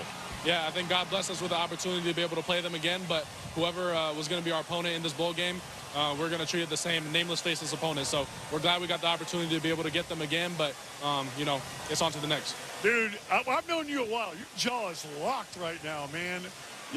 Linear focus. Natty or nothing? Exactly. Yep, on to the next. Texas. Good luck, bub. Appreciate it. Boys, this is a focused Ohio State football team. Man, they're so close, Fitzy. They got the second opportunity not only against Oregon, but to make the at-large field after failing to make the Big Ten championship game, Kelly. And the way they played against Tennessee probably confirmed to themselves, we know how good we are. Now we got to do it again against the #1 team in the country, and they got it done in big way this afternoon. And what strikes me as a former player is the immense pressure that this entire team was on. Once they lost to Oregon early in the year, they were essentially playing for their playoff lives the rest of the way. And then they lose that heartbreaker to that team they haven't beaten 4 years, and you thought they just got their hearts ripped out and they may not recover from it. It's been literally just the opposite. This is the team to beat right now. Looking forward to Ohio State and Texas in the semifinal. They'll play in Arlington on January 10th. We'll have it for you here on ESPN Radio, the Goodyear Cotton Bowl Classic, to decide which one between Ohio State and Texas will advance to the College Football Playoff National Championship game in Atlanta on the 20th. Final score from Pasadena: Ohio State hands Oregon its first and only loss of the season, beating #1 Ducks 41-21 the final. For Kelly Stauffer, Ian Fitzsimmons, our producer John Medani, our spotter Ken Benowitz, our statistician Keith Parsons, and our engineer Rick Cutler, I'm Mark Kestisher. That'll do it from the Rose Bowl as we send it to Kevin Winter in the studio with the postgame show. Gentlemen, a great job. So our first semifinal is set. I can tell you we're still awaiting the line to be posted at ESPN Bet, but both DraftKings and FanDuel have installed the Ohio State Buckeyes as 4.5-point favorites over Texas coming up on January 10th in the Goodyear Cotton Bowl Classic. Again, Ohio State installed as a 4.5-point favorite at both FanDuel and DraftKings. We're waiting to see the line that's posted at ESPN Bet. If we get it, I will give it to you. Coming up next on a College Football Live postgame show as we take you up until game day across the ESPN Radio Network beginning at 9 p.m. Eastern Time. Give you the highlights. Let's hear some postgame reaction. Ohio State dismantles Oregon 41-21. The Buckeyes are out of the semifinals in a date with Texas. Here also how Texas outlasted Arizona State in a classic of a Peach Bowl earlier today in Atlanta. That's all coming up next on the College Football Live postgame show. You're listening to the College Football Playoff on ESPN Radio and the ESPN app. This is Seattle Sports. Millions of Americans take medicine like Ozempic and Zepbound. Many of them are overpaying by thousands of dollars a year. These GLP-1 medications for diabetes, weight loss, and more may not always be covered by your insurance, but GoodRx can help. GoodRx helps you save every month on prescriptions at over 70,000 pharmacies nationwide. Best of all, it's free to use. Check GoodRx to save on GLP-1s. Just go to GoodRx.com/GLP. That's GoodRx.com/GLP. GoodRx is not insurance, but can be used instead of insurance, including Medicare and other federal and state-funded programs. Oh no, stomach issues again? Stomach issues? Who are you? Your pancreas. I could be the real reason for your diarrhea, gas, bloating, stomach pain, or loose oily stools. I thought it was my stomach. People often do, but any of these symptoms could mean having a condition called exocrine pancreatic insufficiency, or EPI. With EPI, the pancreas doesn't release enough enzymes to break down food, but EPI is manageable. Use the symptom checker on identifyepi.com and speak with your doctor. That's identifyepi.com. Sponsored by AbbVie. As a teenager in foster care, Tanya didn't think she would be adopted. I didn't think I would have a family. But the Dave Thomas Foundation for Adoption found her a safe, loving home. Teenagers are fun, and there are many first milestones to experience. Every year, more than 20,000 teenagers in the U.S. age out of foster care without a family. Learn how you can help at davethomasfoundation.org. And today we're at the finale with the sights, the sounds, and the emotions from the Oakland Athletics final home game. That's ESPN Daily. Follow us and listen wherever you get good podcasts. You could just watch ESPN, but why not tap in? Tap into all your sports in one spot with the ESPN app. Tap into articles, analysis, and content with ESPN Plus. Tap into who's who and who should be in your lineup with ESPN Fantasy. What a monster week we saw. Tap into every, all the, and never miss the breaking news. Because once you tap in, you're tapped in. ESPN. Bam! You have cancer. There's nothing you can do to prepare yourself. Round 1 of chemotherapy. I'm gonna fight it. I'm gonna survive. There's no way I'm gonna let this take over me. Cancer doesn't care what you look like, who you are. It may not save my life. It may save my children's lives. It may save someone you love.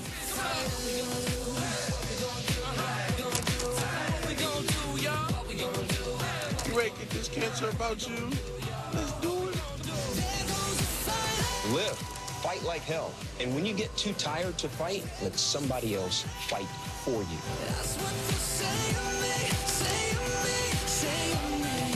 This one's a fighter. Because of all the donations, mine is one of the lives that's been saved. 1, 2, 3. Never give up. Don't give up. Don't ever give up. Visit v.org/donate. Hi, Trees Davis, host of College Game Day Podcast.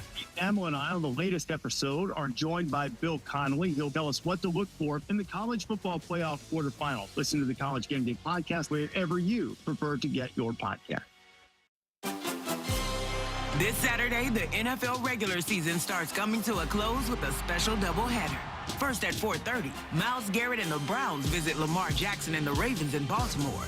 Then at 8, Joe Burrow and the Bengals look to keep their playoff hopes alive as they face Russell Wilson and the Steelers. Browns-Ravens Saturday at 4:30 p.m. Eastern, and Bengals-Steelers at 8 on ESPN and ABC.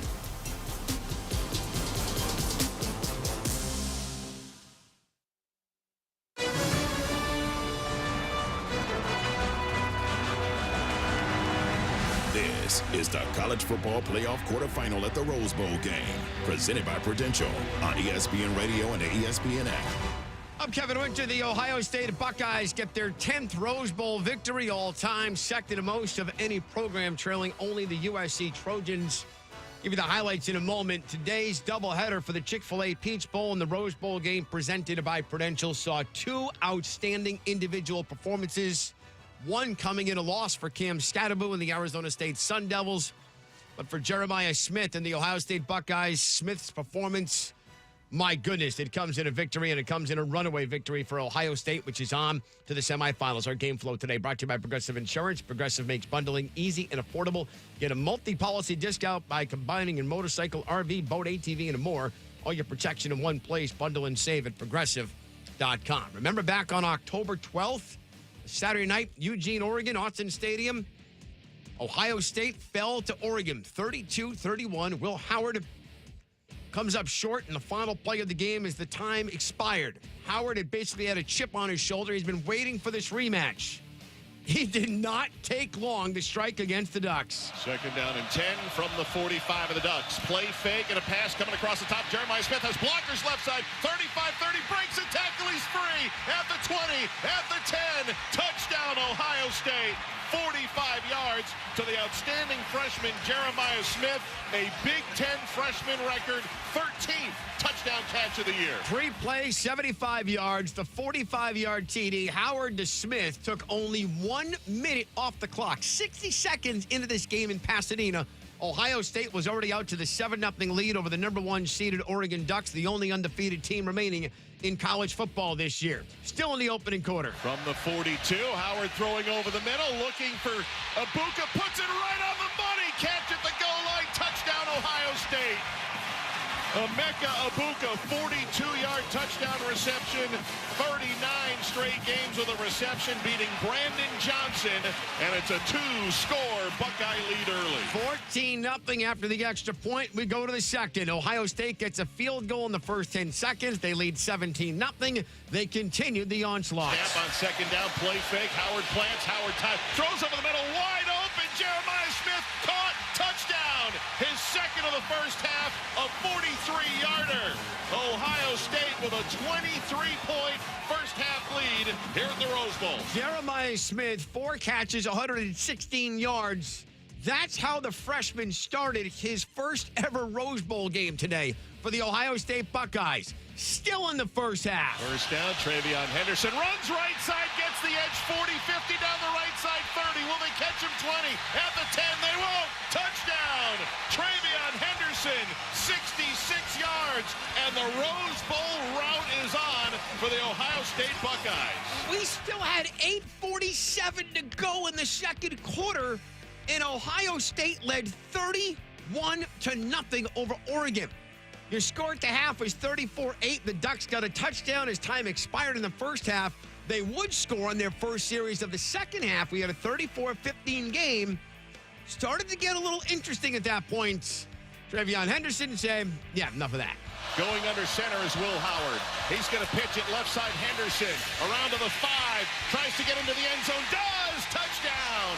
Travion Henderson, an 8-yard score. His second touchdown rush of the afternoon. And the Buckeyes have hit the 40-point mark. 40-15 over Oregon. Ball game 41-21 is your final. Complete and utter domination for the Buckeyes. 500 yards of total offense to 276 for Oregon. The Ducks, negative 23 rushing yards in this game. Will Howard goes for over 300 yards passing, 3 touchdown passes, 187 receiving yards for Jeremiah Smith. He had 2 of those touchdown receptions. Up next on the College Football Live postgame show, we'll let you hear from Howard and Smith and Ohio State head coach Ryan Day. Plus, we'll let you hear how Texas outlasted Arizona State in double overtime in Atlanta today to win the Chick-fil-A Peach Bowl and set up a date in Arlington, the Goodyear Cotton Bowl Classic between Texas and Ohio State for a spot in the national championship. That's all coming up next on the College Football Live postgame show. This is the College Football Playoff quarterfinals at the Rose Bowl game, presented by Prudential on ESPN Radio and the ESPN app. Progressive presents Renter's MVP's Most Valuable Possessions. Today's MVP, Tom Kelly's carbon fiber mountain bike. Because more than riding his carbon fiber mountain bike, Tom loves telling people about his carbon fiber mountain bike. Friends, family, even a local barista knows about his carbon fiber mountain bike. And that's why Tom's carbon fiber mountain bike, if you haven't heard about it, is today's MVP. Keep your most valuable possessions protected by bundling your renters and auto insurance with Progressive. Progressive Casualty Insurance Company affiliates and other insurers not available in all states. Time out. Your body goals don't have an off season. GNC is ready to help you get a stronger start on the new year with help building more muscle and proven weight loss support. Need a boost? We're ready with GNC vitamins for your longest winter days. Want the best energy drinks? They're at GNC. Never tried creatine before? Get ready to be amazed. GNC coaches are ready to help you in stores everywhere, and you can shop our full collection of flavors and online exclusives at GNC.com. GNC, live well. Do you have trouble getting in and out of the bathtub? Are you afraid you'll slip and fall entering or exiting a tub? Safe Step walk-in tubs can transform your bathtub from an area of concern to a calming refuge. Call them today at 1-800-731-4558 and save $1,600. Safe Step walk-in tubs and showers are proudly made in Tennessee and offer an ultra-low step-in, avoiding that difficult climb over a traditional bathtub wall. They also offer a variety of therapeutic benefits that may help soothe your aching muscles and joints, increasing your mobility, boosting your energy, and improving your sleep. Safe Step walk-in tubs are designed to easily fit your existing tub space and are often installed in as little as 1 day. Just dial 1-800-731-4558 today to save $1,600 and receive a free shower package. That's 1-800-731-4558 for a free no-obligation consultation and to save $1,600. Safe Step walk-in tubs. Safety never felt so good. That's the ease at which you get information. You want it, you get it. Like that. Ask your phone. Group chat. Smartphone. You're always connected and informed in real time. No waiting. So if you're diabetic and still using finger sticks to read your blood sugar, what are you waiting for? Knowing your blood sugar levels instantly is important for managing diabetes. Call US Med at 888-665-0696. To learn more about continuous glucose monitors, a real-time instant method to track your blood glucose, US Med is an approved provider for Medicare and over 1,000 private insurers. And the best part? Call 888-665-0696 and we'll give you a free insurance benefits check today. So call 888-665-0696 today. That's 888-665-0696 and manage your diabetes as easy as... Individuals and businesses with tax problems, listen carefully. Do you feel like you're losing control of your finances? If you owe over $10,000 in back taxes or have unfiled tax returns, we can help you take back control. The IRS is the largest and most aggressive collection agency in the world, and they can seize your bank accounts, garnish your paycheck, close your business, and file criminal charges. Take control of your tax problem now by calling the experts at U.S. Tax Shield and take advantage of the Fresh Start program and new laws that may allow us to negotiate a settlement for the lowest amount possible. Our team of tax attorneys and enrolled agents can stop collections and get you protected so you can take control of your financial future. U.S. Tax Shield offers a price protection guaranteed quote to get you protected today. U.S. Tax Shield is A+ rated with the Better Business Bureau, so call now. 800-687-5192. That's 800-687-5192. U.S. Tax Shield. 800-687-5192.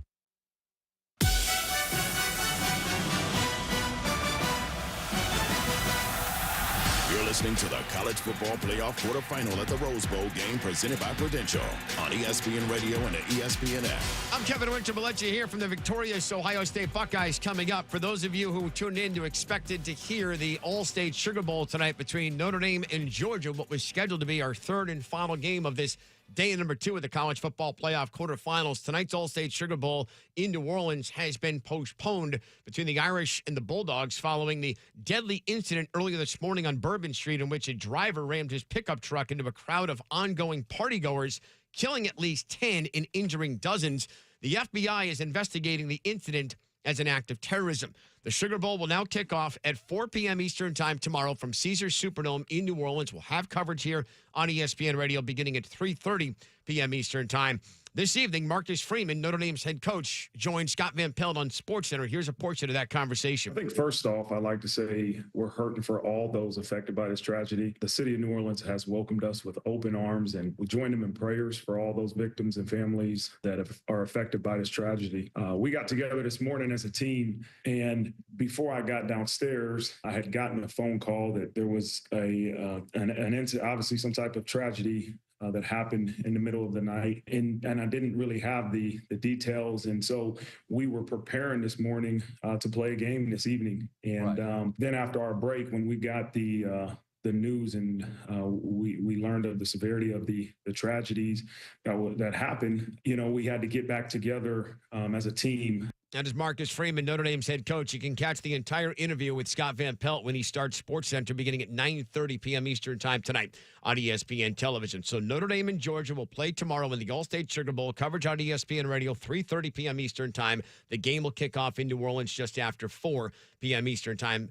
The winner there will go on to face Penn State on January 9th in the Capital One Orange Bowl. Meanwhile, we have one semifinal set. The Goodyear Cotton Bowl Classic will pit Texas and Ohio State. That's going to do it at the Rose Bowl. The Buckeyes sprint onto the field.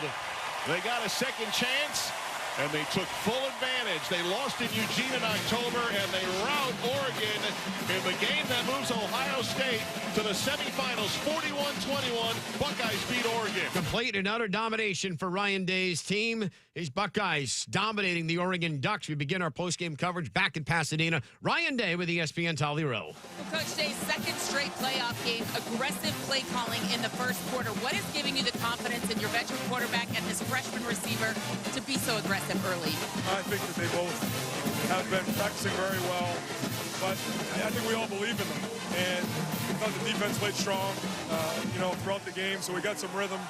And I thought the run game, popped too early in the first half. So You can see the potential of where we're at when we play with all three phases the way we did, and kind of hung on here at the end. But I'm proud of the players. I'm proud of the resilience of these guys, and still got a lot of football ahead of us. Human nature, I really want to let you celebrate this moment, but we already know you'll face Texas. What are your early thoughts on what kind of an opponent Texas presents? Yeah, I know what a great program Sark runs, and got a lot of respect for him. I think we got a lot of time to talk about that next week. We're going to enjoy this one right here. All right, have fun. Thank you, Coach. Thank you. Stormy, she's standing by with Will Howard.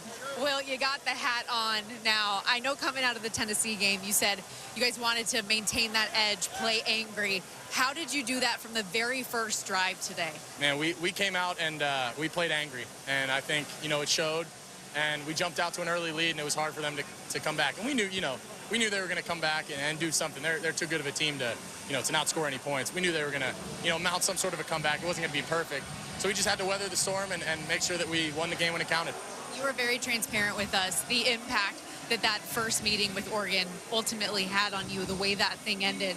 But you don't get second chances often, and you got one today. What is this moment like? How gratifying is it to get that redemption? It's unbelievable. First and foremost, I got to thank my Lord and Savior, Jesus Christ, for giving me this opportunity to be on this stage and here in the Rose Bowl. I mean, a younger me would be in awe right now. And I just got to take it all in and enjoy this with my boys. And we got two more, so we're not done yet. What does it feel like to be going to the college football playoff semifinal? Feels great, but we still got unfinished business. We got two more games to win. Yes, sir. Thank you, Will. Thank you, Stormy. Appreciate it. Holly's got Jeremiah Smith. Well, Jeremiah, you started this game with such a statement. Second straight time you've had a big pass reception for a touchdown. When do you know they're going to call your number and that it's going to be a big moment for you early in these games? Just on the sideline, they tell me before to take a shot, and I just got to be ready. So, the play was called, and just made a play. That's all. You are a humble young man, but you believe in yourself. You made some comments earlier in the week that people couldn't cover you. What does it feel like to actually back it up the way you did tonight? If you talk it, you got to be about it. So, I just feel like nobody can guard us out here. We the best teams in the country, and I stand on that. There's chemistry brewing with this group. What is rolling right now that will allow you to roll into Dallas and give the Longhorns a great game? Oh, yeah, for sure. Our chemistry it didn't start overnight. We just every week during fall camp and all the year during the season. So, we're going to get better from here. All right, you're a freshman. The confetti's flying down on you at the Rose Bowl. How do you like this moment, Jeremiah? I'm enjoying the moment. My first time at the Rose Bowl. You hear all about the historical moments here, and I'm just happy to be a part of it. Enjoy, young man. Thank you. Appreciate you. Jeremiah Smith, 187 receiving yards, most of that damage in the opening half. 2 touchdown receptions. Will Howard, 319 yards passing, 3 TDs. And it's Ohio State and Texas. 3 receivers to the left. Levitt modifies the pistol into a shotgun. Snap. Fake to Scatterby. Throws. Left side. Intercepted. It's picked off by Texas and Mukubu.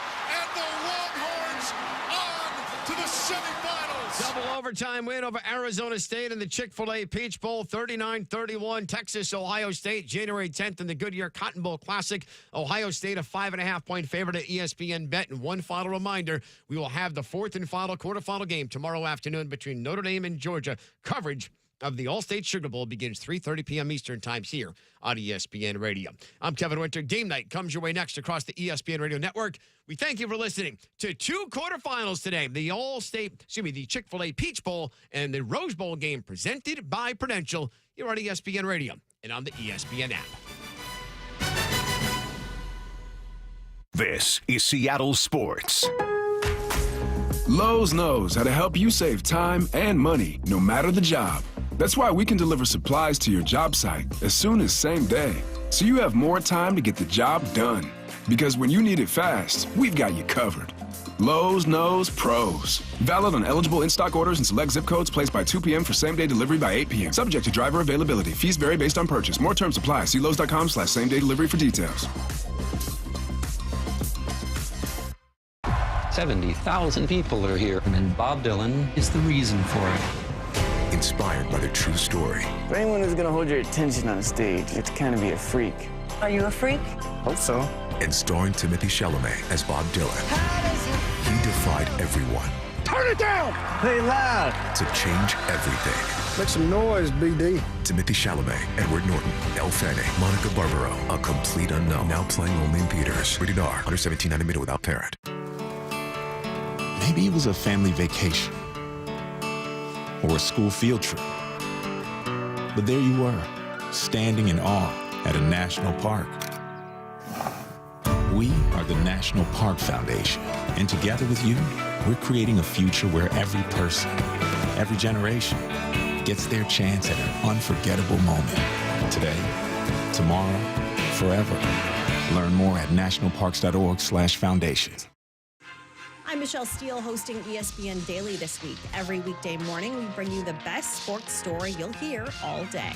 Today on ESPN Daily, we're revisiting one of the biggest stories of the year via our 5-part series, Death of a Sports Town.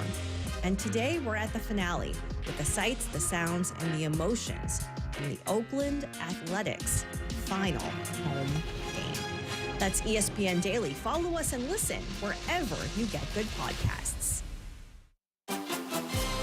This Saturday, the NFL regular season starts coming to a close with a special doubleheader. First at 4:30, Myles Garrett and the Browns visit Lamar Jackson and the Ravens in Baltimore. Then at 8, Joe Burrow and the Bengals look to keep their playoff hopes alive as they face Russell Wilson and the Steelers. Browns-Ravens Saturday at 4:30 p.m. Eastern, and Bengals-Steelers at 8 on ESPN and ABC.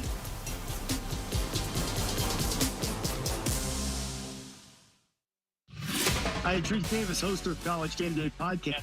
Emma and I, on the latest episode, are joined by Bill Connolly. He'll tell us what to look for in the college football playoff quarterfinals. Listen to the College Game Day Podcast wherever you prefer to get your podcast. Welcome to TGL, presented by SoFi, golf's newest league. It's sharp and it's electric. How is it sharp? How is it electric? Good questions. Try this on for size. 2 hours of hammer dropping, overtime, forcing, playoffs on the line, golf. With 24 of the best players from the PGA Tour. Split into 6 teams. Atlanta, Boston, Jupiter, LA, New York, and the Bay. This isn't your average Sunday pickup game. Tune in every week for TGL matches, only on ESPN. Keep up. It's golf. Hey guys, Kevin Clarkman. This is Football Podcast, Mormar Productions. This week, Mitchell Schwartz joins me to break down the Chiefs' chances in January, the best linemen in football, and more for Week 18. This is Football, wherever you get your podcasts. You could just watch ESPN, but why not tap in? Tap into all your sports in one spot with the ESPN app. Tap into articles, analysis, and content with ESPN+. Tap into who's who and who should be in your lineup with ESPN Fantasy. What a monster week we saw. Tap into every, all the, and never miss the breaking news. Because once you tap in, you're tapped in. ESPN. Bam! What? Crowd noise. When the offensive tackles are at home, they're more so at an advantage because they can hear the quarterback. They can hear the snap count.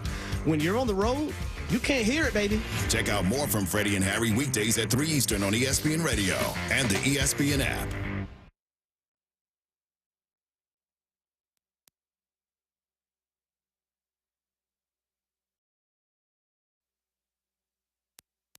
This is SportsCenter. I'm Doug Brown. The number one Oregon, the last unbeaten team in FBS this season, gets pummeled in Pasadena by Ohio State. Snap on second down, play fake. Howard plants, Howard time, throws over the middle, wide open. Jeremiah Smith caught, touchdown. His second of the first half, a 43-yarder. Ohio State with a 23-point first half lead here at the Rose Bowl. Mark Kestisher on ESPN Radio. That lead topped out at 34-0 in the second quarter. The Buckeyes roll to a 41-21 win. Ohio State moves on to play Texas in the Goodyear Cotton Bowl Classic in the semifinals. That's because Arizona State, a 2-touchdown underdog on ESPN Bet, came back from 16 points down against Texas to force overtime. The Sun Devils scored first in OT, but then Texas puts 2 touchdowns on the board and wins it 39-31 in double OT. So it'll be Texas against Ohio State at the Goodyear Cotton Bowl Classic next week. After at least 15 people were killed and dozens injured on Bourbon Street in New Orleans early today, the Sugar Bowl game between Notre Dame and Georgia was postponed until tomorrow at 4 p.m. Eastern, the game on ESPN Radio and TV. The Chiefs have clinched the top seed in the AFC. Patrick Mahomes and other starters will sit out Sunday's regular season finale against the Broncos. Carson Wentz gets the start at quarterback for Kansas City.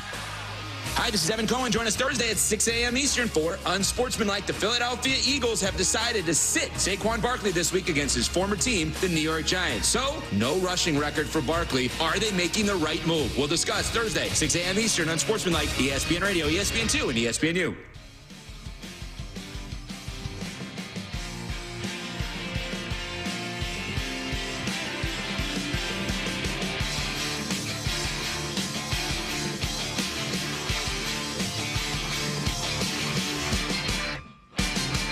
Here we go. This is Game Night on ESPN Radio. We got our first classic of the 12-team college football playoff, and man, was it a wild one. Game Night on ESPN Radio, the ESPN app, Sirius XM Channel 80 with Reed Fowler. I am Ken Levicka. We are presented by Progressive Insurance. And as always, hit us up on the Dr. Pepper call-in line, 888-729-3776. That is 888-SAY-ESPN. Right now, the reason Reed and I are talking with you is because, well, there is no Sugar Bowl tonight, which was supposed to be played right now. In fact, should have just kicked off, but that's because of the tragedy that took place in New Orleans early this morning. At latest count, according to ABC and law enforcement, 15 people killed, dozens injured, a driver ramming a pickup truck into a crowd on Bourbon Street. The FBI investigating it as an act of terrorism. So the Sugar Bowl has been pushed back to 4 p.m. Eastern time tomorrow. That's when it will be played between Georgia and Notre Dame. And we'll have Mark Schleybaugh, who ESPN's own, who is in New Orleans. He'll join us at 9:30 to give us the latest there from the Big Easy. But certainly we are thinking of all of those affected. This obviously doesn't need to be said, spans beyond sports. We are talking a very tragic situation that's still developing in New Orleans from a sports perspective. Again, Sugar Bowl postponed until tomorrow at 4 p.m. Eastern time, and Mark Schleybaugh will join us from New Orleans at 9:30. We just finished up with the Rose Bowl in Pasadena, Reed, and this one was not a contest. This was over after the first quarter. This one really did not have an awful lot to it. Not a lot of substance, especially if you're an Oregon fan. Now, if you are a fan of Ohio State, they have not looked like the same Buckeyes that lost at home 3 weeks ago to the Michigan Wolverines, and they roll in this one. Jeremiah Smith continues to be a monster, the 19-year-old with a massive performance in this game, and Ohio State wins the Rose Bowl, an emphatic victory over the top seed Oregon, and it is on to the Cotton Bowl now for Ohio State. The final 41-21, and this was about as emphatic as it gets, Reed. There was not a lot of drama with this one, and certainly a whole lot of payback from that early Big Ten season loss there in Eugene for the Buckeyes. 6 out of 7 games now, Ken, double-digit victories. This was the one game that I think everyone had circled, right, as the quintessential matchup that we wanted to see. The number 1 team, Ohio State as the 8th seed, but really no one thought they were an 8th seed, right? I would throw that. Those were just semantics. They lose to Oregon and they lose to Michigan, and that's why you get it there. But having said that, their game against Tennessee looked like they were the best team in the college football the regular season, if it was played in the regular season. Right, the 42-17 victory over Tennessee. And now putting up another 40-burger against the number 1 team. And to your point, Ken, a team that saw what they were able to do and saw them earlier in the regular season. And they put up 41. So, you got to give your roses to Ryan Day. You got to give it to Will Howard. I've been a critic of Mr. Howard, and he came to perform. That's what you want to see. And I've mentioned this, Ken, and I've talked to you about it too. Are there things such as good losses? Is that a thing? And in this case, in my opinion, for a team like Ohio State, you're damn right. There's such thing as a good loss, especially to Michigan. Yeah, sure seems like it hit the reset button, right? Right. And look, this is like anybody, like everyone has an opinion, and they're all valid. But I will say this. If you asked Ryan Day and the entire Buckeye team at the beginning of the season, look, you're going to lose the Big Ten. You're not going to have a chance to play for the championship, the Big Ten championship. You're going to lose to Michigan. But you will have a real chance at winning the national championship. Will that be something that you'd be interested in? And I would argue that 99.9% of them would say, yes, I will take that at the beginning of the year. Interesting. I'm curious if that 99.9% would actually hold up amongst Ohio State fans if, hey, national championship, but you don't beat Michigan. I don't know. I'd say it's a majority, a vast majority, but I don't know if I would go 99.9%. I'm going 99. All the right. year of our Lord 2025, Ken.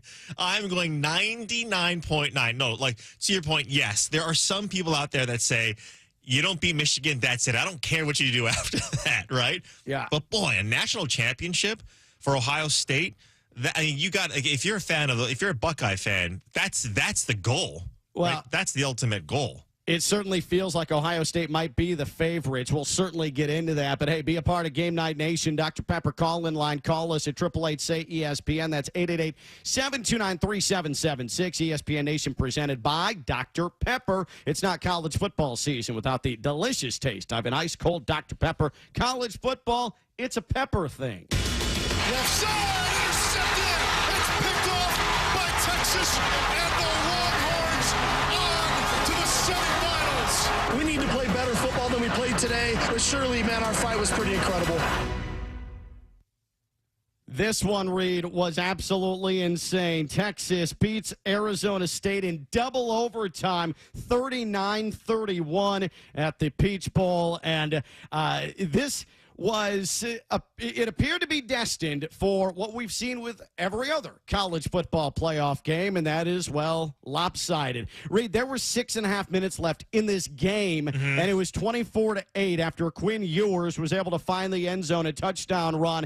And I know I said to myself, well, that's a done deal. Going to go hang out with my kids here and get geared up for the Rose Bowl. But no, Cam Scattaboo happened. A touchdown throw on 4th down. 2-point conversion is good. And then an interception of Quinn Ewers. Scattaboo comes back. He's able to find the end zone again, and he also converts the 2-point conversion. And Cam Scattaboo, who was not just vomiting earlier in the fourth quarter, Reed, but according to the sideline report on ESPN, projectile vomiting, ends up being the offensive player of the game for the Peach Bowl in a losing effort. And Steve Sarkisian, Quinn Ewers and company are moving on to the Orange Bowl, double overtime, 39-31. And Kenny Dillingham, well, the head coach of Arizona State, he summed it up pretty perfectly after the loss to the Longhorns.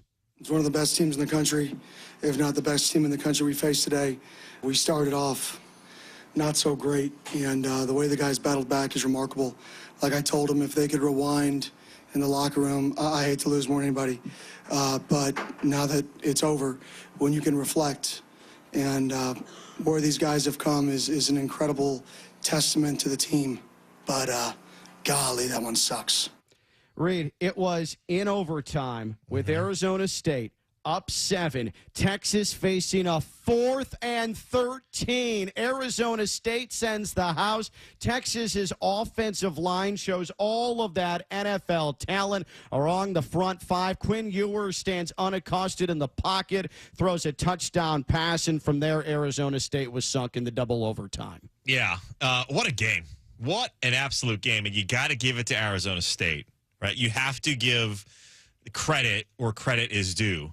Like Sam Levitt came out before the game, Ken, said, yeah, I'm going to show everyone why I'm better than Quinn Ewers, that I'm the better quarterback. Well, I wouldn't have gone that route. I appreciate the confidence, but I'm not sure I would have gone that direction. No, Quinn Ewers, again, this is what I wanted to see going into tonight and into today was two things, Sarkisian and Quinn Ewers. I wanted to see if they were going to come to play, make the right calls when they had to. And look, Sarkisian would be the first to mention, some of the calls and the Ewers throws and some of the plays that they had weren't the best, especially late in the game. But when it mattered, right, Ken, like you mentioned, the fourth and basically California, they get a touchdown, not just a first down, they get a touchdown to tie up the game. And so when you start talking about Quinn Ewers and his demeanor, how it's kind of just, like a flat line, like just mundane, just water boiling, that's kind of what you need. Right, in those situations. 322 for Quinn Ewers through the air, 3 touchdowns, only to 1 interception. He came to play, so he proved a lot to me. And Sam Levitt, the freshman, the inexperience of throwing that ball in double overtime, that'll be a learning experience for Arizona State. But they got sky's the limit for the Sun Devils. What a season and what a game it was earlier today. Texas, we saw the execution not there late in the SEC championship game, lost to Georgia. This one looked very, very similar. A meltdown fourth quarter, and Texas, inside the 2-minute warning, things were messy for them and really allowed Arizona State an opportunity to get down the field, gave them the ball back. Arizona State, they face-planted as well. But Bert Auburn, the Texas kicker, the place kicker in the fourth quarter, late misses from 44 yards, and then at the horn at the end of regulation, he doinks it off the upright from 38. Those are the types of things. And again, I don't know if Texas is national championship material, but those escapes, those close calls where you come out on the other end, those are the types of things that you see in any championship run. It's never going to be easy, and Texas may have had, if they win a national championship, their close shave moment, and it's going to be maybe the trademark of a title run for Steve Sarkisian and that Longhorn side. Up next, what can we expect from the Sugar Bowl tomorrow afternoon? With Reed Fowler, I'm Ken Levicka. It's game night on ESPN Radio, the ESPN app, and Sirius XM Channel 80. What's up, everybody? This is Freddie Coleman. And I'm Harry Douglas, and we want to wish y'all a very, very happy holidays and a wonderful bowl season. And we'll see you in the new year right here on Freddie and Harry on ESPN Radio and the ESPN app.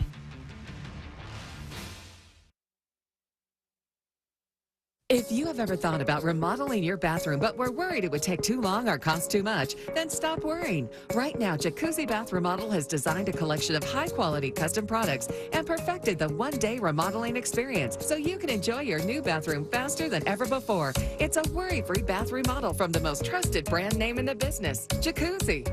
A jacuzzi bath system fits in your existing tub space. It's a no-mess installation with an amazing style selection, factory-certified installers, and a limited lifetime warranty. Call 800-717-4599. That's 800-717-4599 right now and get 50% off installation with no interest and no payments for 12 months. Replace that old bathtub today with a walk-in shower for a safer bathing experience. If you have lived in your home for over 15 years, it's time to remodel your bathroom. For a virtual or in-home appointment, call 800-717-4599. That's 800-717-4599. 800-717-4599. This is Seattle Sports. If you have unfiled taxes or are in debt to the IRS, this is important news. Did you know the IRS has programs specifically designed to help people struggling with tax debt? Powerful tax assistance programs that can save you thousands if you qualify. No one knows these programs better than the experts at Optima Tax Relief, America's most trusted tax resolution firm, A-rated by the Better Business Bureau. Their award-winning team of tax attorneys and licensed professionals have resolved over $1 billion of tax debt for their clients. One call to Optima can start the process, helping to end your worries about wage garnishment, asset seizure, and other IRS actions. Make sure you're getting the best options to solve your tax problems. Call the experts at Optima today for a free confidential consultation. Call 800-343-6460. 800-343-6460. 800-343-6460. Optima Tax Relief. Some restrictions apply. For complete details, please visit OptimaTaxRelief.com. Hey, you've definitely had a busy month. Finding gifts, sending cards, hosting family. Well, now it's time to treat yourself at Macy's After Christmas Sale. Come and find great deals on something just for you. Like 25% off New Year's party looks from DKNY, Adriana Papel, and more. So enjoy the week and get yourself the gifts you really wanted before these limited time deals are over tonight at Macy's After Christmas Sale. Savings off already reduced prices. Exclusions apply. This holiday season, Capital One reminds you to give yourself the gift of 1.5% cash back with the Capital One Quicksilver Card. Can I earn 1.5% cash back on birds? Birds? What if you sent your true love 2 turtle doves plus a partridge in a pear tree? Sure, but why would anyone want that? The song was very convincing. Earn 1.5% cash back on all your holiday purchases with the Capital One Quicksilver Card. What's in your wallet? Terms apply. See CapitalOne.com for details. Why choose a Sleep Number smart bed? Can I make my side softer? Can I make my side firmer? Can we sleep cooler? Sleep Number does that. Cools up to 8 times faster and lets you choose your ideal comfort on either side. Your Sleep Number setting. And now it's our lowest price of the season on our top-selling i8 smart bed. Your best savings plus special financing. Exclusively at a Sleep Number store near you. All Sleep Number smart beds offer temperature solutions for your best sleep. Learn more at sleepnumber.com. If you love to travel, Capital One has a rewards credit card that's perfect for you. With Venture X, earn unlimited double miles on everything you buy and turn everyday purchases into extraordinary trips. Plus, receive premium travel benefits like access to over 1,300 airport lounges where you just check in and chill out. Open up a world of possibilities with Capital One. What's in your wallet? Terms apply. Lounge access is subject to change. See CapitalOne.com for details. With Reed Fowler, I'm Ken LaVicka. We are presented by Progressive Insurance. That deadly attack has, at last check, according to law enforcement, killed 15. Dozens are injured. A driver with a pickup truck ramming into a crowd on Bourbon Street early this morning in New Orleans. It happened around 3:15 Central Time. The FBI investigated as an act of terrorism. Now, first and foremost, anytime we discuss anything like this, Reed, we are fully cognizant and understanding of the separation between sports and life, right? Like that is something that that should go without saying. So certainly we understand the ramifications of what's happening. It's still unfolding there in New Orleans with the ongoing investigation. But a small part of this is the Sugar Bowl, and I think obviously the right decision not to hold anything, a large, massive event with a lot of people congregating there in New Orleans here tonight, which would have happened just over 12 hours from a deadly, what appears to be terrorist attack. Yeah, and you want to keep everyone safe, right? You want to give people the space to mourn and to really go introspective and then to talk about it if need be. And then sports is always supposed to be an escape, right, Ken? It's supposed to be entertainment for us, whether it be entertainment as a parent watching your kid or something you do with your kids. You know, I'm sure there are parents and kids who are going to the families that are going to the game, right, who have plans to go to the game. And you want to be safe. That's the number one thing, especially ringing in the new year, especially after the holiday season. You want to keep everyone you love safe, and you want to make sure that, you know, you're cognizant of all the things that are happening. So, yeah, to your point, absolutely. You know, we'll talk about sports, but obviously the context that we have is you know, we're doing it with a heavy heart with what's happened in New Orleans. We are going to discuss the Sugar Bowl, but I just want to make sure all is aware. We discussed the Sugar Bowl when it comes to New Orleans and the effects that attack had on the Sugar Bowl, because this is Sports Talk Radio. This is ESPN, but also keeping in mind that the game does not mean a single solitary thing in the grand scheme of things. And right. I think that has to be pointed out before we get into this. Now, Laura Rutledge did an unbelievable job in a locked-down Superdome.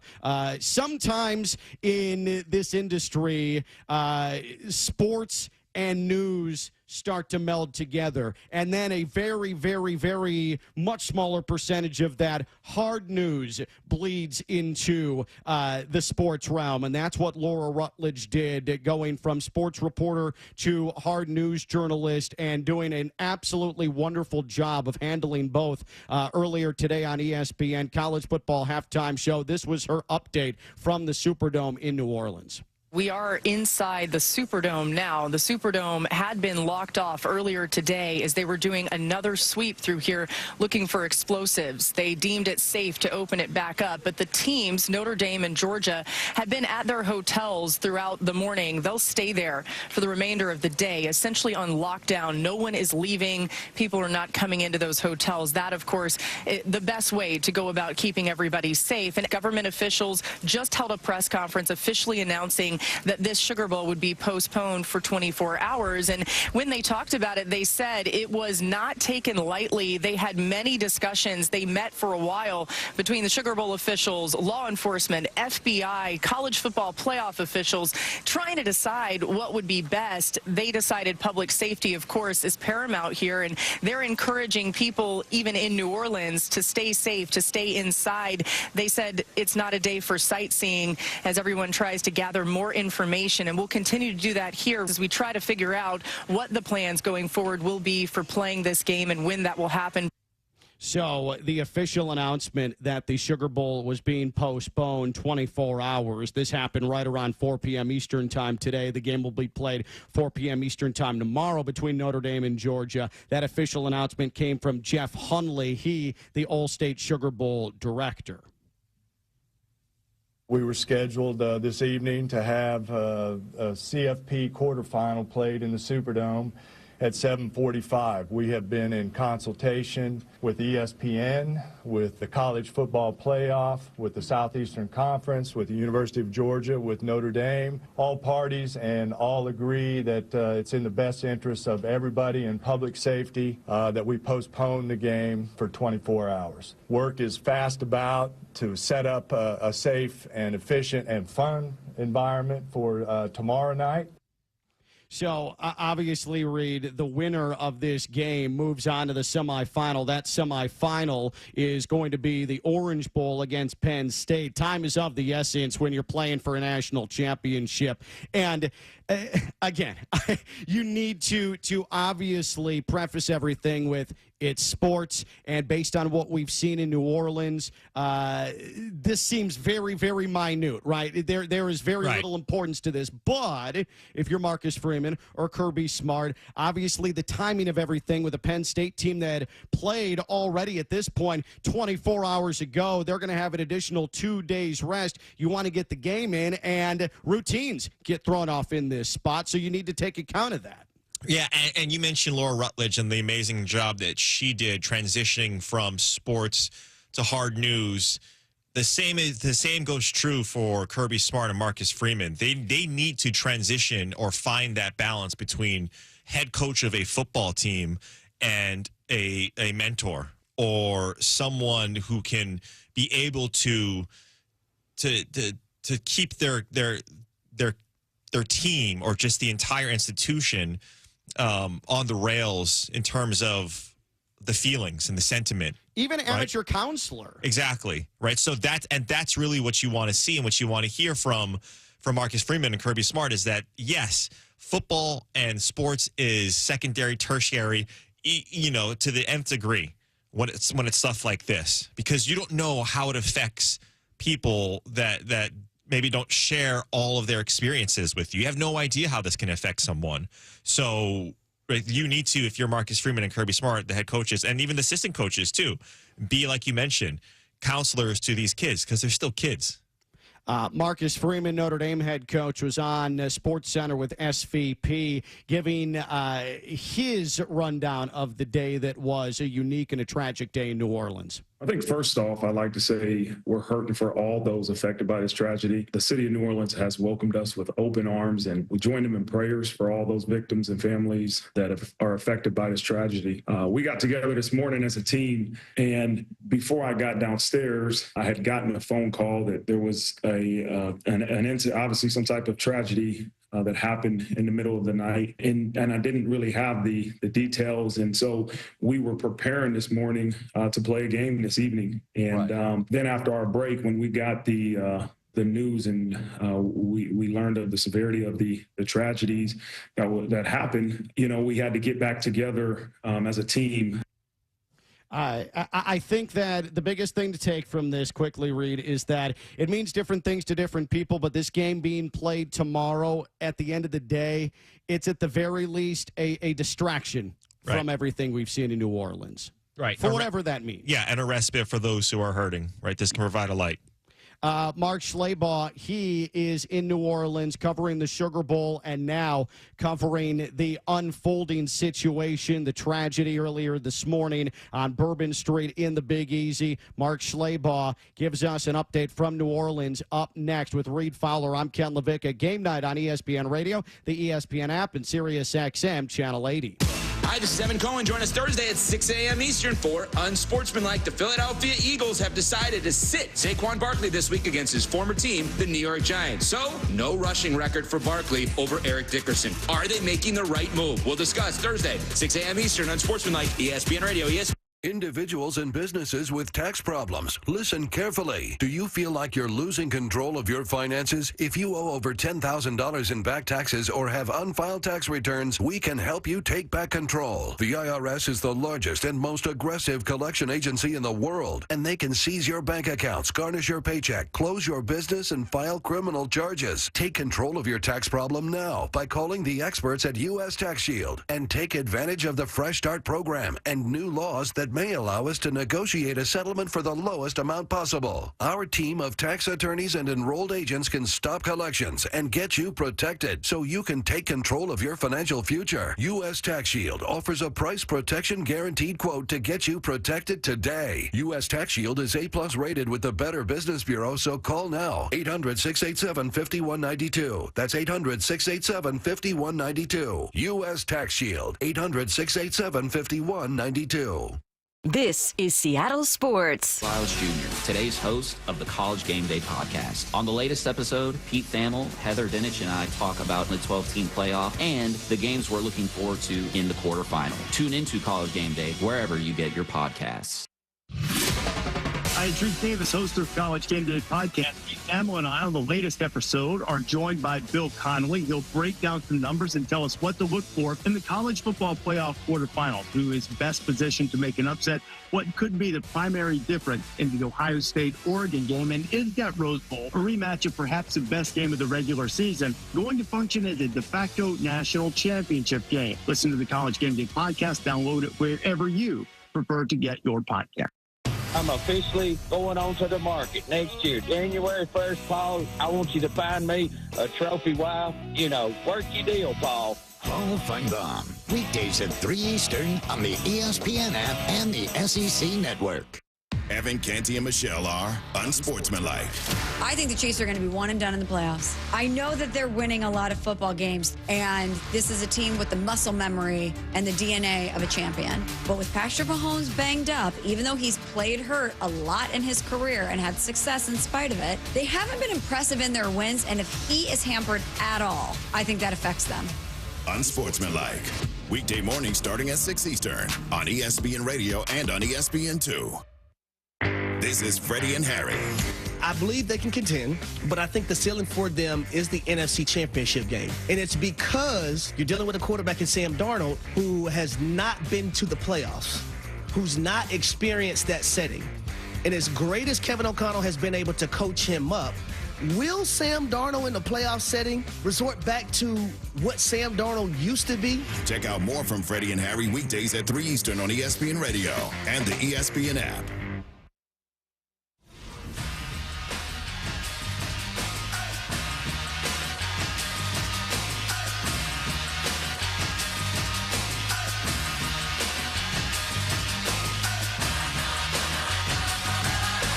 This is SportsCenter.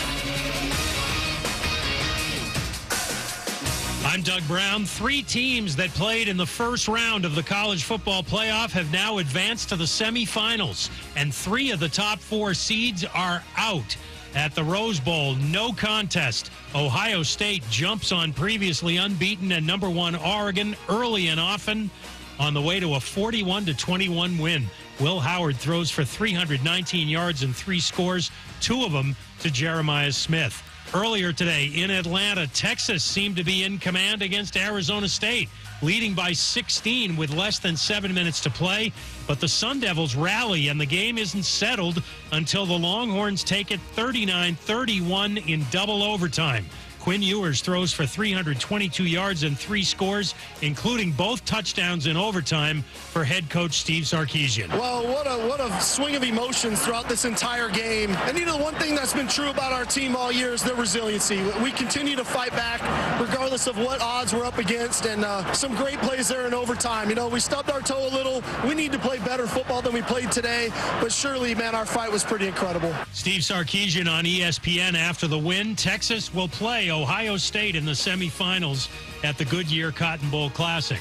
In the wake of today's deadly attack on Bourbon Street in New Orleans, tonight's Sugar Bowl game between Notre Dame and Georgia was postponed until tomorrow, 4 Eastern on ESPN Radio and TV. The Rams will rest quarterback Matthew Stafford for Sunday's regular season finale against the Seahawks. Hey, it's Courtney Cronin. Coming up on Thursday on Unsportsmanlike, we'll start looking ahead to a big Week 18 in the NFL. Will the Lions or the Vikings end up with the number 1 seed in the NFC? It's Unsportsmanlike, 6 a.m. Eastern on ESPN Radio, ESPN2, and ESPNU.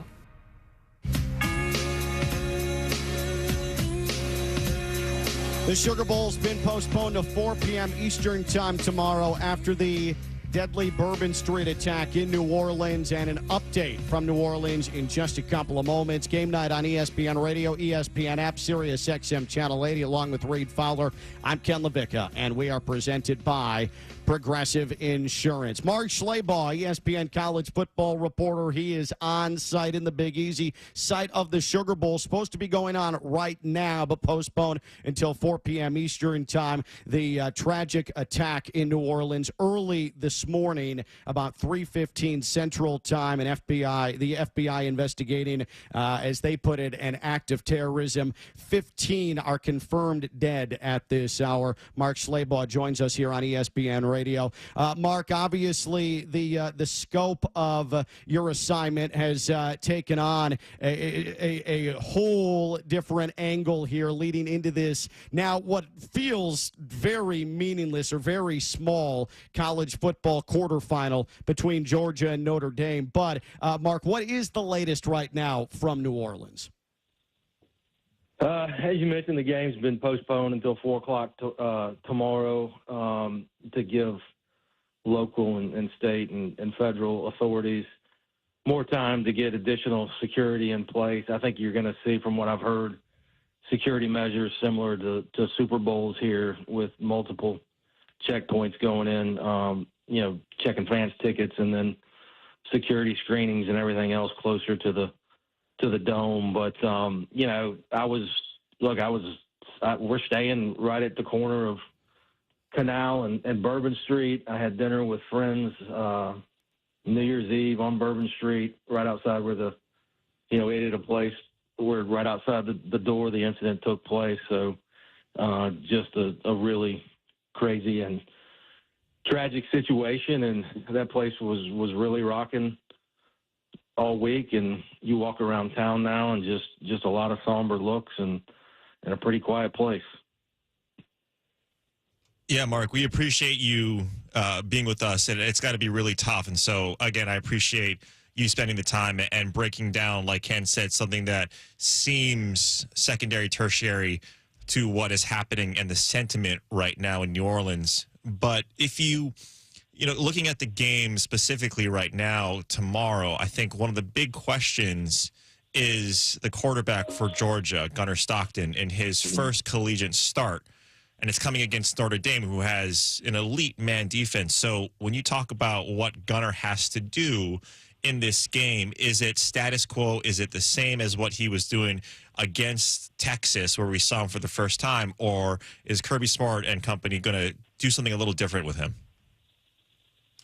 Yeah, they've had more than 3 weeks to get him ready for this since Carson Beck was hurt at the end of the first half in the SEC championship game. I think I talked to Mike Bobo, their offensive coordinator, on Monday. I think they're going to tailor some things to his strengths. He's a kid that's a dual threat quarterback. He's a very physical runner, as we saw at the goal line at the end there in overtime against Texas. He's not afraid to lower his shoulder.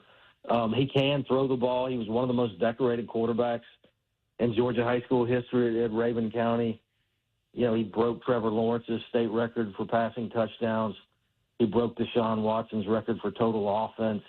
I think he had something like 13,600 yards passing and over 4,000 rushing. So he's a guy who can put it in the air. I think the big key for him in Georgia is that he doesn't make mistakes. He made a big one against Texas that let Texas kick a field goal near the end of regulation and send it into overtime. So, you know, take care of the football. If you talk to Kirby Smart about it, he'll tell you that the guys around him have to step up. They got to pick him up. You know, these kids, those guys seem to have rallied around him. They like him because he's such a hard worker. And, you know, Notre Dame, I'm sure, is going to bring some pressure. And Al Golden, their defensive coordinator, is probably going to throw some exotic looks at him in the secondary to try to confuse him. So clearly the biggest storyline in tomorrow's game. Here with Mark Schleybaugh, ESPN college football reporter in New Orleans, site of now tomorrow's 4 p.m. Eastern time kickoff in the Sugar Bowl and the winner on to the Orange Bowl against Penn State. Georgia's defense certainly has not been this season what we've grown accustomed to it being. It is a defense that struggles against the run. It is a defense that is not what we've seen against the pass in the Kirby Smart era. When you look at Notre Dame, they've been hovering around a top 10 rushing offense all year long. Is it safe to say, am I crazy if I say that I think this Notre Dame team is more physical and better in the trenches than mighty Georgia, Mark? We'll find out. I think it's definitely a more physical Notre Dame team than the one, you know, that played Alabama for a national championship several years ago, and they seem to be bigger and more physical than the two teams that played Georgia in a home and home more recently. But Jeremiah Love and Jadarian Price are both really good backs. Riley Leonard, you know, has run for over 750 yards this year with 15 touchdowns. So he's an important part of their running game as well. I wonder if he can get the ball down the field, if Georgia can load the box and to stop the running game.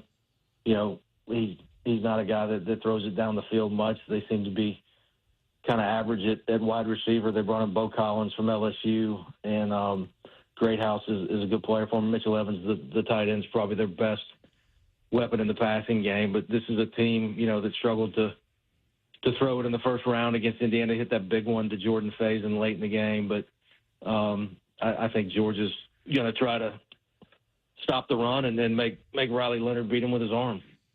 Yeah, and Mark, that seems to be what is going to be the deciding factor of this game, right? The immovable object, unstoppable force analogy between Notre Dame's rushing attack and then Georgia's rushing defense. Is that going to be sort of, to Ken's point, the second tier where the victory is going to be had for either team? Is this run offense from Notre Dame and then run defense from Georgia? Yeah, I think so. I think if you're Kirby Smart in Georgia, I think you probably want like a 17-14 game or a 21-14 game, something like that. I don't know that they want that game in the mid to high 20s or even more points, just because they've got such an inexperienced quarterback making his first start. But you know, Georgia's defense has played well at times. They played really good against Texas twice, played really well against Tennessee at home.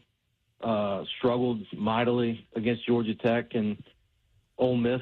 You know, Jackson Dart's not the greatest runner in the world, but he's athletic. Haynes King, the Georgia Tech quarterback, they had a really hard time bringing him down to the ground. So, you know, it's going to be a big test for this defense. It's not even close to the defenses they had in 21 and 22 when they won back-to-back national championships. So half that defense, I think, is starting for the Philadelphia Eagles right now. So they've got some really nice players. Jalen Walker, the linebacker, is very disruptive. He won the Butkus Award. Malachi Starks, the safety, is probably going to be the first safety off the board in the NFL draft. Michael Williams is a guy at defensive end who NFL scouts and GMs are still really, really high on. He's been hurt for most of the past 2 seasons, but he's one of those guys that really jumps off the page in terms of measurables and pass rushing skills. And they got Smile Mondon back there, senior linebacker, who missed a good portion of the season. So other than the quarterback position with Beck, this is probably as healthy as Georgia has been. And Trevor Etienne, their tailback, has had banged up ribs for the past month. He's going to be in better shape. So just have to see how it all plays out.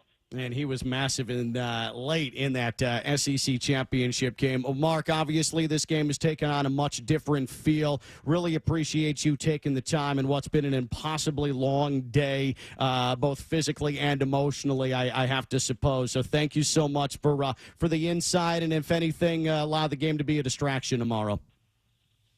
Thank you, guys. Thanks for having me. Have a good night.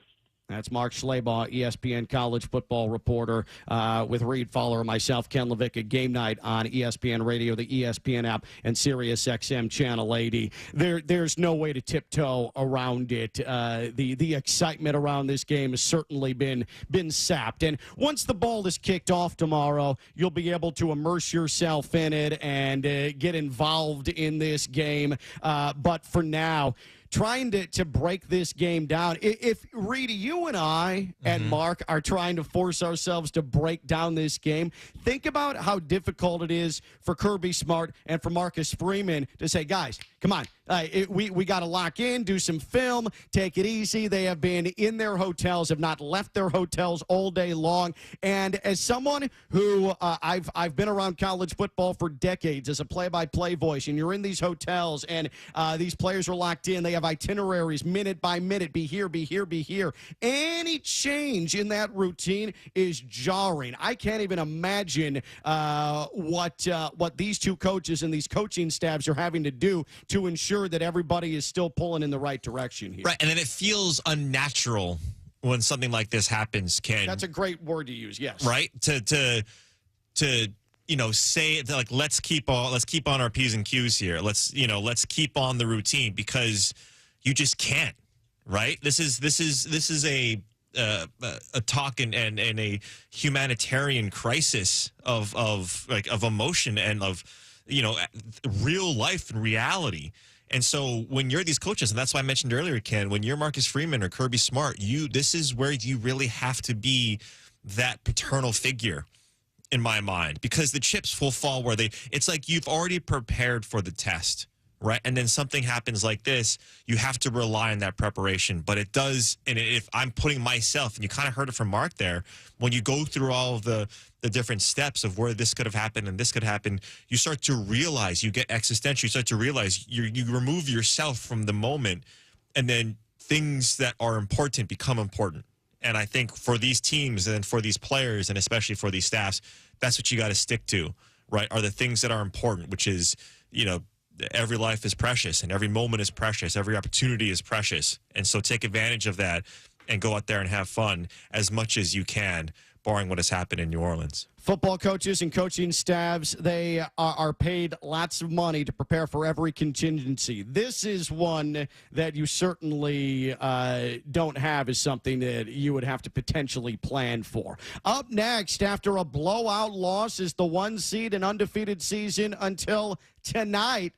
How do we put this Oregon football season? With Reed Fowler, I'm Ken Levicka. Game night on ESPN Radio, ESPN app, at Sirius XM Channel 80.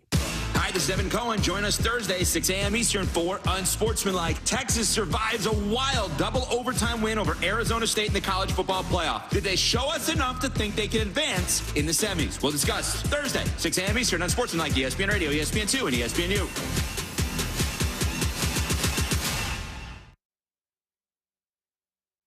This is Seattle Sports. Jeff in Cleveland. Man, y'all guys, man, I swear, man, it is amazing, man, how much y'all guys love and much joy y'all bring to people. Hey, Harry Douglas, you's a maniac. You said a PP man. Harry, you a fool, man. You said a PP man. Stand up. Man, y'all guys, man, I swear, y'all the best in the world. Check out more from Freddie and Harry weekdays at 3 Eastern on ESPN Radio and the ESPN app.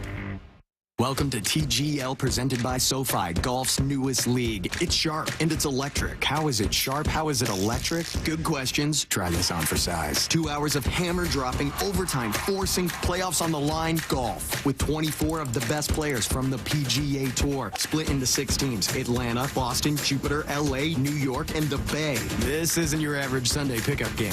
Tune in every week for TGL matches, only on ESPN. Keep up. It's golf. It's Harry Lyles Jr., today's host of the College Game Day podcast. On the latest episode, Pete Thamel, Heather Dinich, and I talk about the 12-team playoff and the games we're looking forward to in the quarterfinal. Tune into College Game Day wherever you get your podcasts. It's a college basketball Super Saturday on ESPN, featuring SEC powerhouses. First, it's a top 10 showdown between the Florida Gators and Kentucky Wildcats. Then, Coach Cal and the Arkansas Razorbacks visit enemy territory versus the top-ranked Tennessee Volunteers. Welcome to a college basketball Sonic blockbuster doubleheader. Number 6 Florida, number 10 Kentucky at 11 a.m. Eastern. Then number 23 Arkansas versus top-ranked Tennessee. Saturday on ESPN. On the latest episode of Numbers on the Board, we talked about the Sacramento Kings firing Mike Brown and what that could mean for the organization. And lastly, we gave our dream playoff scenarios. Who matches up against who? Will it go 7? Find out that and more wherever you get your podcasts. I'm telling you, the ACC is special. For all the traditions and new additions. Cooper flying high. For all the iconic. Watch this, the corner. Watch the explosion. And electric. Hits another. Oh, my goodness. Come for it all. ACC Men's College Basketball. All season long on ACCN. I'm Michelle Steele, hosting ESPN Daily this week. Every weekday morning, we bring you the best sports story you'll hear all day. Today on ESPN Daily, we're revisiting one of the biggest stories of the year via our 5-part series, Death of a Sports Town. And today, we're at the finale with the sights, the sounds, and the emotions from the Oakland Athletics final home game.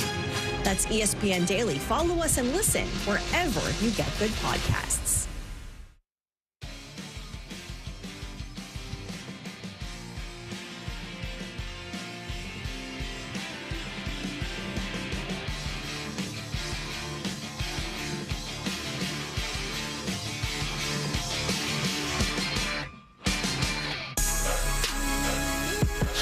Second down, play fake. Howard plants. Howard time. Throws over the middle. Wide open. Jeremiah Smith caught. Touchdown.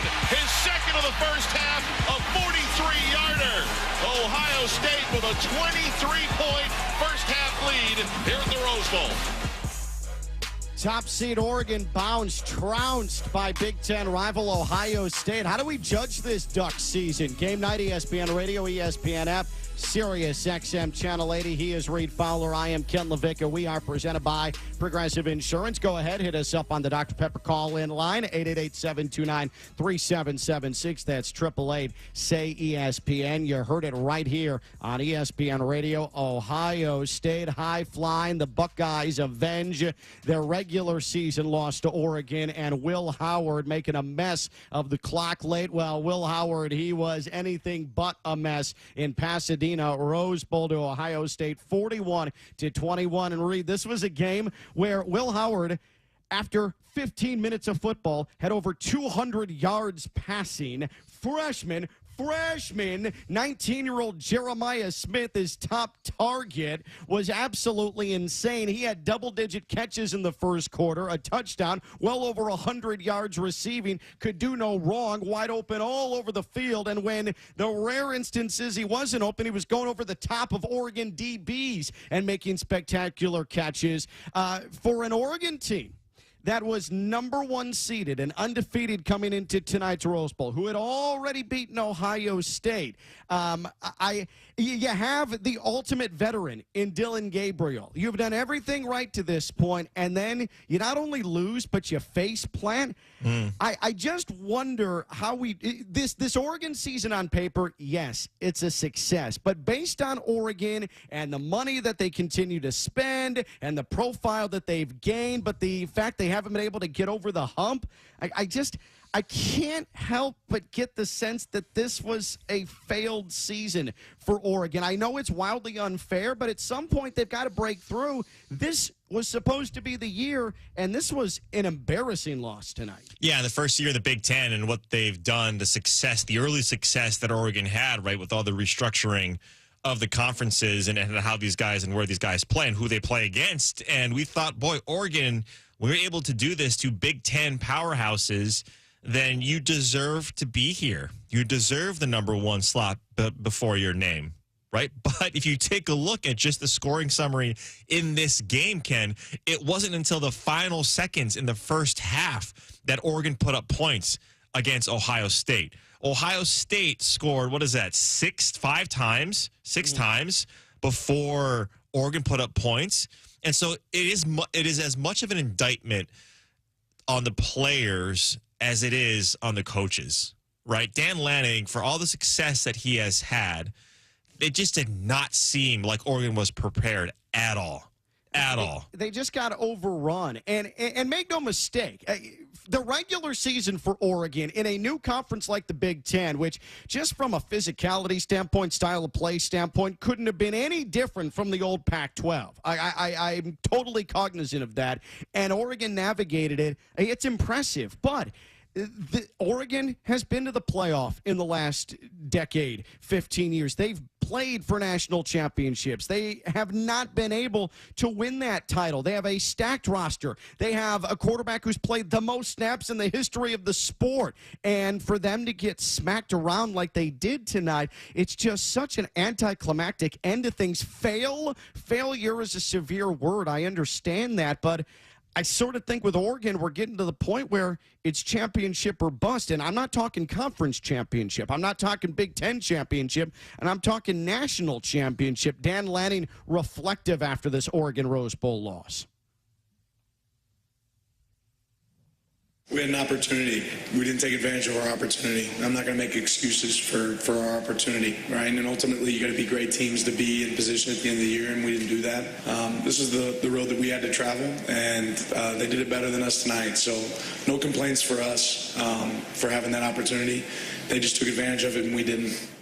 I just think, based on context, like Dan Lanning, I don't think Reed would disagree with me that this season ended up being a fail. I just get the sense that he has a certain standard, and losing big, getting down 34-0 to Ohio State in the Rose Bowl, this is not what he envisioned. That's a fail. Right, it's a fail, and he's going to be the first one to accept it and put it on his shoulders. Now, the one thing that you always need to look at when it's a score like this or a game like this is where did it break down? And I always look at, can these teams make adjustments, right? Can these coaches make adjustments, not even at halftime, but within quarters, right? Within series. It's because when you see that Ohio State's putting up 17 to your nothing, can you make adjustments? Now, do you have the personnel to make those adjustments, right? Then you start to do all those things. Yes, you can't do everything within the game, right? Because you're already there.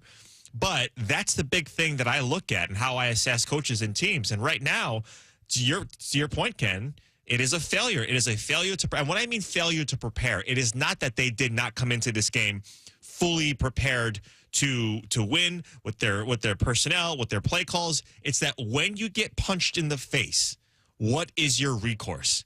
And clearly there was nothing that they could have done, right? They did not prepare correctly to mitigate what Jeremiah Smith was catching touchdowns, Ken, wide open. I mean, nobody within 20 yards of him. And to your point, Reed, I mean, when you give up 4 touchdowns in a half, specifically this first half in the Rose Bowl, and all 4 of them are 40 yards or more, that right there is a fundamental breakdown. And the lack of ability to adjust, that speaks to your point. That is poor preparation or not proper preparation, but then you take it a step further and you're just overwhelmed. That's a tidal wave at that point. Ohio State, nobody should be tidal waving them.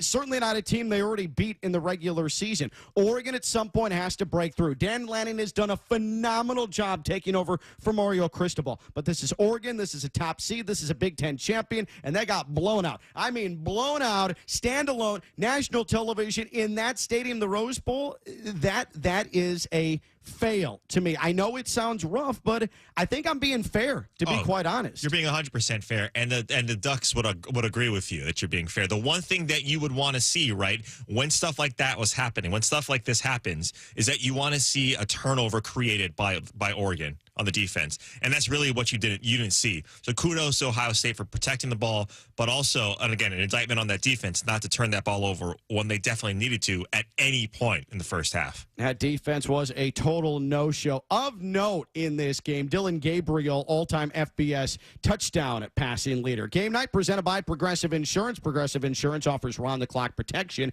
Get a quote today at Progressive.com. Up next, reading my biggest takeaways from the college football playoff to this point. It's game night on ESPN Radio, the ESPN app, and Sirius XM Channel 80.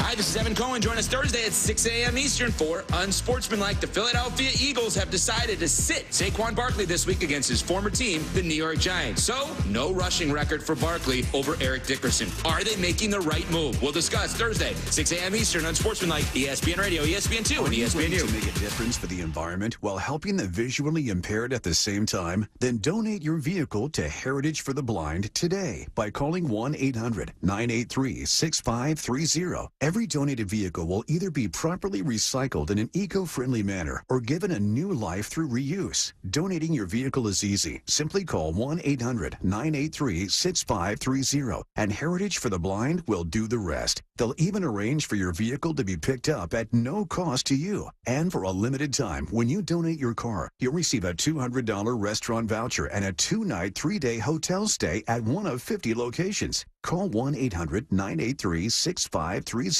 right now to schedule your vehicle donation and make a positive impact on the environment while helping others. Heritage for the Blind, where every car donation counts and every person makes a difference. Call 1-800-983-6530 now. This advertisement is paid for by Heritage for the Blind.